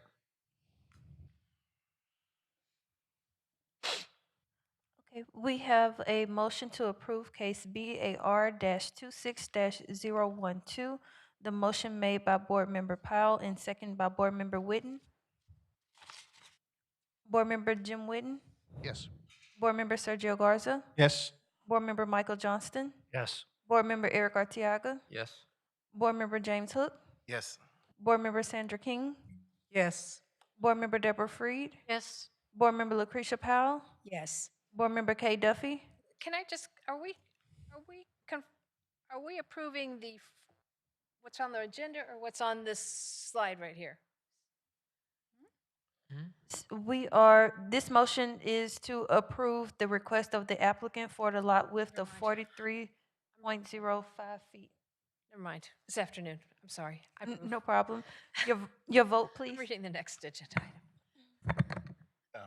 Board Member Kay Duffy, Yes or your no? vote, please. I approve. Board Member Jana Herrera, Yes. Board Member Juan Manuel Costa. Yes. The motion to approve passes. Thank you. All right, our next case, BAR 26013.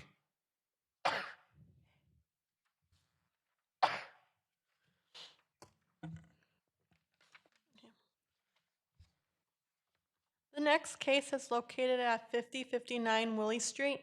The property owner is Hope Outlook Foundation, and the applicant is Tiffany Becerra. The subject property is zoned A-5, one-family residential, and is located within the Stop 6 zoning overlay district. It's the same address. The applicant is requesting a variance to the minimum lot width requirement for the A-5 zoning district. The ordinance requires a minimum lot width of 50 feet at the build line, and the applicant is proposing a lot width of 47.85 feet, which is deficiency of 2.15 feet. The subject property is approximately 9,756 square feet and is currently vacant. It is an interior lot located within a redeveloping neighborhood. There are no mature trees on the site and no floodplain present.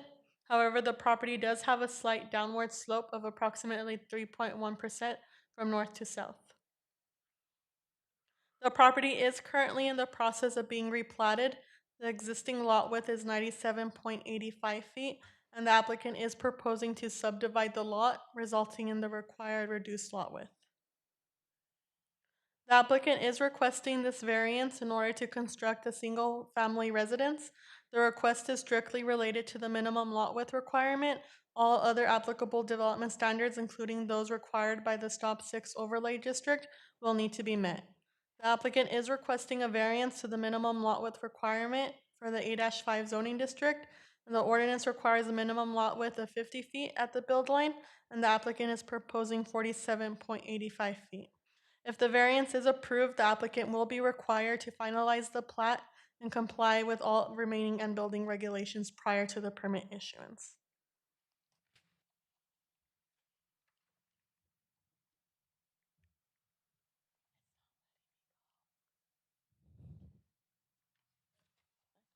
These are the regulations that pertain to the case. And this concludes staff presentation. I'm available for any questions. Any questions from the board? Okay, we'll bring up the applicant. Back up the applicant.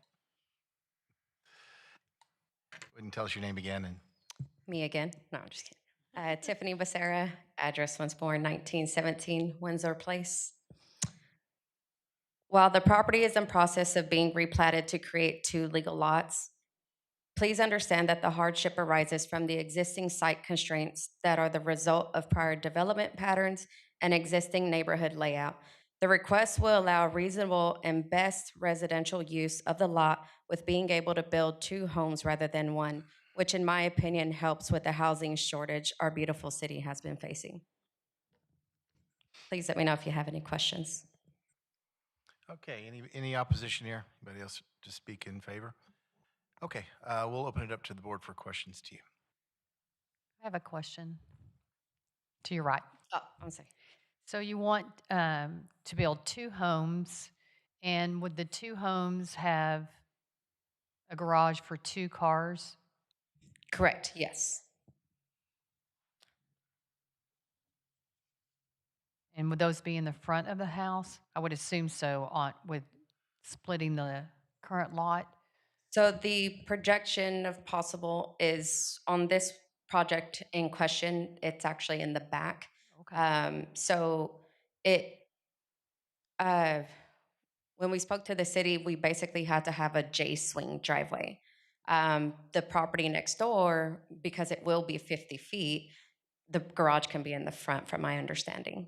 Okay, thank you. Any other questions? Who owns the property to the right? To the right, I'm not 100% for sure. Not us. Doesn't look like much is left over there, maybe. No, I know to the left, it's still vacant, but I know they're building more houses to the right. Okay. All right, no other questions? Okay, we'll go ahead and close the public hearing and discuss the case. Okay, thank you. Any discussion?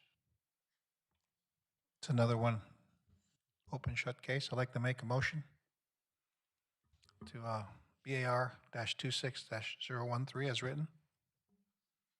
I'll second.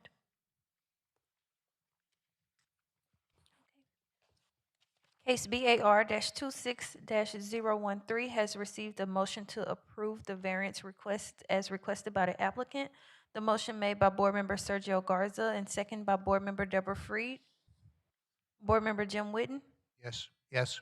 Board Member Sergio Garza, Yes. Board Member Michael Johnston, Yes. Board Member Eric Arteaga, Yes. Board Member James Hook, Yes. Board Member Sandra King, Yes. Board Member Deborah Freed, Yes. Board Member Lucretia Powell, Yes. Board Member Kay Duffy, Yes. Board Member Jana Herrera, Yes. Board Member Juan Manuel Acosta. Yes. The motion passes. Congratulations. Okay, next case, BAR 26007. The next case is located at 812 Roaring Springs. The property owner is Exempt Trust FBO, England, Poland, and the applicants are Michael Dyke and Carol Meyer. The subject property is Zone C, Medium Density Multifamily District. The applicant is requesting a variance to the front yard setback requirement. While the base zoning and plat establish a 20-foot front yard setback, the ordinance requires that in a developed residential block face, the setbacks must match the established front yard setback of adjacent properties. In this case, the established front yard setback is 35 feet based on the adjacent home at 808 Roaring Springs Road. The applicant is requesting to maintain a 20-foot front yard setback, resulting in a 15-foot reduction from the required established setback. The subject property is approximately 9,057 square feet and is currently undeveloped. It is a square lot located within an established neighborhood and was originally platted without alley access. The site has an approximate 8% downward slope from the front of the property to the rear, and there are several mature trees on the property, and while there are no floodplain or environmental constraints, the property does abut the Shady Oaks Golf Course.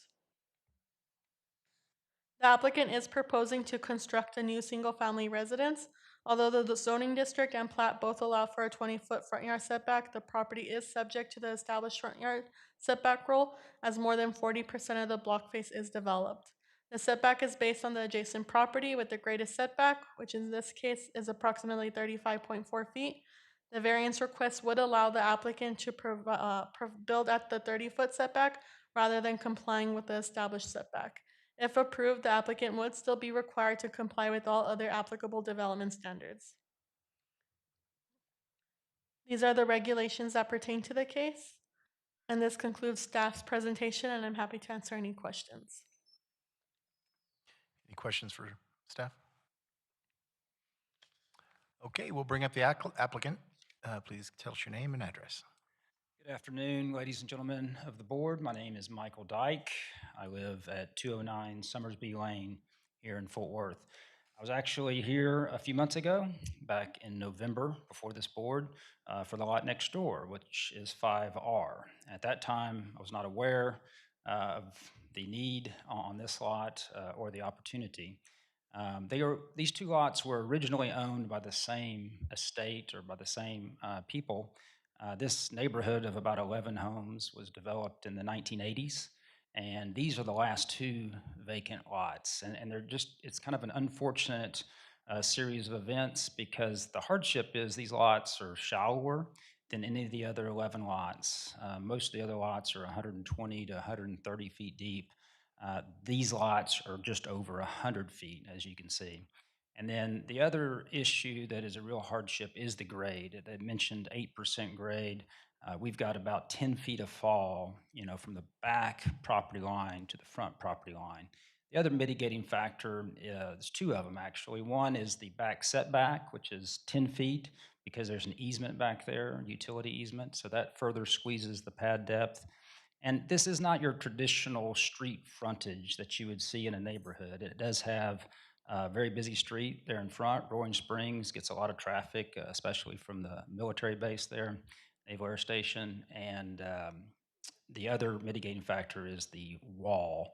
So because of that busy road, when they originally developed this neighborhood back in the 80s, they built a wall. So it doesn't have a traditional, kind of front yard setting that you would see in a neighborhood. Back in November, the variance was granted for the lot next door, Lot 5R. Again, wish I had brought this one to save time, but this opportunity just came up. So I represent the builder. We are the builder building the house next door on 5R.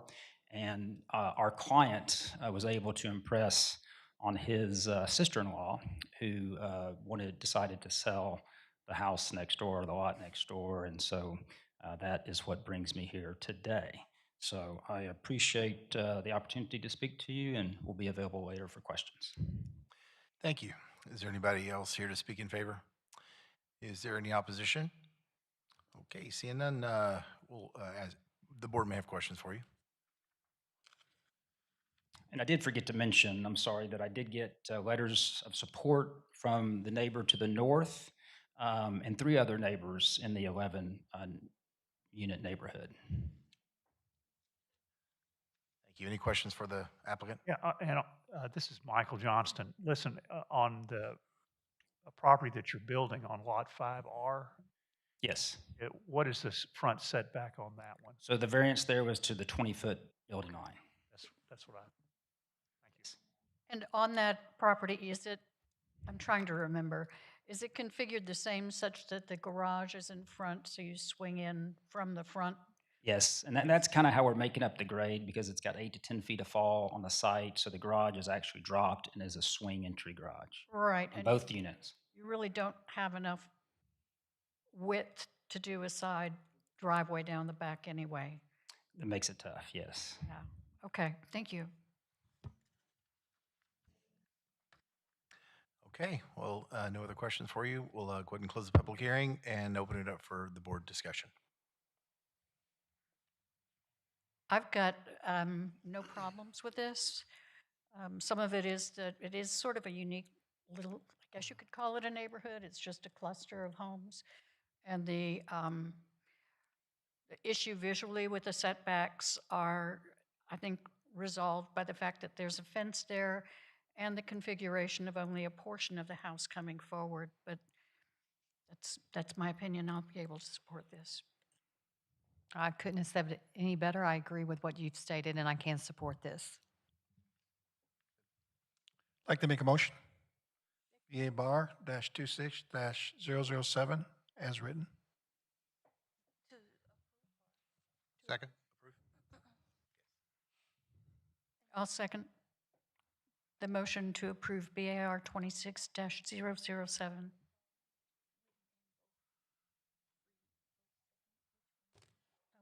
Sorry.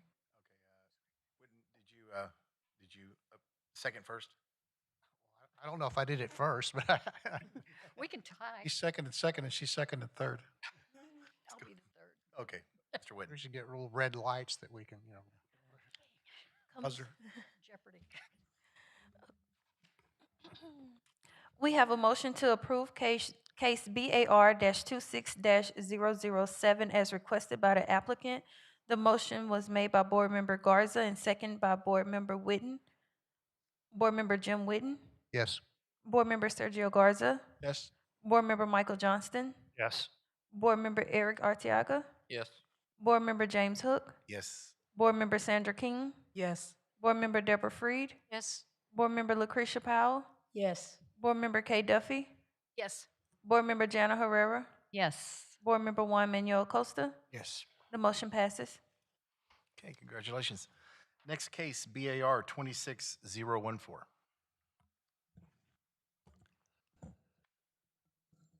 The next case is located at 1533 Western Willows Drive. The owner is Philip Elvey and Rebecca Pickett, and the applicant is Marinelle Poole on behalf of Townsite. The property is zoned A43, one family district, and the property is legally described as Lot 19, Block 3, Willows Springs Ranch. The applicant is requesting a variance to the one family A43 district development standards requiring a minimum 25-foot side yard setback to allow an addition of a non-habitable space, a storage and carport to encroach into the required side yard setback along the western property line. Again, the minimum required side yard setback is 25 feet, and the requested side yard setback is 10 feet. The subject property is located in an established residential neighborhood. The 1 acre property is relatively flat and was platted without alley access. There are several mature trees in the front and rear of the property, and there is no presence of regulated floodplain. There are no other environmental constraints. And in regards to the history of this lot, I'm going to start at the bottom of the slide. There was a city-initiated limited purpose annexation, which was approved in 2002. When, at the time of that city-initiated limited purpose annexation, the property was going by the regulations for A5 one family. The property, the house and garage were built, I believe it's in 2005.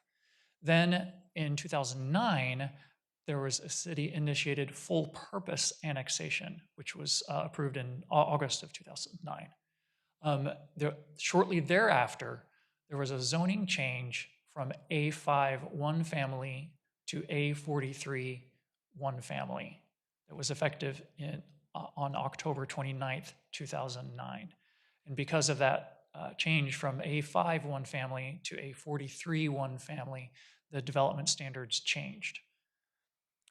And the most recent permit, PB 26-00634, is the request that is before you today. The board's decision, this is pending the outcome of the board's decision. So the variance request is to allow an addition of a non-habitable space, storage and carport, to encroach into the required side yard setback along the western property line. The proposed storage shed would be built on top of an existing concrete slab located 10 feet from the side yard setback, which is deficient from the required 25-foot side yard setback by 15 feet. In addition, the applicant is also proposing to install a carport which would align with the existing garage and shop. Therefore, the proposed carport would also be positioned 20 feet from the side yard property line rather than the required 25 feet, resulting in a side yard setback deficiency of 5 feet. However, because both of these encroachments are for the same regulation, the request that's before you is for the 10-foot side yard. And here are the regulations for the one family A43 district. The side yard requirement is 25 feet minimum. This concludes staff presentation, and I'm available for questions. Ms. Eric. I have a question. Because I was trying to understand why these two would be on the same case. So can we go back to the picture that shows the storage and the carport? So are you saying by right they could have the carport, but I don't think they can? No, 10 it's I'm no, it's confused. if so there's essentially the carport does require the carport is encroaching into the current 25-foot required minimum side yard. However, the storage shed is also encroaching into the same side yard setback. That request is to be located 10 feet from the side property line. Therefore, if the board were to grant the 10-foot setback, that would include the 20-foot setback for the addition of the carport. So if the board didn't approve this, the storage, then the carport, it's all tied together, so the carport couldn't happen either. Am I understanding correctly? So your question was if If this it was not if it were approved? denied, The- the carport goes away with it. So they would be, the carport would also require a variance for a 20-foot setback. I guess I would think these would be split out. That's where I'm I'm not understanding how they're tied together by what, So it's the same regulation that, that they're not adhering to. Right. And because it's the same regulation, that's why they were considered together. Board Member Herrera, so the most restrictive encroachment was legally noticed. However, the board can make the motion to approve or deny the carport at 10 feet or 20 feet. The carport is at 20 feet, so you can stipulate what you want to approve in this motion. If you want the motion for the carport to be at 20 feet versus the 10 feet, you can add that to your motion. so, and the opposite of that, if it was a no on the storage, but fine on the carport, we could do that as well? Okay, all right, thank you. So when, I apologize, I'm confused. Is the storage a new application? So what's identified on your site plan right now as storage is, my understanding is it is a concrete slab. You can go- So it's a proposed addition to the existing garage. Okay, and the existing garage is 20 feet from the side? Yes. However, the existing garage predates this site being a part of the city of Fort Worth. So it's not in violation because it was before? Correct. But any additions or alterations must comply with the The zoning new, ordinance. Okay. Where's the house? I'm looking at this and I don't see it. And where's the road? Where's the house? Is the road up north there? So we do have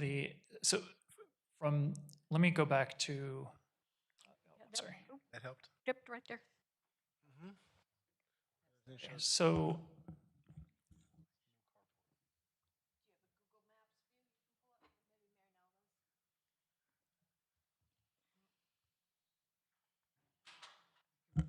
So this area right here is the area that you were looking at in the site plan. So that's the existing garage. They're proposing to put in storage. Where is it on the site? So this is the house. Are you marking? Yeah. Oh, I don't think the carport's in that photo, right? No, it's not. It's not built? Yeah. Okay. Oh, yeah, please mark. okay. So I'm going to start over. So this is the garage. And that's And existing? this is the house. Okay. Okay, I And so guess they're that gate. driving back to here. confused me. So Okay. this would be the area that they're requesting the storage, and then the carport would be here. Not Okay. exactly there. And I did see in the documentation that the neighbor that's impacted did a supporting letter or signature. I think so. Well, not yet. Is there an easement in the back of the property? Is there an easement towards the back of the property? I believe there was a 5-foot easement. We do have that information in the docket. So we could either pull up the docket, or I know that the applicant also has a presentation. Bless you. Miss Mary, when she comes forward, she's always been very thorough.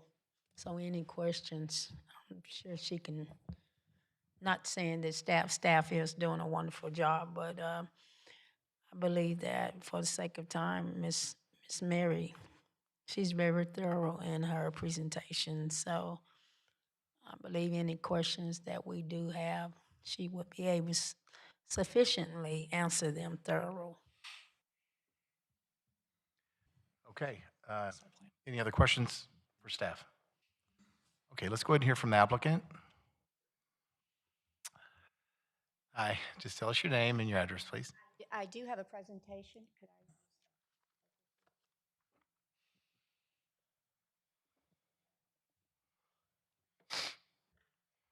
Good afternoon, Commissioners. Mary Nell Poole, Town Site 2918 Wingate here in Fort Worth.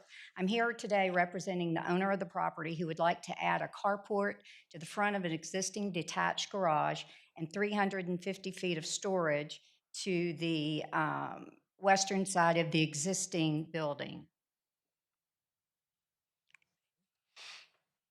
Is it not going to move for me? There we go. Oops, went one too much. It's very tricky. All right.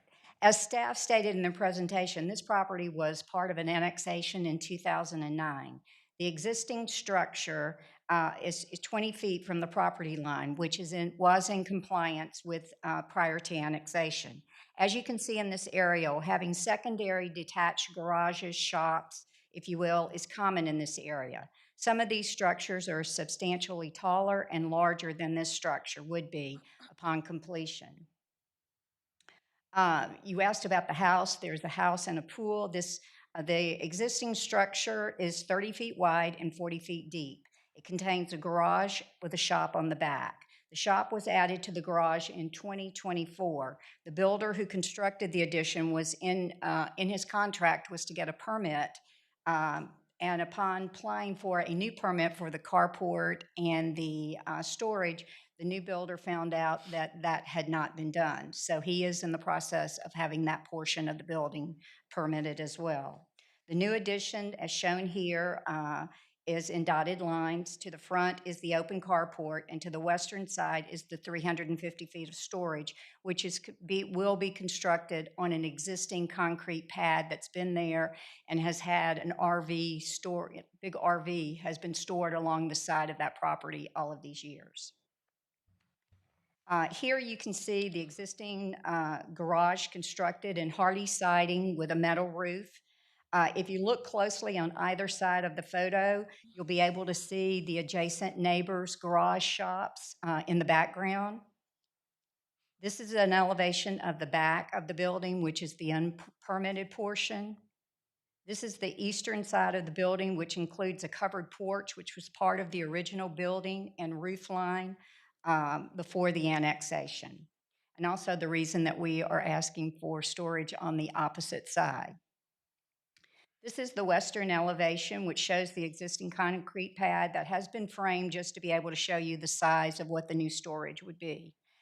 This addition would be 10 feet wide and 35 feet deep, and it would be constructed in hardy siding to match the existing building with a continuous metal roof.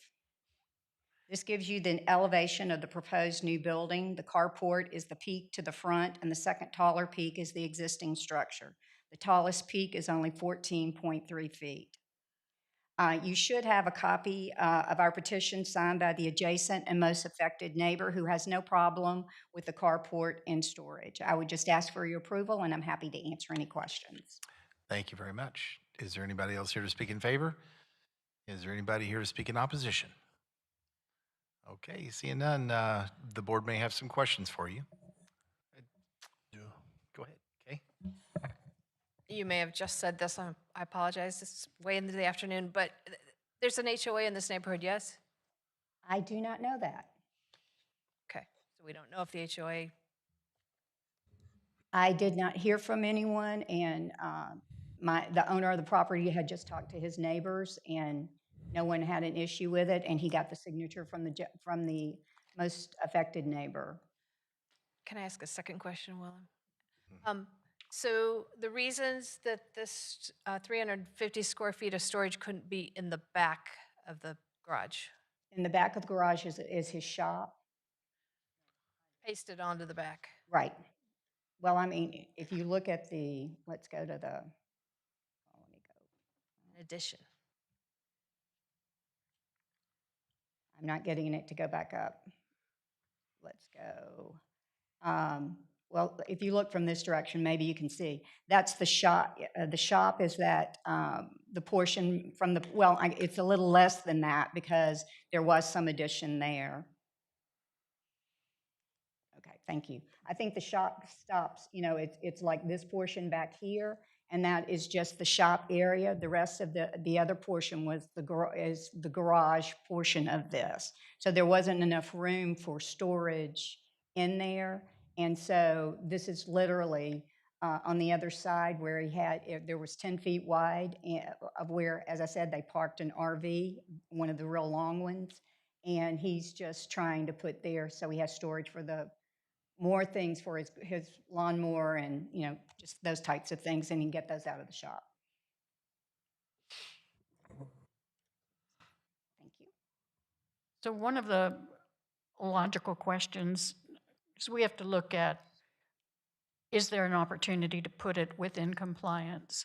So one of the things people are going to look at is why not on the other side? And what I'm hearing is, I think I heard two things. I think one is that you already have the pad there, the concrete pad. And the other thing is if it was on this side, it would sort of block off the little porch area. The porch area, and that is part of the original and of the roof structure. And so if we came on this side to put it, then you've blocked the porch as well as, changed the roof line. And how far approximately is the back of the shed from the rear property line? 31 feet. And this is for staff. In A43, what is the rear setback? 25 feet. Okay, thank you.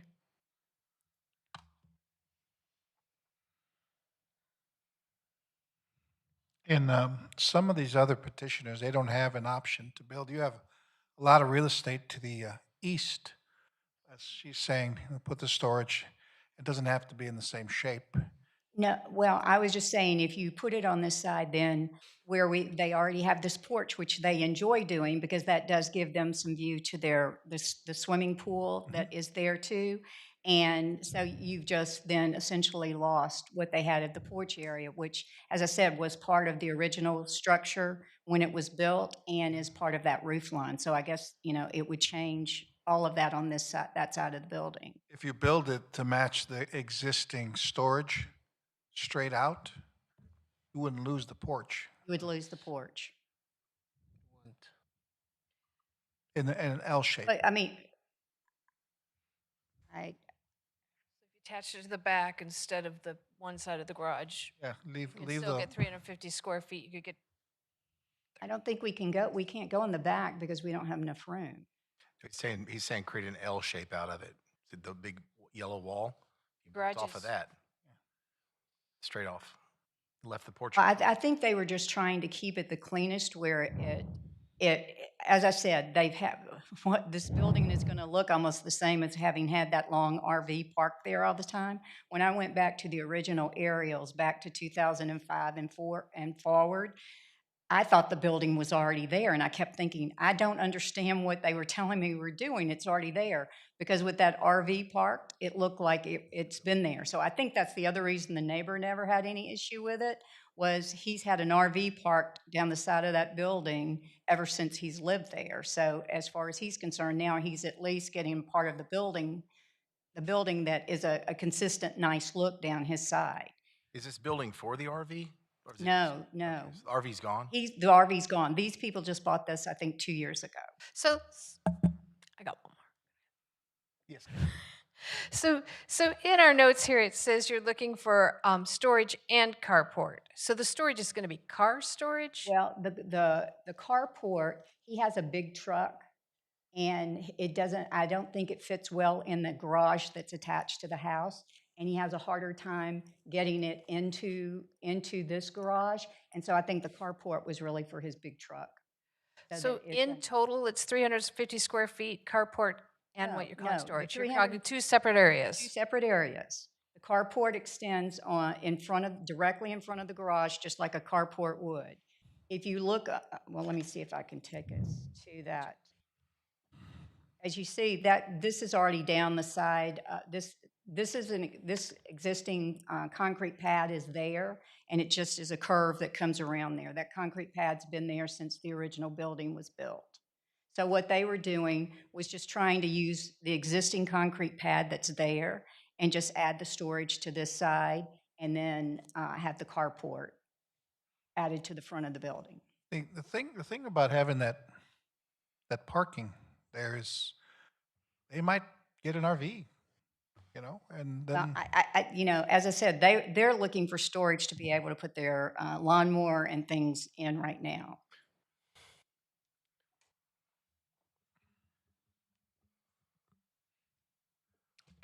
Jim? Yeah. One of the requirements that we have to look at is whether there is a hardship by the configuration of the property not caused by the owner. Can you educate me on what that hardship is? I think that part of this was the fact that this was A5 zoning before when this was originally built, and this was set at 20 feet when they could have only had 5 feet. And on the other side, as I said, if the building had not been constructed with that porch and it being a part of the roof line and it's now a feature that they use, I think putting that garage, the storage on that side could have worked and would have been easy. But now we would be changing the structure of this building to be able to come around and try to put it on the eastern side. And as I said, since they had the pad and it's had this concrete there all along, it just seemed like that was the best way to do this. And I understand that. And as I understand what you said earlier, the current owners bought the property about 2 years ago? About 2 years ago. After the current zoning was in effect? Yes. Okay, thanks. And they didn't realize any zoning had occurred on the property. Thank you, Michael. Anybody else? Okay, well, look, Jim. I want to clarify, and this may be for staff, is it impossible to put the storage on the back end of this structure? Is there not enough space between, from this image, when you're looking to the right, could the storage area be put there instead of on the existing slab? We would be into the set, we would be in the setback. That's my question. Is there not enough space to do that? Karen, can you go to the site plan? 31 feet. So, and the required rear yard setback is 25 feet, and they're at right now 31 feet. So there is 6 feet available. Times 40 feet of the width of the garage.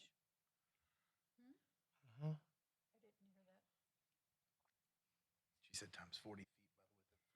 they have options. Sometimes we don't have options.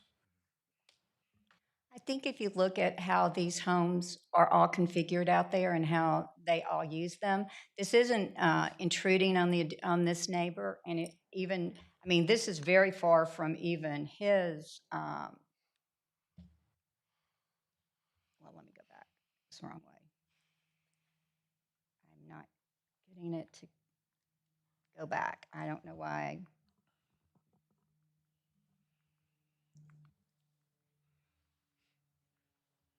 If you look at the distance from where it is from his house and where it is, where his shop and detached garage are, there's no intrusion onto the other neighborhood. These are very large lots, and I think that's why the neighbor next door didn't have a problem with this, is this isn't intruding on him at all.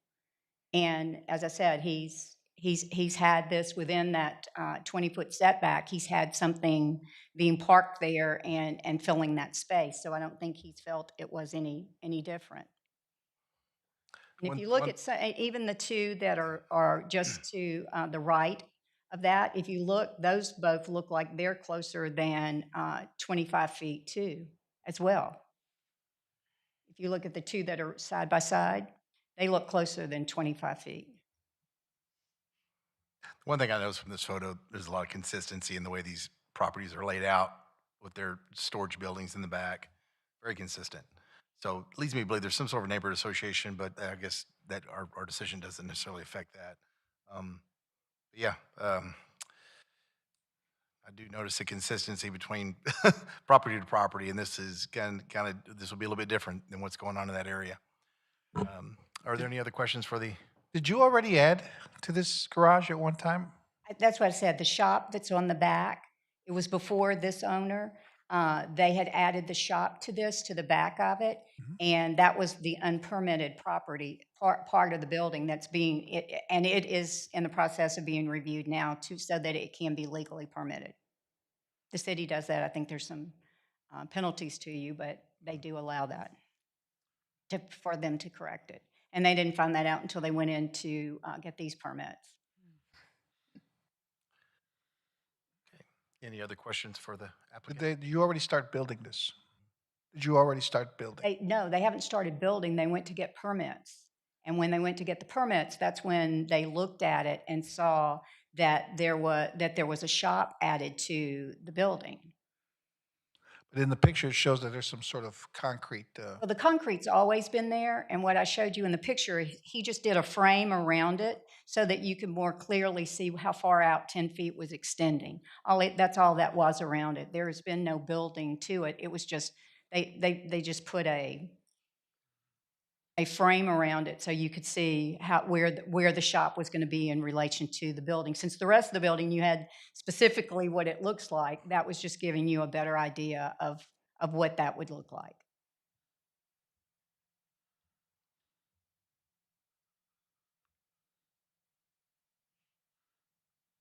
Okay. There's a chance that this may not pass. Would you be willing to go back to the owner and say maybe there's a compromise? We kind of decide to put a hold on this? I mean, I certainly would rather do that than not get it, but what would that compromise, what would you want? Because you have more than one option, and where other builders, other residents don't have the options that your client has, have them consider their options and come before this board. Well, I guess the main thing that they were looking at is the fact that this concrete pad is there with the drive, which allows when you have a riding lawnmower or tractor, whatever they've got, that they do have a drive that they can already come in and around into. If we were trying to put it on the back and make it 6 feet wide instead of 10, I don't know if that's enough room for, for a large mower to go into or not, but it would be the access, and then you're trying to create an access around again. And to do it on the eastern side, I'm not sure how you do that again for access and for the size of the mower, how you move, if you do it L-shaped, how you have enough room to maneuver and get in and out and what you want to do.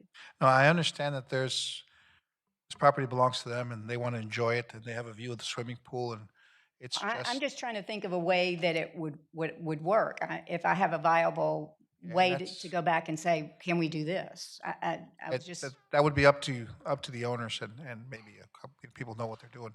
We want to help you. Well, we want to say yes to you. I do understand. So that's just. So I want to throw that out before we say no. So if it were moved, I'm guessing that additional concrete would have to be poured? Yes, and the drive would have to extend on around all the way around the porch and to the around back over into that. Yes. I'm not sure you need a driveway for your lawnmower. I don't know. But, so, I was about to launch into discussion, I'll wait. Okay.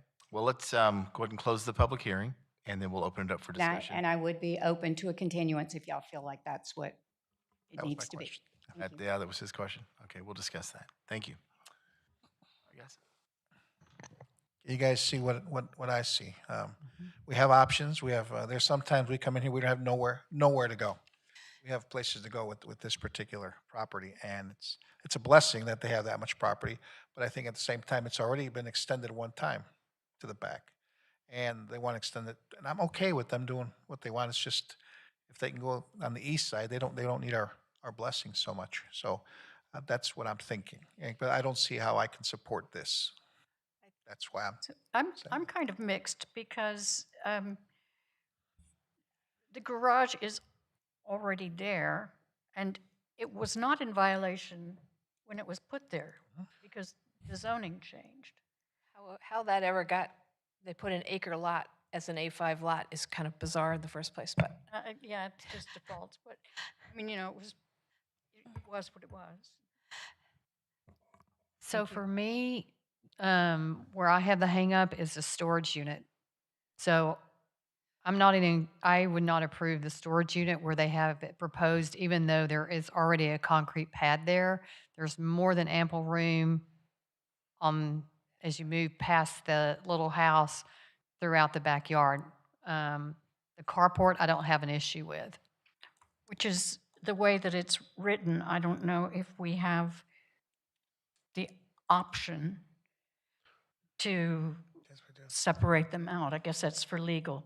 Well, what we could, they don't need a carport. It's in the backyard, so they don't need anything for the carport alone. Is that true? No, they need a side variance for the carport. Because it's 5 feet Because it's, deficient. if they want to align the carport with the garage. That And the setback garage 25 is feet. within the side setback. And you can structure a motion with a different setback for the carport and the storage. So we can If- give them a variance for a 20-foot setback, which would match their garage You could, for both the storage in the way back and a carport in the way front. yes, you could structure a motion that way. I just want to make sure we do what the client wants, not what we want. Right. So, yeah, this is Johnson. I would suggest that we take up the offer of a continuance and give the owner an opportunity to come up with some plans. And I know there's part of this that's under review right now anyway. And so it might be helpful to do that. I mean, So the benefit of the continuance then would be they wouldn't have to pay the filing fee again?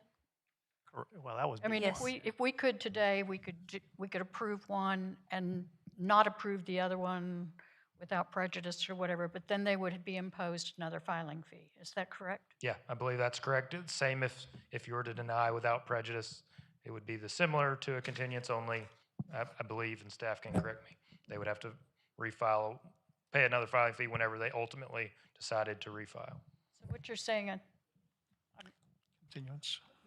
Is to grant a continuance. That way they could come back to us when they had an alternative plan that they, knowing what the concerns are, to have one that would come back and. I agree, because we've seen that work today with other cases where they came back and addressed our concerns. And How much time would she need? And then they wouldn't have to have pay an extra filing fee.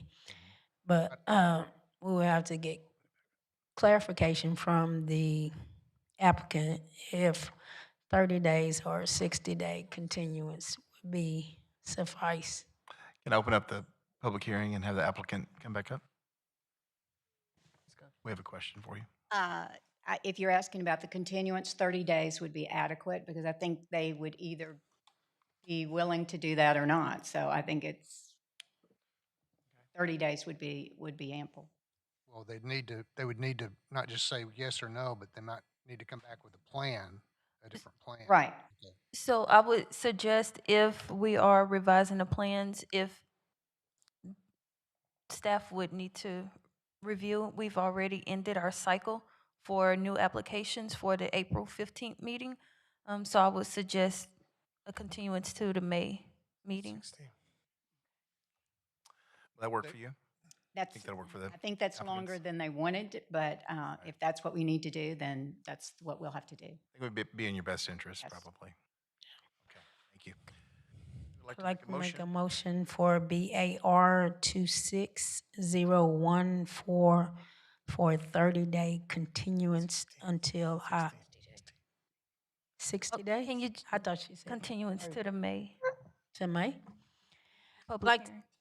I'd like to make a motion for BAR 2601 for for a continuance for 60 days until the May 2026 hearing.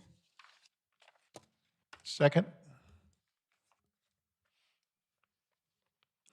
Okay, BAR-26-014, there's a motion to continue this case to the May 2026 public hearing. The motion made by Board Member Powell and second by Board Member Garza. Board Member Jim Whitten, Yes. Board Member Sergio Garza, Yes. Board Member Michael Johnston, Yes. Board Member Eric Arteaga, Yes. Board Member James Hook, Yes. Board Member Sandra King, Yes. Board Member Deborah Freed, Yes. Board Member Lucretia Powell, Yes. Board Member Kay Duffy, Yes. Board Member Jana Herrera, Yes. Board Member Juan Manuel Acosta. Yes. The motion passes. Thank you. We look forward to seeing you again. Okay, next case, BAR 26009.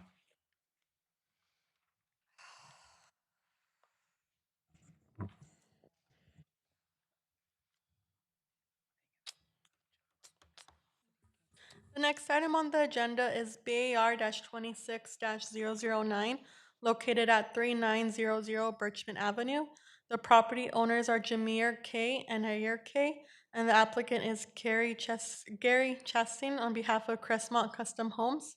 The subject property is zoned A-5, one-family residential. The applicant is requesting a variance to the minimum side yard setback requirement adjacent to a side street. The ordinance requires a minimum 10-foot side yard setback along the side street. The applicant is proposing a setback of 5 feet 7 inches, which results in an encroachment of approximately 4 feet 5 inches into the required setback. The subject property is approximately 6,000 square feet and is flat, rectangular corner lot located within an established neighborhood. The property was originally platted in 1907 and includes alley access. There is no floodplain present, however, there are several mature trees on the site.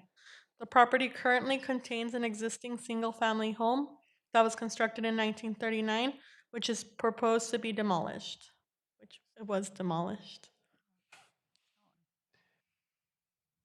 The applicant is proposing, the property previously has a residential raising permit issued for demolition of the existing structure, which has since expired.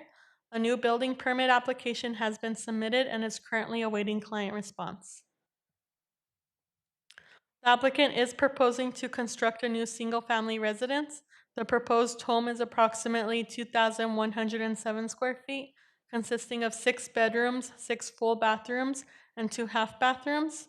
The variance is requested to allow the structure to encroach into the required side yard setback along the eastern property line.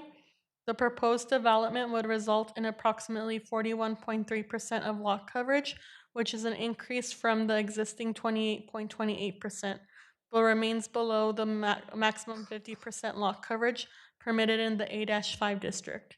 In addition, the zoning ordinance requires 5 parking spaces for a residence of this size, and the applicant has indicated that this requirement will be met. And if the variance is approved, the applicant would still be required to comply with all applicable building codes and remaining development standards. These are the regulations that pertain to this case. And this concludes staff presentations, and I'm available for any questions. Questions of staff? Could you go right there, that picture? Could you show us where the 5 parking spaces are? The driveway is right here, so behind the front building wall all the way up here, and then the garage included as well. So you're saying just parking the cars one in front of or tandem? Correct. In that? Where the parking? Yeah. Just up and down the driveway. Okay, thank you. We bring up the applicant. Thank you for your patience. It's been a long day. But please state your name and address, and you have 7 minutes. Yeah, my name is Gary Chastain, Crestmont Custom Homes, 201 Town Center Lane, Keller, Texas. I think she pretty much covered everything. The reason that we're asking, originally we came in prior to designing, demolishing, anything else, and discussed everything and the requirements for these setbacks. And originally we were told as long as we left the original slab, we were grandfathered in and they could stay the same. So we designed everything inside that original slab. Unfortunately, that was some bad information. Go to permitting, gets kicked back, and we need a variance. So here we are. The buildable site, because of the driveway, the existing driveway with the existing garage in the back, takes up about 12 and a half feet from the property line to the left of the building. So that only, we designed it out to where originally the other original house furthest point, which would have been 5.7, and that's kind of what we designed it. So it leaves us 32 feet. So if we don't have that additional 4.5 feet, we're down to 27. So it gets pretty narrow. Basically take the hallway out of the house, redesign or stairways and stuff like that. So it's a pretty tight lot. Being that it's a corner lot, I believe this is why that we're fighting the larger setbacks on the right-hand side. So that's all I have. Thank you. I don't see anybody else in the room, so we will open it up to board questions. I do. Is there a way to access the garage on Sutter and still met the parking requirements or not? Is there a way to access the garage? Like instead of having the driveway on the left, if you align the house more to the setbacks, can you just have access to the garage on Sutter Street? So The garage is already pre-existing, so the garage doors are already facing forward. So the garage was not demolished? No, garage is still there. Oh. So, yeah, I have a hard time with that close setback to the street. Could you put that picture back that was there?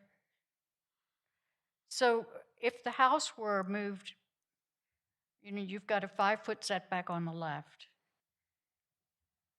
And then you're entered the garage. The garage is existing. I was thinking if you entered the garage from that side street, you would still have, yeah, you're not rebuilding the garage. The garage and the driveway is still there. Yeah. It's a cost, but I have a hard time with it that close to the street. Well, that's where the original house was. There was a kick out on the house. That's why we designed it, try to get it inside that, so. I have a question. You said that you were told that you could build on the existing structure. Actually, part of the existing structure is still there. It was a pier and beam slab, and we left the beams there. On the right-hand side of the property, it jetted out. So there was kind of a little jet out on the side. So we had to take that portion of the beam out. We left the other back portion there. So the whole left-hand side beam, the back beam, and part of the right beam of the foundation is still there, plus the piers inside of the foundation. And who gave you that information that you could build on that and you designed your whole concept on? Unfortunately, I don't have their name. When I came down here and met with the people. Here at the city? Here at the city, yes. So we gave you information that was not 100% correct. You built on that information, and now we're asking. They said if you use the existing slab, existing foundation, then you don't have to get a variance. Oh, perfect. Well, we can make that work. Right. And so I said, well, if we can just extend this beam here, we can make all this work. Absolutely, that's great. So we designed everything, sent it into permitting, and it got kicked back that we needed a variance. Then I went back to BOA, and here we are. Yeah, on situations like this, I tend to understand that the hardships created by something that's not the our petitioner. So I don't have a problem with this particular petition. We've been working on this for a year. Here we are. Any other questions? Go ahead, Jim. All right, this is a proposed single-family house, 2,107 square feet, 6 bedrooms, 6 bathrooms, 2 half baths. And I think we saw something that in the other rooms are a kitchen and a laundry room, and that's it. That's correct. There's a laundry room. It upstairs. doesn't sound like a single-family residence. It sounds like a stealth dorm. No, it's a single-family residence. The owners have 3 kids that will be going to college around here as well. One going to, commuting back and forth to Baylor. So they were trying to design it for the kids to be upstairs and them to be downstairs. The owners are in their 60s, kids are in their mid-20s.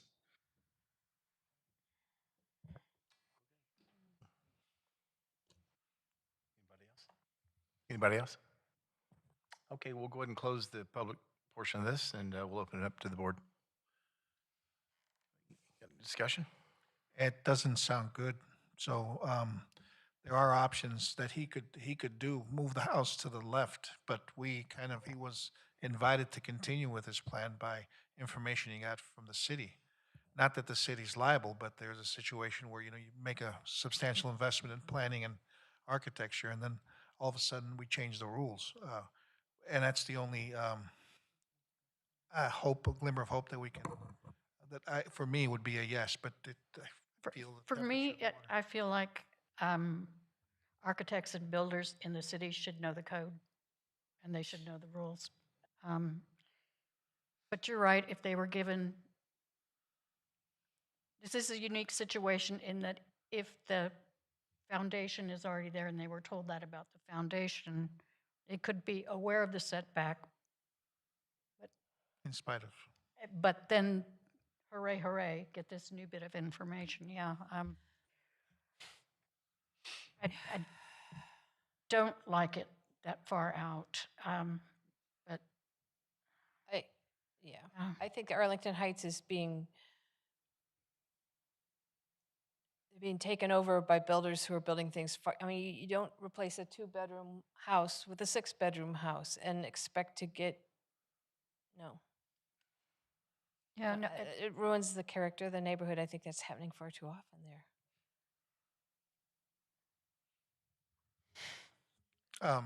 I have a question for the petitioner. Open up the public hearing, and thank you. Would you be open for a continuance to give us an alternative plan to help you say yes to I think what we're talking about here is 4 feet, right? 4.5 feet? whatever it is to help us say, go for it? So regardless if it's 6 bedrooms, 7 bedrooms, 10 bedrooms, 2 bedrooms, we're talking about 4 feet on the right-hand side. Well, the bedrooms have a lot to do with the parking spaces, so it's all tied together. But we have the cover for the parking spaces, that we have all that covered. We're talking about 4 feet on the side of the house instead of a 10-foot setback. We're at 5.5 feet or 4.5 feet is what we're missing. So basically what we're taking is we're gonna take a 32-foot buildable spot and cram that down to 27 feet. That's up for you guys to design. I'm just letting you know that we want to say yes, but if a no is going to hurt tremendously. You know what I'm saying? So I'm trying to set it up to where we can still work together and get this done for you, because it doesn't look good. My thing is that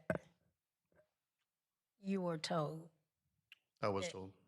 you could build in that structure. I mean, if that was the case, I would have, I can You were have to go told. back and take all the rest of the concrete Okay, let me. and demo the concrete that we didn't demo the first time, so we got to repay for that, and I guess redesign the whole thing and just move it over, or access the garage from the back.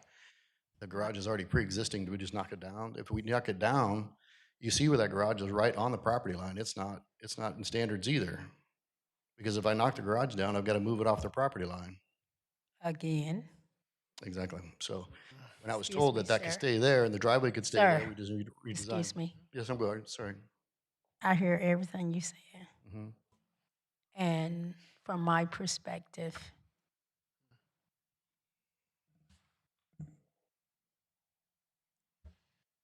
you were told that you could build correctly. Yes or no? Yes, ma'am. You were told. And then you were told that you were given the wrong information. Yes, ma'am. And being that once you were told that you could build, you started building, then you was told that you were given the wrong information. From my perspective, we as a board, I believe, should come to a understanding or come to consideration of them being told one thing and being told a different thing. Ms. Powell, just a point of clarification. I don't think he started building the structure just yet. He just designed the structure. Okay, he just designed the structure, but he designed the structure based off of what he was told that he could go ahead and do within the foundation that was already set there correctly. Is that correct? That's what the applicant stated. We can't confirm or deny. Okay. What?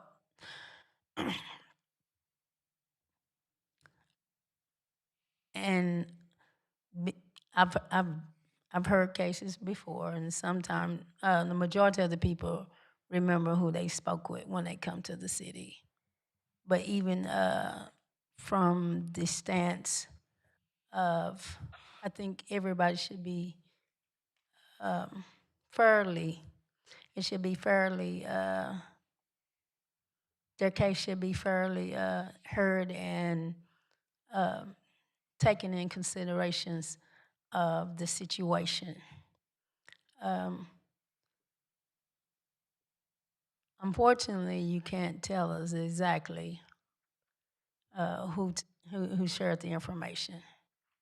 I don't believe you will stand here and tell us that.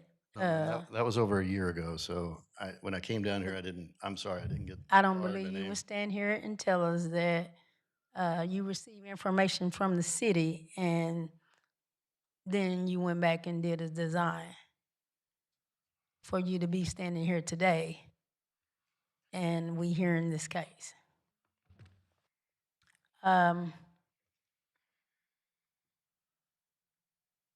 Based off of what you're saying, and again, you're talking about 4 feet, that's not a whole lot.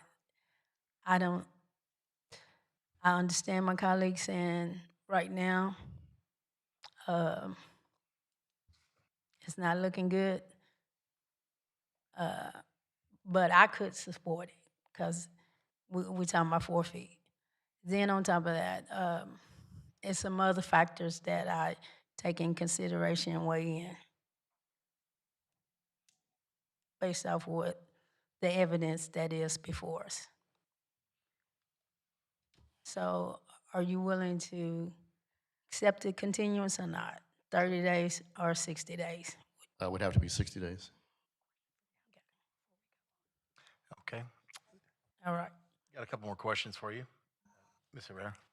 I might have made a note on the wrong application. I wrote down 2 kitchens. Is there going to be a kitchen downstairs and upstairs? Did I misinterpret something? No, originally it is designed like that.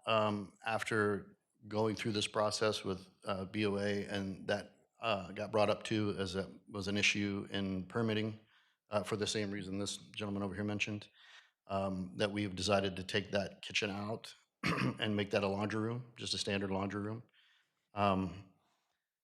The homeowners were hoping to have, they're 60 years old, hoping to have the first floor to themselves, put the kids upstairs and let them have the second floor to themselves. Because of, I guess, some issues around the colleges in here, I guess that's whatever this gentleman called that. A larger home with 2 kitchens kind of throws up a red flag. So we've discussed with staff and have redesigned that and taken that second kitchen upstairs out and just made it a laundry room. So does that become the only laundry room for the home? No, there's 2 laundry rooms. Okay. There's a laundry room downstairs and a kitchen downstairs, and then they were going to put a second kitchen upstairs, but just turn that into a laundry room. At least they don't have to do the laundry upstairs and downstairs. They just have to go downstairs to do a kitchen. Thank you. Yeah, you're welcome. We have a note from staff. Yes. Board members, upon review of the application submitted to us for the Board of Adjustments case, we also reviewed the floor plan that was submitted by the applicant, in which it did send up a signal for us to look more into the structure. The zoning administrator made a determination that the structure appeared to be of a use that is not permitted in a one-family residential zoning district, However, the applicant has stated here that he would like to remove that second kitchen on the second floor to comply more of with what is described as a single-family residential property. Question, so what it look in the back like a ladder, is that access to the second floor from the outside? Yes, they wanted decks on the back patio, the back patio deck. We discussed that as well, and told them that we would be willing to take the staircases off if that was necessary, if that looked more like a, whatever you guys call that. But as far as the stairs in the back, it was just to get from upstairs, downstairs, you know, from fire access. There's only the front door. If you're upstairs, you have to come down the stairs to go out the front door. If you want to use the back patio, we can make a back patio without a staircase going down to it. All right, I have a question for Ms. Freed. Arlington Heights has a very active neighborhood association. Have you interacted with them as well about this variance? I have not personally, no. Okay, so the idea has been brought to you to come back to us in about 60 days or so with a different plan. They've said before, it's not looking very good, and I tend to agree. So that's on the table, or we could roll the dice and put it to a vote. But trying to give you the opportunity to make a decision on what you'd like to do here. I mean, if we have to come back either way, one way or the other. These people need to build a house, so I've got to get it right. If it takes a continuance to go back and it saves money to do that, saves them some money, that's fine with me. Okay. I'd like to make a motion for BAR 26009. A motion for 60-day continuance that would be until our May 2026 hearing date. I second the motion. We have a second from Board Member Garza.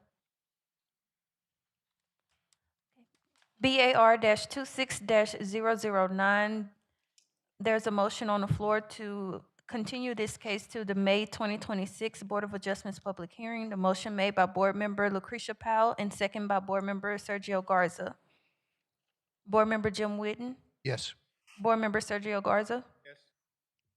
That's a yes from Board Member Sergio Garza. Board Member Michael Johnston? Yes. Yes. Board Member Eric Arteaga? Yes. Board Member James Hook? Yes. Board Member Sandra King? Yes. Board Member Lucretia Powell? Yes. Board Member Kay Duffy? Yes. Board Member Deborah Freed? Yes. Board Member Jana Herrera? Board Member Juan Manuel Costa? Yes. The motion passes. Thank you. We'll see you at the next hearing.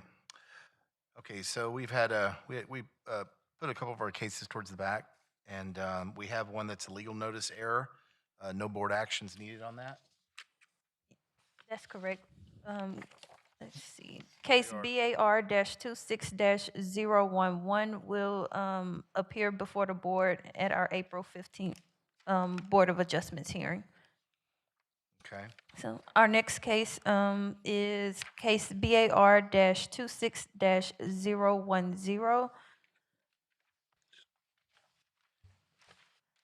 The applicant has requested to continue this case. It doesn't appear that the applicant is present. However, staff will give the presentation. We did BAC-26-010. Now we're on BAR-26-010. Good names. Residential versus commercial. R and C.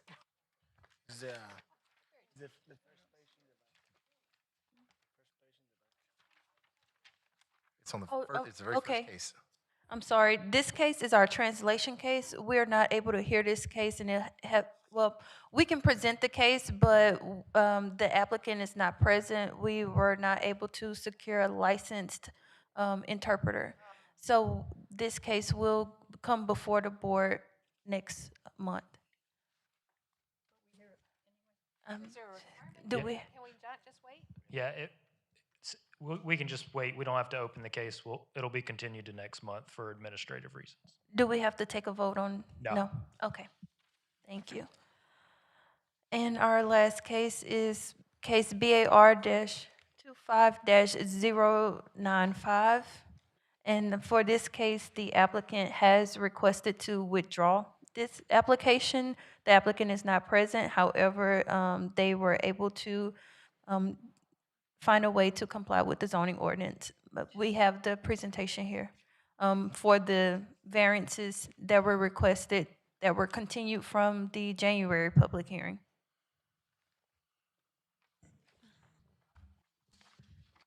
The next case is BAR-25-095, located at 5112 Barnett Street.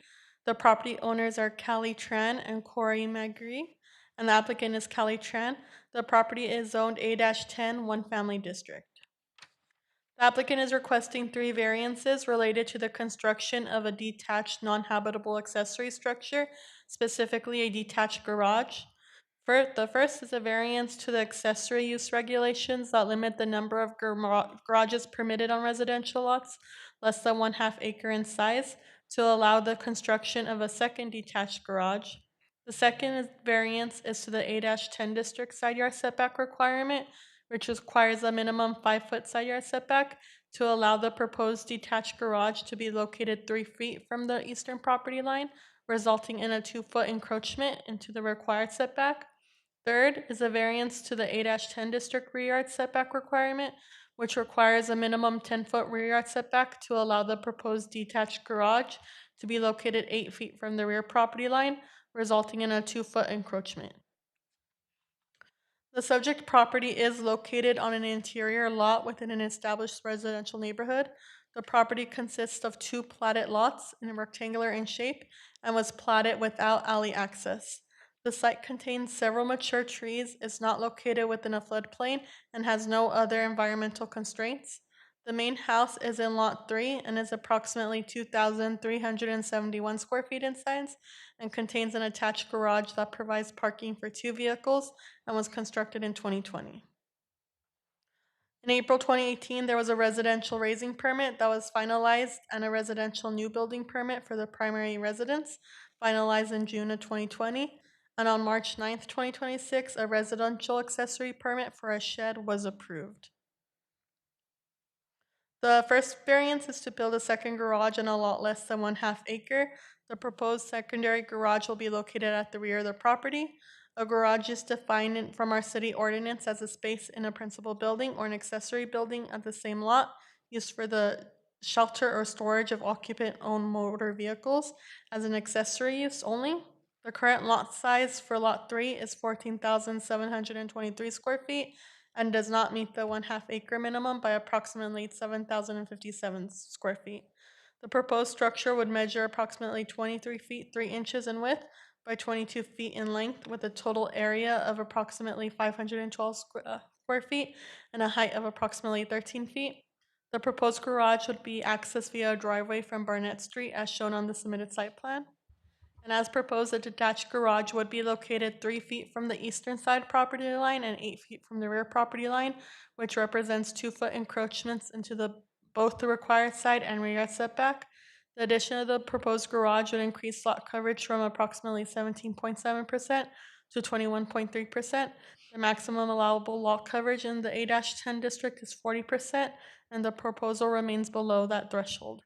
If the variances are approved, the applicant would be required to comply with all applicable development standards and regulations, including building code requirements. These are the regulations that pertain to the case, and this concludes staff presentation. Any questions? Okay, do we need to take a? So the board action can be to deny without prejudice. It holds the same weight as a withdrawal. Yeah, so the withdrawal is a denial with prejudice. The only reason to present this is to you either accept the withdrawal, or if the board wishes, you could make a motion for denial without prejudice. Either way, it's a denial. So if someone wanted to preserve their ability, sounds like they don't need it anymore, but if somebody wanted to preserve their ability to come back, you could make the motion for denial without prejudice. Otherwise, you just accept the withdrawal and it's a denial with prejudice. Somebody like to make a motion? Sure. Move we accept the withdrawal. Second.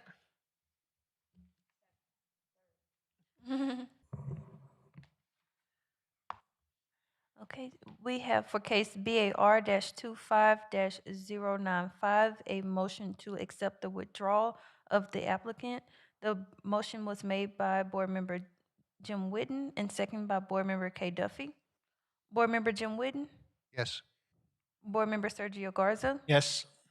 Board Member Michael Johnston, Yes. Board Member Eric Artiaga, Yes. Board Member James Hook, Yes. Board Member Sandra King, Yes. Board Member Deborah Freed, Yes. Board Member Lucretia Powell. That's a yes from Board Member Lucretia Powell. Board Member Kay Duffy, Yes. Board Member Jana Herrera. That's a yes from Board Member Jana Herrera. Board Member Juan Manuel Acosta. Yes. The motion passes. Okay, before we adjourn, Ms. London has something to say. I would like to introduce everyone to our interim assistant director. She is also the zoning administrator. Her name is Stephanie Scott Sims. Stephanie. Hello, Stephanie. Thank you. What happened to LaShondra? LaShondra moved on to other opportunities. So Stephanie is here as our interim assistant director for the zoning and design review section of development services. Welcome. Thank you. We are adjourned.